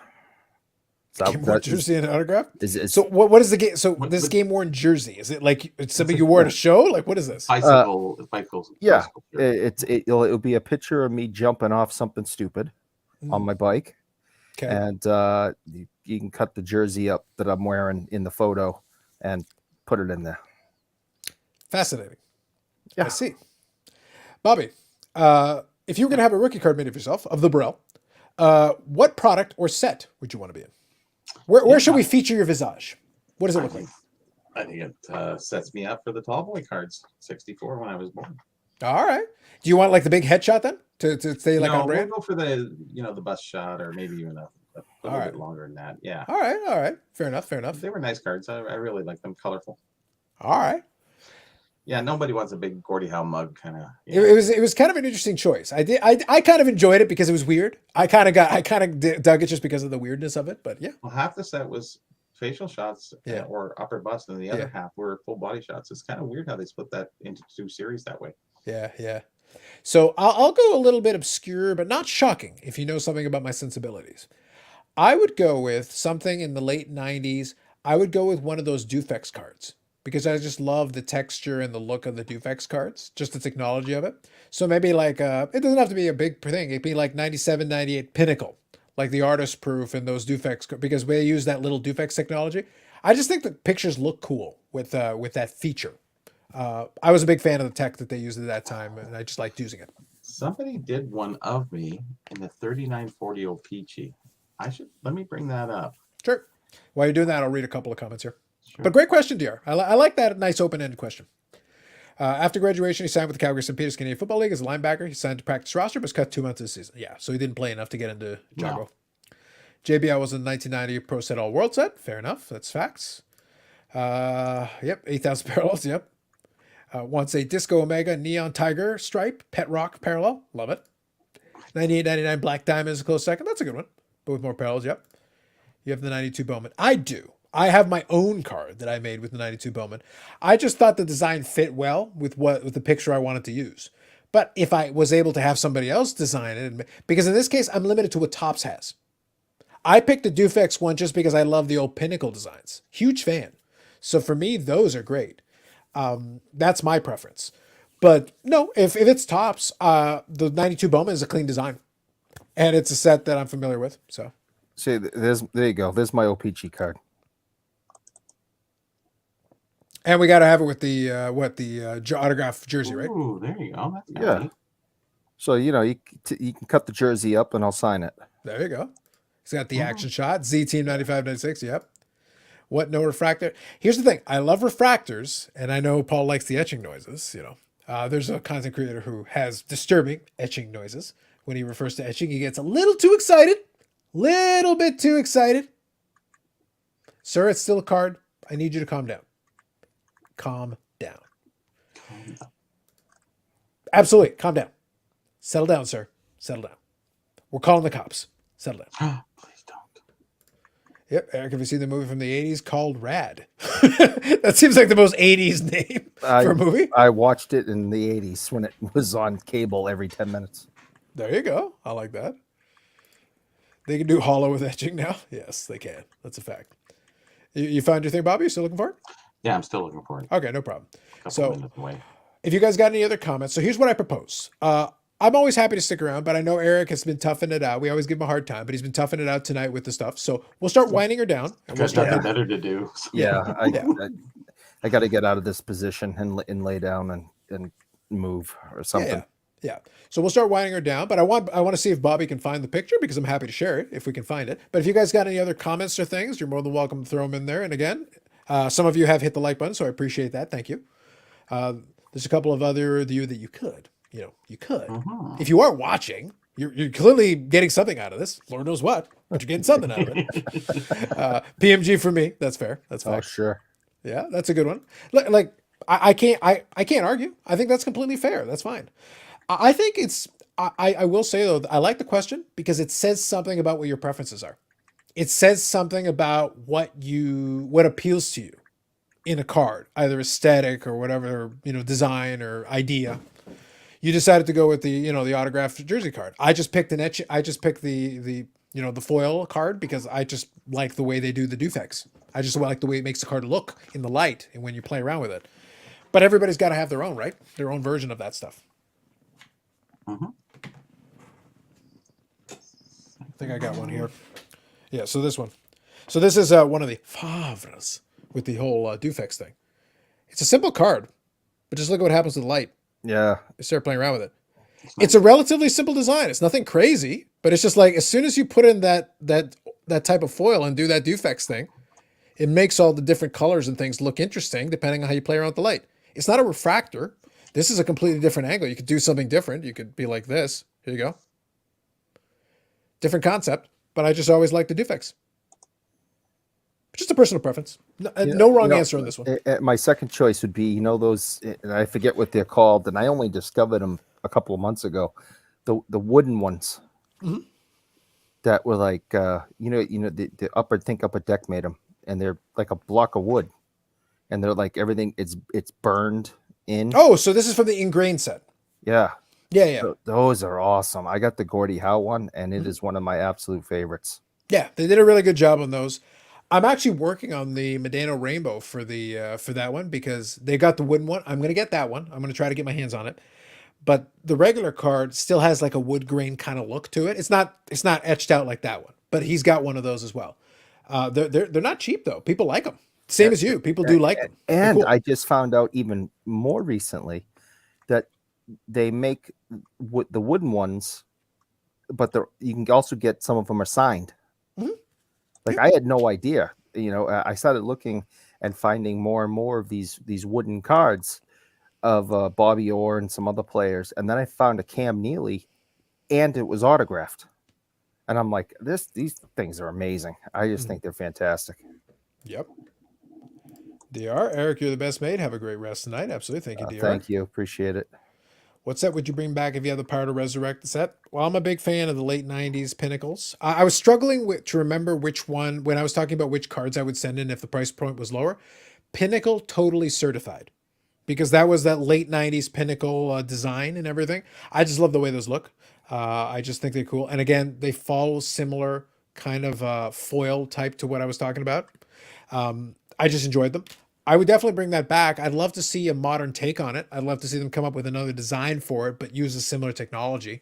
That would be a set I would bring back if I could just do that.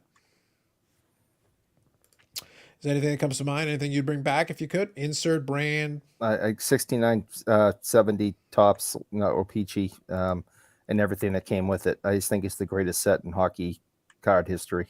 All right. I think I like the way it looks. I love all the inserts, the stamps, the booklets, I just love it. I just think it's amazing. Fair. Did someone say etched? Perhaps. Oh. I think I would go with the 86 Tops football. Green border with yard markers. That's fair. I think that's reasonable.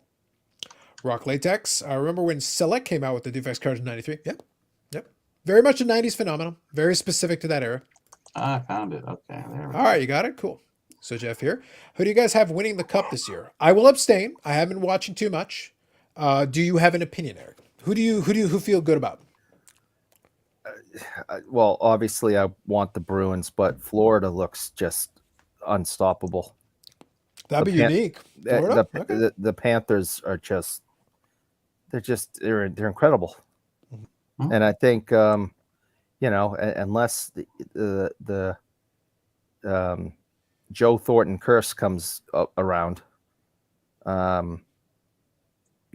have a really good shot. They're absolutely incredible. And I honestly think Toronto can surprise some people. I was literally We'll see. thank you for the segue. So let me ask Bobby. Let's scale back expectations for a second. Let's not go all the way here. Toronto has a skilled team. They've got some really good players. Austin Matthews, 60 goal guy, and that's really good. Like that's exceptional, and not cheap. Like he scored some really good. I've been watching the highlights. I've been watching full games, but I'll watch some highlights. Tremendous skill. Like he's scoring on some great shots. He's not getting cheap, garbage goals over there. He's scoring some real ones. Mhm. Is there enough firepower? Can they go around a couple of rounds? Like, what do you feel like is like your best guess? What do you feel like is the ceiling, like legitimately for this team? Honestly, if I don't think they have enough in the defensive goaltending to really bring them to a cup. Yeah, I think they have that's the Bob's comment here. potential. The Leafs are really weird. They lose against the worst teams and they win against the best teams. It's Yep. very, and that's so typical Leafs. If they can get in a good run, I think they'd be fine. And it depends if Matthews shows up because Matthews is just a goal scorer. He doesn't do anything much else, Sure. to be honest. And that's pretty, but he's scoring 60 goals. So that's, give him his due on that. But otherwise, so that does nothing for the team in the grand scheme of things because we're already in the cup. We're already in the playoffs. So who are we going against first round? Have they decided that yet? I will Thumbs take up. a look and see. I haven't seen what the brackets look like, but let me take a look because I know we're about to start, right? Like we're on the. I think are we done the Yeah. regular season officially now, or do we have any games left? Oh no, we got games left. Just think that, May 1st. I just see here. May securing 1st. the playoffs. I think also just I finalized. and out of the West, my pick is Calgary. Oh, Okay, out of the West pick is yeah, Calgary. they're pretty Gotcha. good. Well, didn't hey the Stars just beat them yesterday? So I'm just taking a Sorry, look here. Dallas. Yeah, beat They're Calgary. not the Dallas Stars anymore. They're just Dallas. You can call them the Stars, right? I like Dallas. calling them Stars. Dallas. But yeah, I think it's going to be. I think if I was a betting man, I would go with Calgary, Florida, with Florida winning. all right. Florida's strong. Calgary but- would love to be in the finals. That'd be but- great for them. Yeah, But we help them. We need I it. obviously am rooting for Boston the whole time. Of course. Why not? Freaking Jason Robertson has 41 goals. Holy crap! He's up there. Yeah, it's pretty good for a rookie. Not bad. Not bad. That means his cards. I was actually looking at getting like a Robertson card, but those have been stupid expensive. Really? I wrote The problem is that right now, you take a player, you take the hype anyway, and then you take the people are running to whoever, and then you take that he's had a 40 goal season as a rookie. But the thing is like, okay, but once upon a time, Jamie Benn won the scoring title, and he was a multi-time 40 goal scorer. Like, let me see a body of work here. And at this point, Jamie Benn, it's basically JR propping up the Jamie Benn the market. It's basically him. So he, it's only him willing to throw a lot of money at floating head. That's the reason why those Always cards went to him. someone, right? Yeah. Here's the thing, true story, and this is not just meant to be teasing floating head. JR literally bragged about going to the ATM and taking out all this money to give to Jeremy, and I'm sitting there like, at the expo that we were just at, not that long ago, I went over to the booth there with Steve. He had some very nice Jamie Benn cards, including like an out of 3 Jamie Benn card with him. And I basically just told him, I'm interested. I'll pay you almost nothing. And we just went back and forth. And in the end, he goes, just take it away. Thank you. Like there was no negotiating for top. And by the way, Steve is a very aggressive negotiator. Like if the card is strong and he will not like shortchange himself. But it was like, yeah, if you don't buy it, no one else is going to take it. That is correct, sir. that is correct. So it's like, I'm not negotiating against myself. I'm negotiating against the reality that he is on the downslope, rapidly declining, not going up, down, down, down. And he has the hardware. And I don't say this as a joke, and I don't say this to be mean. He may yet, if something doesn't happen interesting, if he doesn't stick around long enough or build up enough stats, he may be the worst former scoring champion in NHL history. Which is a shame. Like it's not like he's got like 300 goals. So but if he retired right now, 300 goals and a former scoring champion, you're sitting there like, oh, should he be a Hall of Famer? No, no. Hall of Fame stats, right? Well, here's the thing though, it's not 300 goals is not Hall of Fame stats for anybody. 500 goal scorers are sitting on the outside looking in. Dino Ciccarelli has 600 goals, and they're like, nah. Dino's got to get in. Yeah. So but think about that. A guy who was a legitimately good goal scorer, a guy who could produce decent points, won a scoring title again on a low year, but that's okay. Look, a scoring title is a scoring title. It's not like they give those away for free. You actually have to do the work for a season. But like career wise, if he never wins anything, and if he doesn't accumulate much more in the way of stat, he's still like in his early 30s. But he shouldn't be in this kind of decline already. Like I feel like injuries really hampered him because at some point like he fell off and he just never recovered. So it's unfortunate, but it is what it is. It's funny. I was having a conversation with a friend about the Hall of Fame, and we were talking about certain people that should be in, shouldn't be in, and then I mentioned to one guy, I said, it's almost like Eddie Shack should be in there, and I say that for a reason. Like, was he a great player? No, but he's more like a builder. Like that guy is the entertainer. He was like, you don't know as much as I guess me or maybe even Eric knows about Eddie Shack. And just a consummate, and he didn't know how to read and write. So he went through there's a lot of things that he promoted and did around the NHL was to help other kids reading and and whatever. So, and here's a guy owned a golf course, owned a burger place, owned a donut shop, whatever. But regardless, there's certain people who have that qualifications and they don't get the nod. And I think Eddie Shack was kind of one of them. And I put up a good fight for it. And my friend kind of nodded and said, yeah. You would have seen the things like he came on with girls' wigs and like the things he did in his 50s and 60s, just phenomenal. Anyways, we can get back to, I can share that card now if you'd like. Yep. Sounds good. Let me read these last couple here. I'll get ahead. caught up and then we'll do that. So the Leafs play Tampa in round 1. So just bear that in mind. Oh shit. Yeah. So Tampa's trying to be a three-peat winner. So we'll see. They're my second time against them. They're my second favorite team, so I'll root for them. There you go. So there you go. Hashtag scholarship, hashtag floating heads, hashtag content gods, hashtag Bruins first round exit. That's not nice. Just got mean right there at the end. Got real mean. What happened to Ben? I do think it was injury. So Baz here. Yes. No, Baz, I know. But he retired in 99. So he's saying Ciccarelli made the Hall of Fame in 2010? No, totally. I'm with you. But he retired in 99. A guy with 600 goals, normally you'd think, oh, yeah, for sure. The voters were like, maybe. Hold on. Let's go back and think about it some more. It wasn't like an automatic for them. It was like, let's think about it. The problem is that there are some guys who put up some good goal scoring totals and were pretty good. But it's like Mike Gardner has 700 goals and he had some really good seasons, but he was consistent. He just played a long time. Overlooked kind of guy. Yeah. And that's the thing. Like you almost forget. Wasn't he? So yeah. But it's like 700 goals. Yeah. In your brain, you're like, that's a lot of goals. And Dino was in Minnesota and then I think he won a cup in Detroit. So like it wasn't until he got to Detroit that he was playing for a big league, not big league. A major market. Yeah, thank you. That's what I'm trying to say. A major market team. So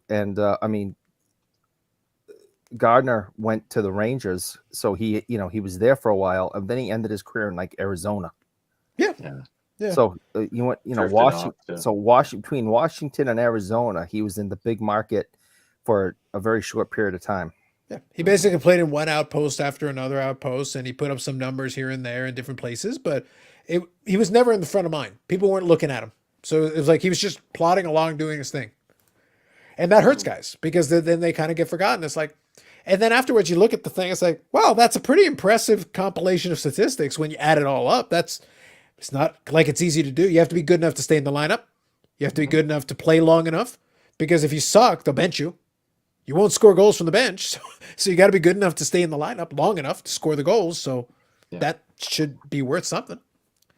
So let me do a couple of these rapid fire, Sure, and then we'll show Bobby's card, and we'll call her a night here. Yeah. All right. LaFontaine, Is Pat LaFontaine a Hall of Famer? Yay or nay? Yes. in the You with it, middle Bobby? there. And he's I think he's already in the United States Hall of Fame. That's nothing. Canadian Hall of Fame, maybe. Vicious. Oh, hockey's, I think anyone who scores over 1,000 points should be in the Hall of Fame. That is a bold statement, sir. A Wow. bold statement. I'll leave that be for now. All right, McGillney, Alexander Yes. McGillney. Yeah, Yes. he was so good. Yes. All right, I agree. But I don't know if he can. But he was an exceptional goal scorer. He really was. There were stretches of time where he was phenomenal. almost unstoppable for Didn't times. he have like 76? Yep, 76 once. put him He in and like Solani, Matthews. had 76 the same year. Yeah. That was a crazy year. It was insane. That was a crazy A year. lot of people got dwarfed out, like LaFontaine got dwarfed out by what's his name, Heiserman. So it was kind of juggling match there. Yep, yes, I believe LaFontaine as well. Yep. McGillney's not in the Hall of Fame. Who is the best passer in hockey of all time? Statistically, you got to say Gretzky. It's Do you have Gretzky. a preference? Do you have someone who you prefer? If it wasn't Gretzky, I'd go with Oates. That's a tough call. I haven't seen enough games to see passing being. Some guys are right on. I mean, with Oates, playing with Hull and Neely, I mean, he made sure those guys got the puck right in the correct place for them to score. I remember he had some crazy assist totals for quite a yeah. while there. He was putting yeah. up some crazy you assist could totals. almost give it to Gilmore too, because that guy, he didn't score a lot of goals. Gilmore was on the ice everywhere and passing out to everybody. Gilmore was good at everything. He was just a freaking maniac. He wasn't the greatest goal scorer, but he was like passer and playmaker. Yeah, give him 100%. Yeah, there are guys who score goals just by grinding it out. There are guys that do it with tremendous skill, and then there are guys that'll be like, "Yeah, I'm just going to grind it out, and I'll get goals. I'll be around. I'll just keep fighting for it, and I'll get my share." So Dino left the Unions the year before their first cup. Gotcha. Oh, I that's too think bad. McGill is also in the Hall of Fame. I don't remember that one. That one I'm not sure about. I can't remember every single person, unfortunately. So here, Bob giving me some bait. This will be the last one, then we'll call her a night, and then we'll show Bobby's card. Did you see the article the other day about Mike Trout? I never read about Mike Trout, so that automatically disqualifies this question. I don't read about Mike Trout. I don't read about inferior players. Being the new measuring stick for the Hall of Fame since 3000, it's not likely to happen again for a very long time. Well, thank goodness he's the measuring stick, because he's less than halfway there. He's in year 11 and he's less than halfway there. So I would hope he's not. I hope 3,000 hits is not the measure, because he's going to need to play about 30 years to get to 3,000 hits. Brendan Shanahan could pass the Hall. Yeah, there you go. Perfect. All right, Shanahan. Bobby, Shanahan was. do you want to incredible. share the? Do you have the card? Or do you want to share the screen, or how do you want to do it? Yeah, I'll share this game. Sure. I don't see it yet, so you have to let me know. Yeah, it's a 5x7. Those cards were 5x7 and 39, 40, and 40, 41. They went away from the gum. You get a separate gum ball, and then you could pick from this pack. Anyways, let me just get No problem. share screen. I like the bait, Bob. I'm happy to make fun of Trout more, but you got to do it earlier in the show. You got to do it earlier in the show. They're using his stats to come up with new thresholds. Well, that is the Troutian way. By the way, jokes aside, I'm being completely serious. Did you hear that they actually changed something about WAR? No. They actually modified one of the pieces that plays into it. And as a result, some players now have a higher WAR and some players have a lower WAR, which again goes back to you're just making this shit up. Oh God, yeah. You're literally just making shit up now. Dude. At that point, it's like, yeah, let's change the metric. Oh, sure. Can we? All right, here we go. So add to stream. Nice. Oh, there you Jesus. I have a question though, Done Bobby. before my trade. Is your neck actually matching with the jersey though? Like, it feels like the neck is too thin compared to the jersey. There's like room at the collar. Semantics there. I don't mind the idea, but we got to match up the collar We to know the what neck. it is, right? So Yeah. Good anyways, job. I love it. There you go. Fair Nice enough. job. Thank you. Yeah, I appreciate the effort on it. There you go. Good stuff. I like it. That was worth it. I like that. Hall of Fame talk reminded me of it. No, that's fair. Yeah. I'm still very much against it. They've messed around a lot with that war stuff. Who knows? Let's see here. Oh, here we go. Here, I commented on Rolling with FD show the other day. For the two of us, told him how Trout was overrated, not a measuring stick. For Well the done, two of Baz. us. Well done, Baz. Well done. Another floating head. Almost. It was attached to something. Not completely floating. It wasn't free floating. We all had a floating head at one time, right? There you go. Didn't you get one, Carlos? No, I'm the only one. I'm the only one who was exempted from the floating head. I actually have my body in the picture. I have my image. Oh, that's why. Yeah. Yep. Because he took all of them from Facebook photos, and the Facebook photo is the same image. So I'm like, ha. Well, Nope, the first no one float. I just had my books, but then the second Yes. one, actually I had the animated one, and then after that you put the real one in. Yep. That card is great. Absolutely. Bobby Bolshevik. Nice. Hey, there it is. Yeah. So thanks everybody. Great chat, great comments. We had a little bit of fun. One takeaway though, I want to leave everybody with, and I want really to think about it, and maybe carry it over to other chats and conversation, whatever. A lot of folks are going to do a lot of interviews, discussions, and whatever. Do not give blank vouchers to anybody. Don't do it. You want to scrutinize, because if you are giving a voucher to somebody, you are lending your reputation to it, and that's where I think a lot of people are doing this wrong. They've really have been. And look, in the name of quote unquote hashtag friendship that you want to call it, fine. Respect your friends enough to call them out when they say something. And by the way, you can call them out directly to them if you want to. That's fine. But you can't be this whole public, oh, they're great, they do everything awesome, and then you see a bunch of shady crap right beside what they're doing. No, that you're not doing them a favor. You're just being complicit. That's not the same thing.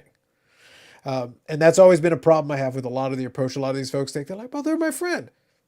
My friends get my harshest critiques. The word friend is varying degrees of friendship. But even the people that I would consider friends get my harshest critiques, because it's like, this is reality. Like, you screwed up. This is what you said was dumb. I'm not going to sugarcoat it for you. That's what you did. That's what you said. You don't want to get that? Say smarter things. I hear criticism better from the people that are closest to me. I think that's fair. Have a good night, Jeff. Have a good night, Baz. Thank you. Where's Justin? Couldn't find him. Jeff. I have no idea. We were going to let him on too. I tried to invite him. It was terrible. Anyway, so on that bombshell, have yourselves a good evening. Enjoy the rest of your weekend. The next time we see you will be May. Have a good one.